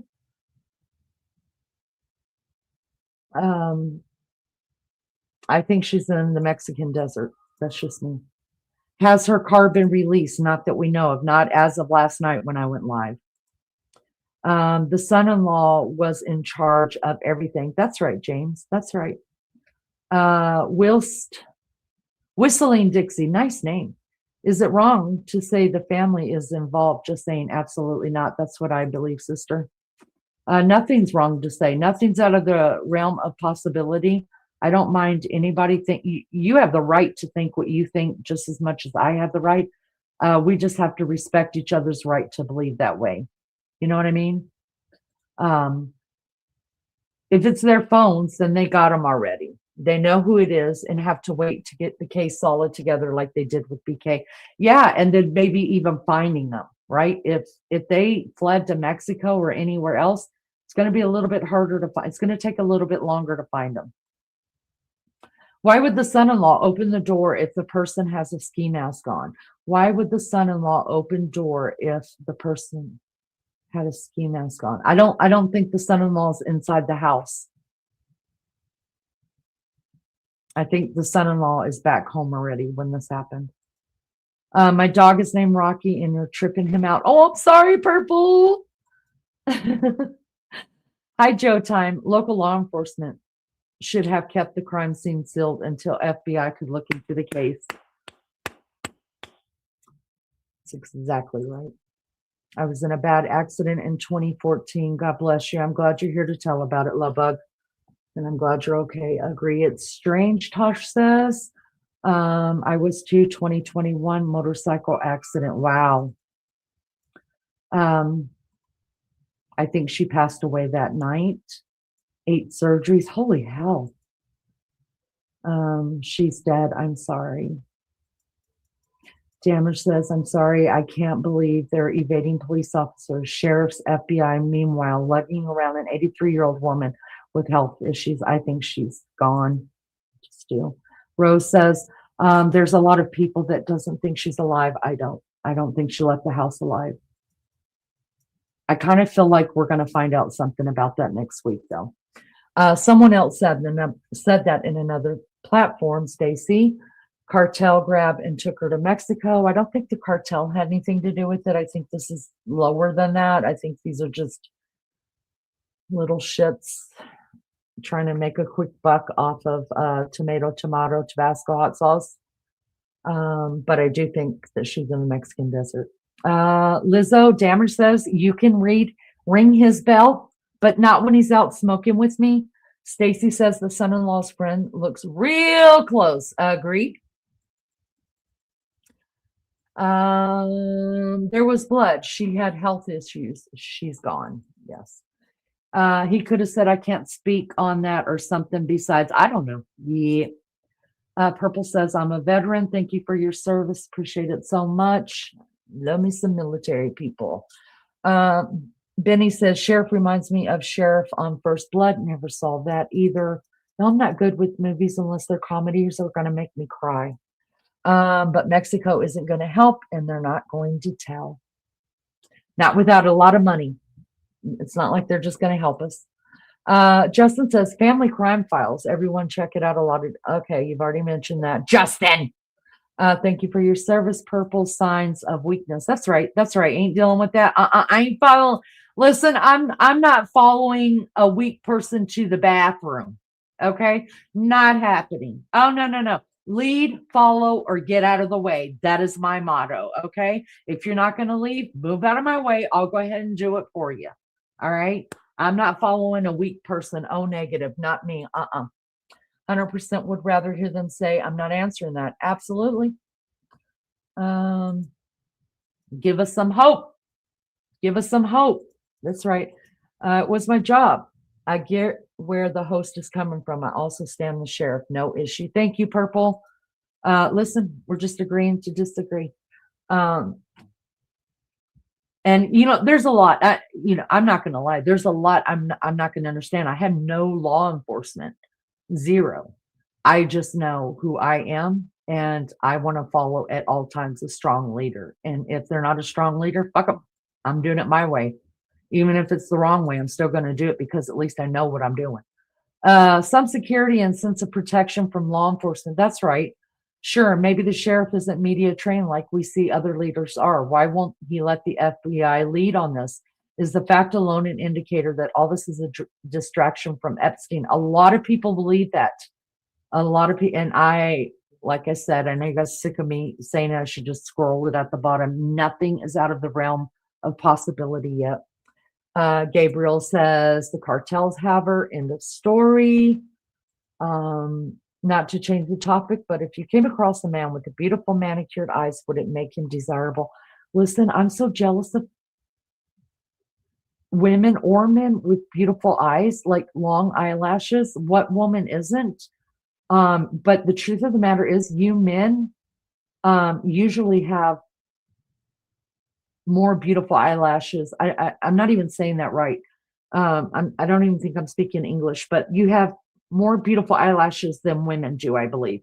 And for me, I have white eyelashes, white eyebrows. I'm just completely an albino sitting over here, okay? So anybody to me that has beautiful eyelashes that are perfectly fringed, oh, I'm so jealous of you. I want to be your friend. I would hate to hear what kind of ASMR that dude listens to. Oh my God. I thought I blocked him. I guess I didn't. I don't know. I was a cop. I know. Whack. Good morning, Gerald. First time here. Well, welcome. Thank you for coming in. We appreciate you so much. What says you, love bug? Gerald, what says you? What do you think? Tell us what you think, because we want to know. Can't stand it when they throw it all. Law enforcement hasn't found an 83-year-old lady in 3 weeks. They don't know everything. I agree. But they don't have to tell us they don't know. Did they check for suspects' footprints? The mat's still sitting there. I'm a broken record. Hi, the Bronco. So nice to see you. Thank you for coming in. Double tap your screen, everybody. Magic happens. I'm telling you, when you double tap your screen, you won't believe what comes out of it. Check it out. Just good listening, because this case is very strange. So strange. It's so strange, Gerald. I'd say if we were actually to learn anything more about it, it's going to wind up being even stranger. Rose says, was the back door open? That's what we heard in the beginning, that the back door was wide open. Is medium psychic involved in the case? I don't know about that. Dad's gone live. Mariana says, left California to Arizona to cover this live from her house. I don't think she's alive. Agreed. She could be on the reservation. Somebody said that, Brandy. Welcome in. Somebody brought that up the last night or the night before. That has been brought up because the reservation governs themselves. They police themselves. Good thought. They do. They have their own police department. They have their own government. It would take a court order to get them in to check on the res, right? Dammer says, yeah, Gerald. Gerald, give us the scoop. What you got, Gerald? Tell us what you know. She's enjoy low-key life, original view. Leah is here. Hi, Leah. Good morning to you. Good morning, Veronica. All right, I caught up in chat. Woo! Let's hear it for Blondie, y'all. Give it up. Give it up. That was some quick reading. I was tripping over my tongue and I couldn't breathe. On that note, Blondie needs a cigarette. So what we're going to do is go back to this Nancy Grace talking about this case from last night. And I'm going to smoke a cigarette. Hi, Beth. Oh, what did I do? Let me present it again.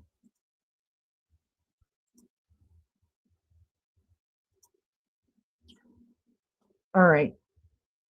Let's listen to some of this while I get some nicotine and some more coffee, for the love of God. BRB. They've been successful so Put him far. up.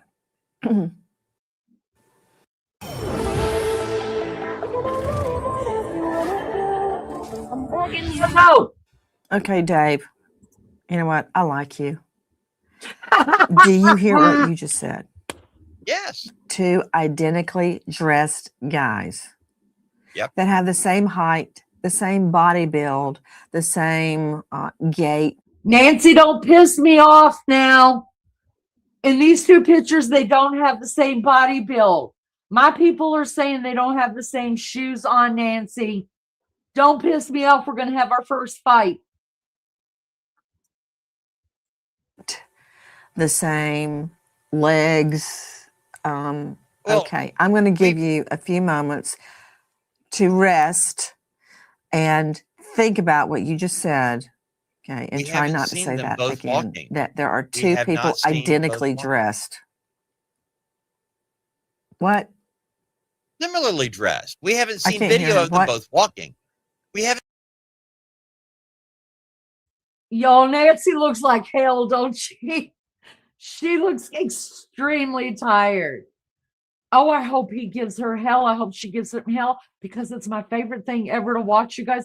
I love it when Nancy's giving people hell. I can't stand it. I can't stand it. All right, but yeah, Nancy looks tired, like she's had a little bit too much booze going on in her, y'all. All right, I have to rewind this just a tiny bit because she's like, I like you, but you're a fucking idiot. Potatoes, lay still. That guy's not carrying her out of there. It's not going to happen. Two people. It has to be. So the Nanos is saying they have not ruled out the possibility of a suspect, of an accomplice. Well, you know, you showed the backpack picture where the guy's wearing a backpack, and then in another one where he's not.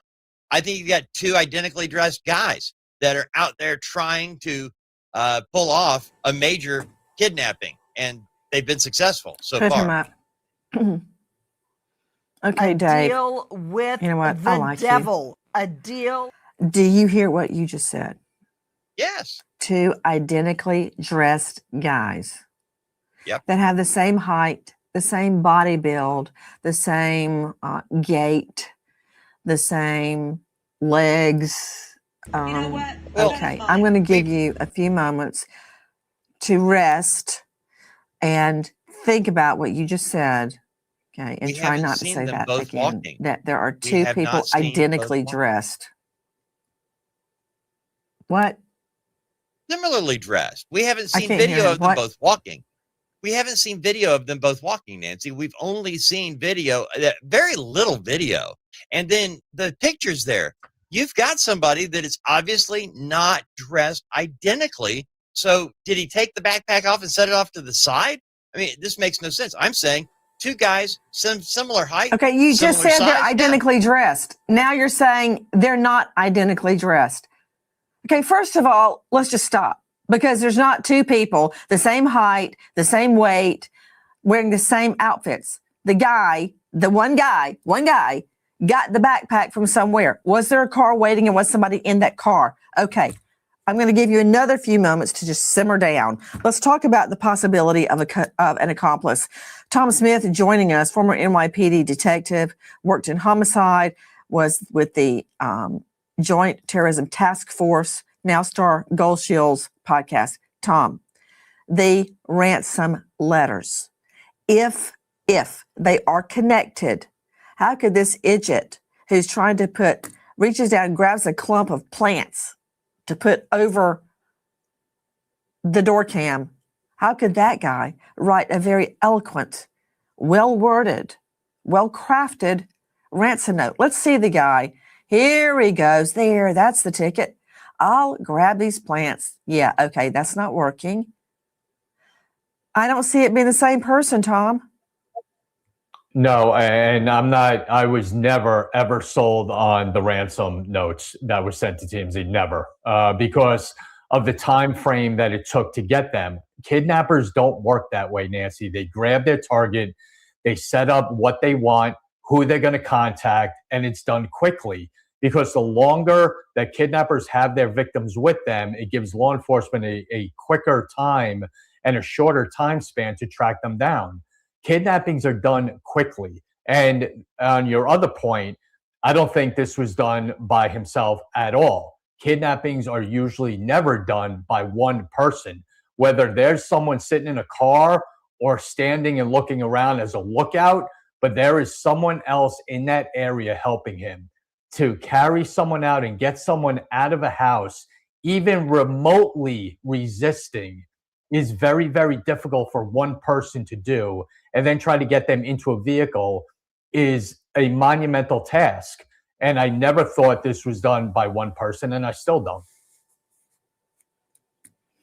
You know, I am projecting, which is not helpful when you're trying to try a case. But Tom, my mom lives with us. She's 94. And when you try to pick her up, it's dead weight. When you try to help her walk, very often I'll just get her to sit on her walker and I will wheel her wherever we're going because it is so hard to manage her. It's like 2 giant tall kitchen trash bags full of sand. And they go this way and that way and you're trying to drag them. It's hard. We know that she was upright. We believe she was upright when she first came out the door because those blood drops are clearly low velocity droplets.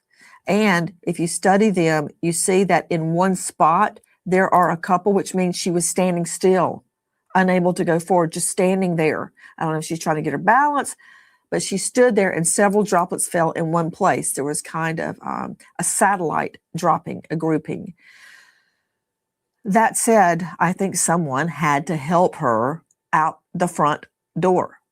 And that's not a one-man job. Agree, disagree? Absolutely not. Absolutely not. And listen, if she had any thought in her head, we tell, people who might be abducted, even children, all right, even kids, drop down to the ground and become dead weight. Even a 10, 12-year-old kid that's laying down on the ground is hard to pick up and get somewhere, much less an 84-year-old woman. It's very difficult, and I don't think it's possible. And I am in total agreement with you that this was definitely more than one person. Scott Eicher, another question is, Google was able to mine their literally trillions of data points to find Nancy Guthrie's door cam and resurrect it. What happened to the video of the perp leaving with Nancy? I believe that the Pima County and the FBI are not releasing that. They want to show what's going to help them the most, which is him approaching the door. We've got a size, we've got clothing, we've got all the other things. They're not going to release to the media if Nancy's drug out that front door. They don't want that to happen. That's just too fragile for the family to see. So they're giving us what they want us to see. I bet there's probably more. What do you think, Scott Eicher, about the possibility? We know they're in the scratching process. Could you explain what that is? And do you think there's any chance we're going to get the video off the roof, which might show the vehicle? I'm begging you, hands up, Gabriella. The scratching process is about data that's overwritten. And when you're trying to get to data that's been overwritten, you have to take the layers off, and you have to do that very delicately as not to damage the layer underneath. So if it's possible to pull more video that's been overwritten, we'd love to see it, that's for sure. Guys, a lot happening. The family is actually enlisting help from Mexico to find Mrs. Guthrie. Dave Mack, what do you know about it? The Guthrie family has reached out to the Searching Mothers of Sonora. This is a group of mothers who actually try to help find missing people. And they've been reached out by the Guthrie family, not by the FBI, not by the sheriff's department. It's the Guthrie family reaching out to these individuals, asking for help in finding their mother. And the shocking part about this is that we're talking about Sonora, Arizona, and Sonora, Mexico. They're right across the border, 60 miles to the south of Tucson, Nancy. It's not a big leap to think about how easy it would be to get a person across the border, especially in that area, Nogales. They check like 1 in 25 vehicles coming across the border. It's much different going from the United States to Mexico than it is coming from Mexico into the United States. So getting Nancy Guthrie out of the country in a matter of hours, Nancy, if that was where they wanted to be. And so far, the FBI and the sheriff's department, nobody's reached out as far as Mexico is saying. So the only reaching out is being done by the Guthrie family, as far as we know. And yeah, you're right. Mexican authorities say no formal FBI request has been made in the Guthrie case, but the Guthrie family, that was my original question, is trying to get help. Explain. They've reached out to the searching mothers of Sonora. They've reached out to this group because this group works with people that are missing in Sonora, in that area. And so the Guthrie family has reached out to this nonprofit group asking them for help. This group of women works with law enforcement in Mexico in trying to find kidnapped and missing individuals. So the Guthrie family has taken it upon themselves to reach out for help in Mexico. Hi, guys. Nancy Grace here. Please join us on Crime Stories and stream it first on Fox 1. When breaking crime news develops, we investigate. You guys, has anybody heard that? I have not heard that. Nobody's even said that. I wonder, where did they get that information? Does anybody know where they would have gotten that information, that they reached out to that nonprofit group and that the family was actually doing it? Because that's not what's been reported. What's been reported was the FBI reached out to them, and then the Mexican government said, no, we have not gotten any formal request from them.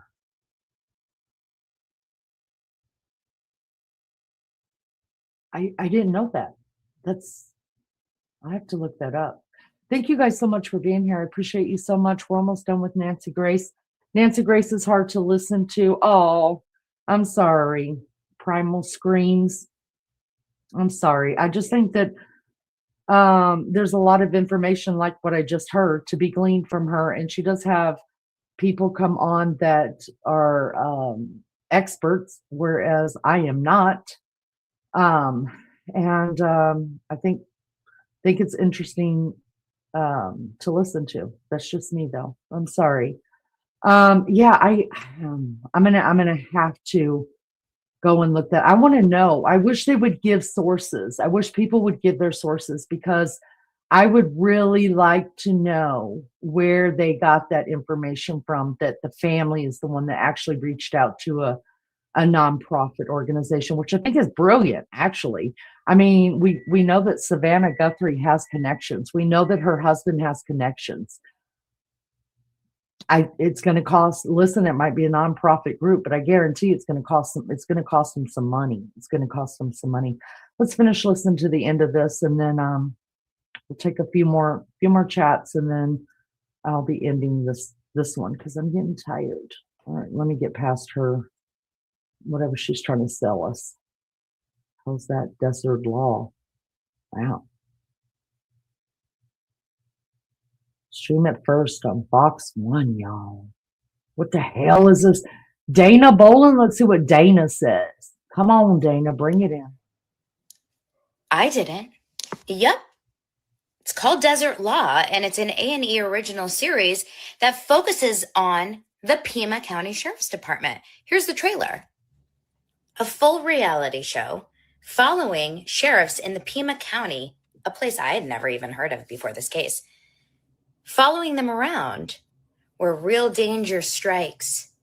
And when night falls, the criminals come out. Did you guys know about this? Because this, to me, is a very surprising twist in this case, especially for a lead sheriff who's like, I'm not used to being in the spotlight. I'm not used to everyone hanging on my every word and then holding me accountable for what I say. This is literally a quote from Sheriff Nanos, who signed his entire sheriff's department up to be part of a reality show for A&E. In fact, if you go over to their YouTube shorts, they have a whole department, it looks like, just for social media, and lots of videos like this sheriff who's like, I'm excited about it. The cameras weren't that big of a deal. I can't wait to make my family proud. Like, they are setting themselves up for attention. And this is before Nancy Guthrie went missing. So I find it really odd that Sheriff Nanos, the head of the Pima County Sheriff's Department, who literally was elected to do this and signed his whole crew up for a reality show, is shocked by the attention, doesn't know how to handle media, and is fumbling the case so hard. And is the world a stage? Are we just all on a reality show right now? Is this like season 2? That is from I knew about that because somebody put that over into the Discord and I didn't get a chance to look at it yet. So I knew that there was a reality show, but I didn't think it was real enough to really go in, make it a priority like I probably should have now.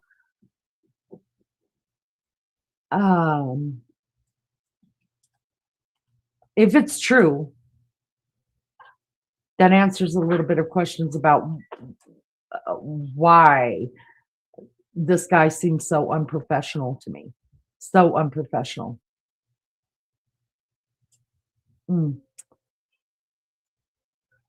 Dana Bowling.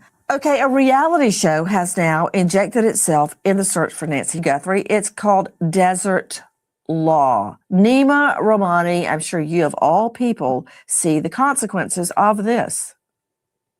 Nancy, I'm sitting here in LA and I've represented reality TV stars. They've been in my office. We've done shows about my firm. But listen,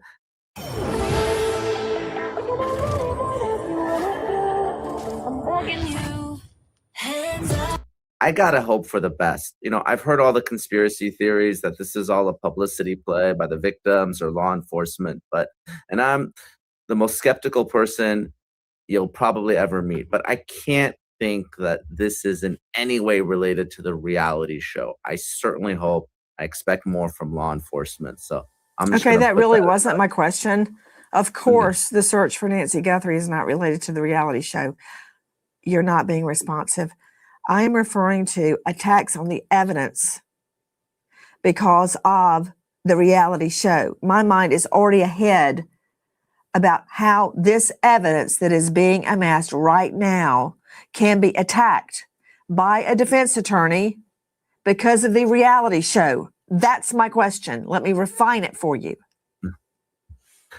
I don't think a judge is going to allow evidence of the reality show unless there's a direct link with the filmers, the producers, the sound guys and girls related to the collection of evidence. Excuse me. No judge is gonna I had to allow cut you off that so very quickly in your answer, but isn't it true, Nima Romani, that any witness can be cross-examined on a potential pecuniary or money interest in the evidence? We're going to need you to quit being a dumbass, okay? Just answer the freaking question and get that smirk off your face. I'm sorry, I'm just trying to act like Nancy here. Actually, that's really how I do act, but he's getting on my nerves too. I'm just going to let you know that. Go ahead, Nancy. Have another cocktail, baby. Get it, get him, get him. That they may have in the case. Isn't that true? Potentially, yes, but I think the state would in-limb that out. No, not potentially. The defense absolutely can cross-examine on a pecuniary interest. If your law partner, becomes a witness in a case you are defending, let's just pretend it's a drug case, all right? You're defending the drug dealer. Your partner gets up on the stand to recount some incident. I would cross-examine him from one end of the courthouse to the next about your financial agreement with your partner. How much does she make if you win the case? If you lose the case, is there a retainer from the client? Don't you want to win the case? Won't you make money off this case? I would have a field day on pecuniary interest, money interest in the outcome of the case. That is a given and has been approved and affirmed by the U.S. Supreme Court as a valid line of cross-examination. But the way these reality agreements work, Nancy, is the talent either doesn't get paid or gets paid very little. The sheriff's not going to make more money if the show blows up on A&E. The network, the production company, they keep all the money. Excuse me. So we'd have. Hold on. What? Don't they get renewed if the show does well? That's a simple yes, no. The renewals are usually options that the production company has. No. In the original agreement. Yes, but if the show bombs, there's not going to be an option. Well, they won't exercise the option. I'm not a DDS. I don't know how to pull a tooth, but Jamie, could you give me a set of pliers? Because I'm going to use them on him, Nima Romani. We all know that there is a financial incentive. Alex, thank you so much for realizing that about me. I didn't know. What part am I incompetent about? Do you want to come on? You want to come on panel? You want to have a discussion, Alex? Come on. Oh, it's so easy to put stuff in chat like that. Come on, let's get on panel and talk about it, honey. You sound like you need a hug. You really do. Have a cocktail. You'll feel better. You'll feel better. Incentive if you're starring in or consulting on a reality show. Out to Tom Smith, former NYPD detective, star of Gold Shields with the NYPD FBI Joint Terrorism Task Force. Do you see the problem with a reality show as it relates to this case? Yeah, 100%. They have enough problems with this case so far with what may come down the road. A reality show is just making it worse. And I'm guaranteeing you, Nancy, there's a couple of defense attorneys right now in and around that area, very prominent, who all they're doing are taking notes. And they're writing stuff down and they're gathering videos and they're getting news reports and they're putting it in a little box just in case they get hired to possibly defend whoever they end up locking up.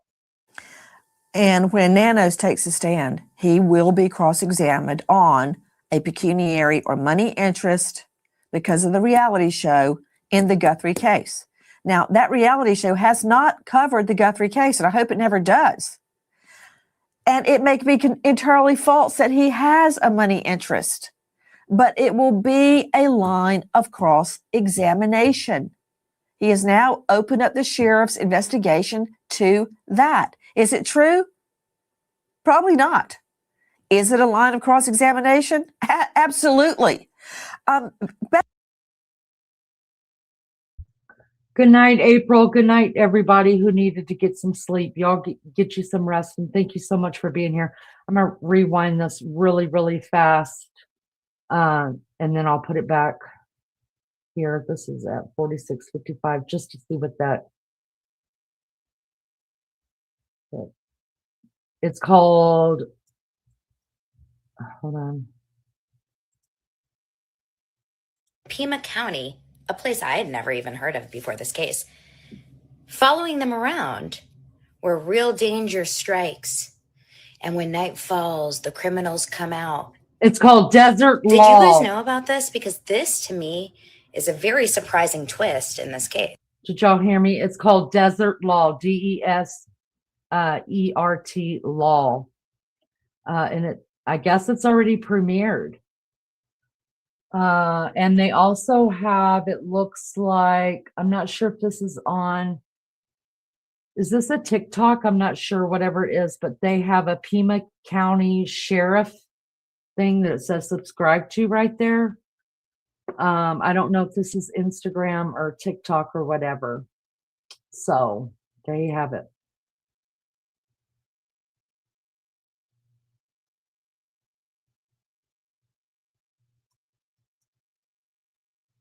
It's on A&E, you guys. Hold on. Show right now? Is this like season 2? That is from I'm Dana Bowling. Okay, a reality show has now injected itself in the search for Nancy Guthrie. It's called. So this has already got several, because it's in season, at the time this was done, season 1 episode, it's got 7 episodes in it. So it says new episodes on Wednesday, 10 to 9, streamed the next day. And it follows the high intensity work of the Pima County Sheriff's Department. It's called Desert Law. Y'all check it out. Let me know what you think about it. Desert Law.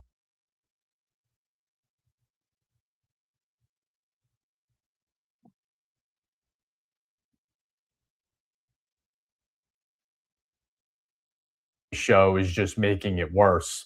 And I'm guaranteeing you, Nancy, there's a couple of defense attorneys right now in and around that area, very prominent, who all they're doing are taking notes.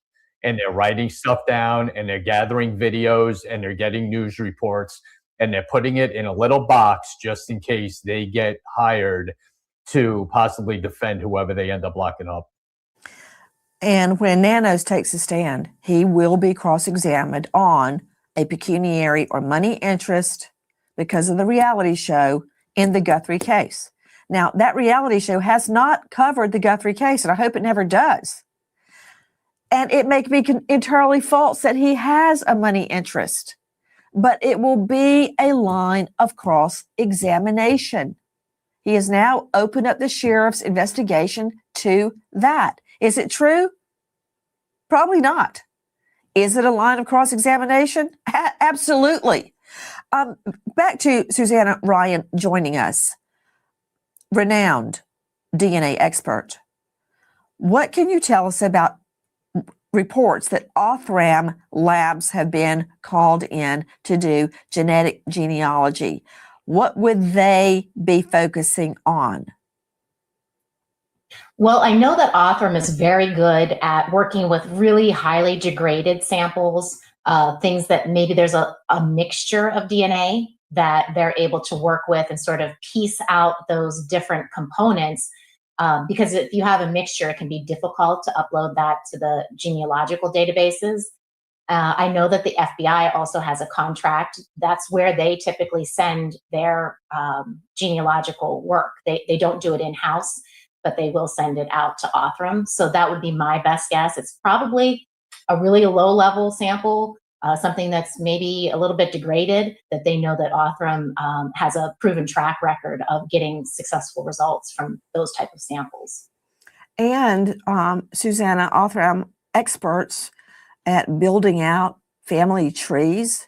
They were involved in not only the Brian Kohberger DNA case, which was a spectacular win for the state, even though they squandered it in a cheap plea, but also the Rachel Morin case. As you recall, a guy from El Salvador who was running from a murder charge there came here.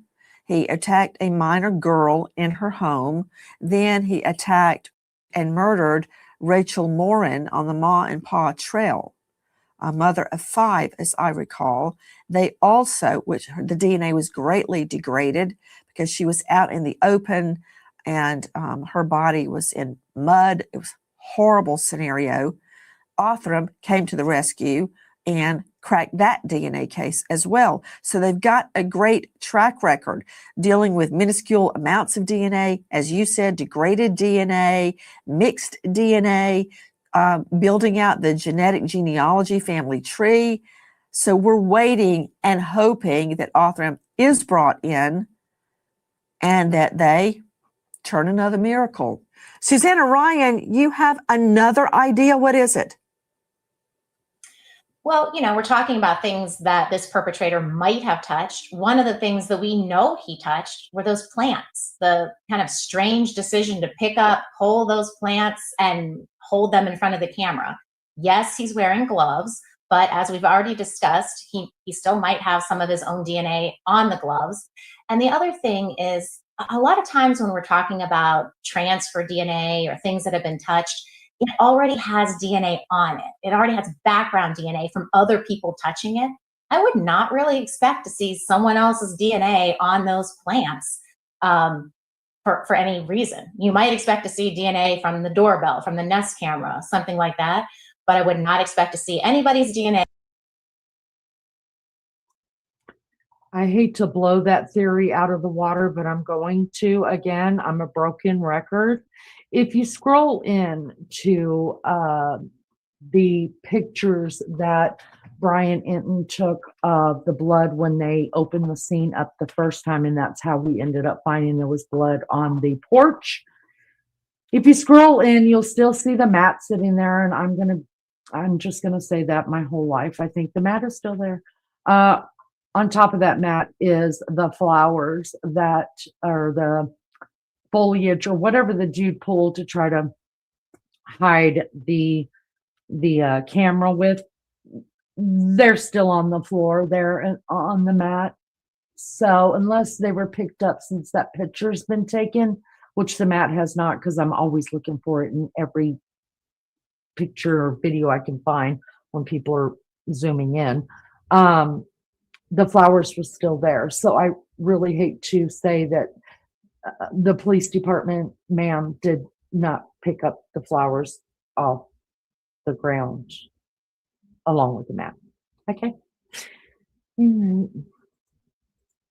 Other than the perpetrator on the plants. So that could be an item that really needs to be further investigated and tested. American homeowners, the FBI has been warning about another development occurred in the night, and that is the bizarre internet search. Explain. Well, we have an unidentified individual in Tucson who actually did an internet search looking for two specific things. One, Nancy Guthrie's address in Tucson, and the other, Savannah Guthrie's income. Now, this was done 6 months or so prior to the kidnapping taking place, and they know it's an individual in Tucson. I'm shocked that we can find out that kind of information, generally speaking, anyway, but I think that gives you a heads up that somebody was really targeting Savannah Guthrie's mom. To Scott Eicher, what can we do with that information as it relates to finding the perp? We know the search occurred. It's on Google Trends. Now, how do we narrow that down and catch the perp? We've used this in several cases in the past, attempted bombing here in Colorado of a police station and an arson that killed 4 people. Google searches of who might have searched those addresses led us to an IP address or a subscriber account or a MAC address that we were later to follow up and identify the perp. So it's good information. It does require a search warrant to get that from Google on that specific data, who the subscribers are or the IP address. But it's definitely one of the ways that they're working. All of this is happening tonight and more in the search for Nancy Guthrie. Again, if you know or think you know anything about her disappearance, dial toll-free 800-225-5324, or if you wish to remain anonymous, 520-882-7463. There is a $200,002 reward for information leading to Nancy Guthrie. Thank you to our guests, but especially to you for being with us tonight. Nancy.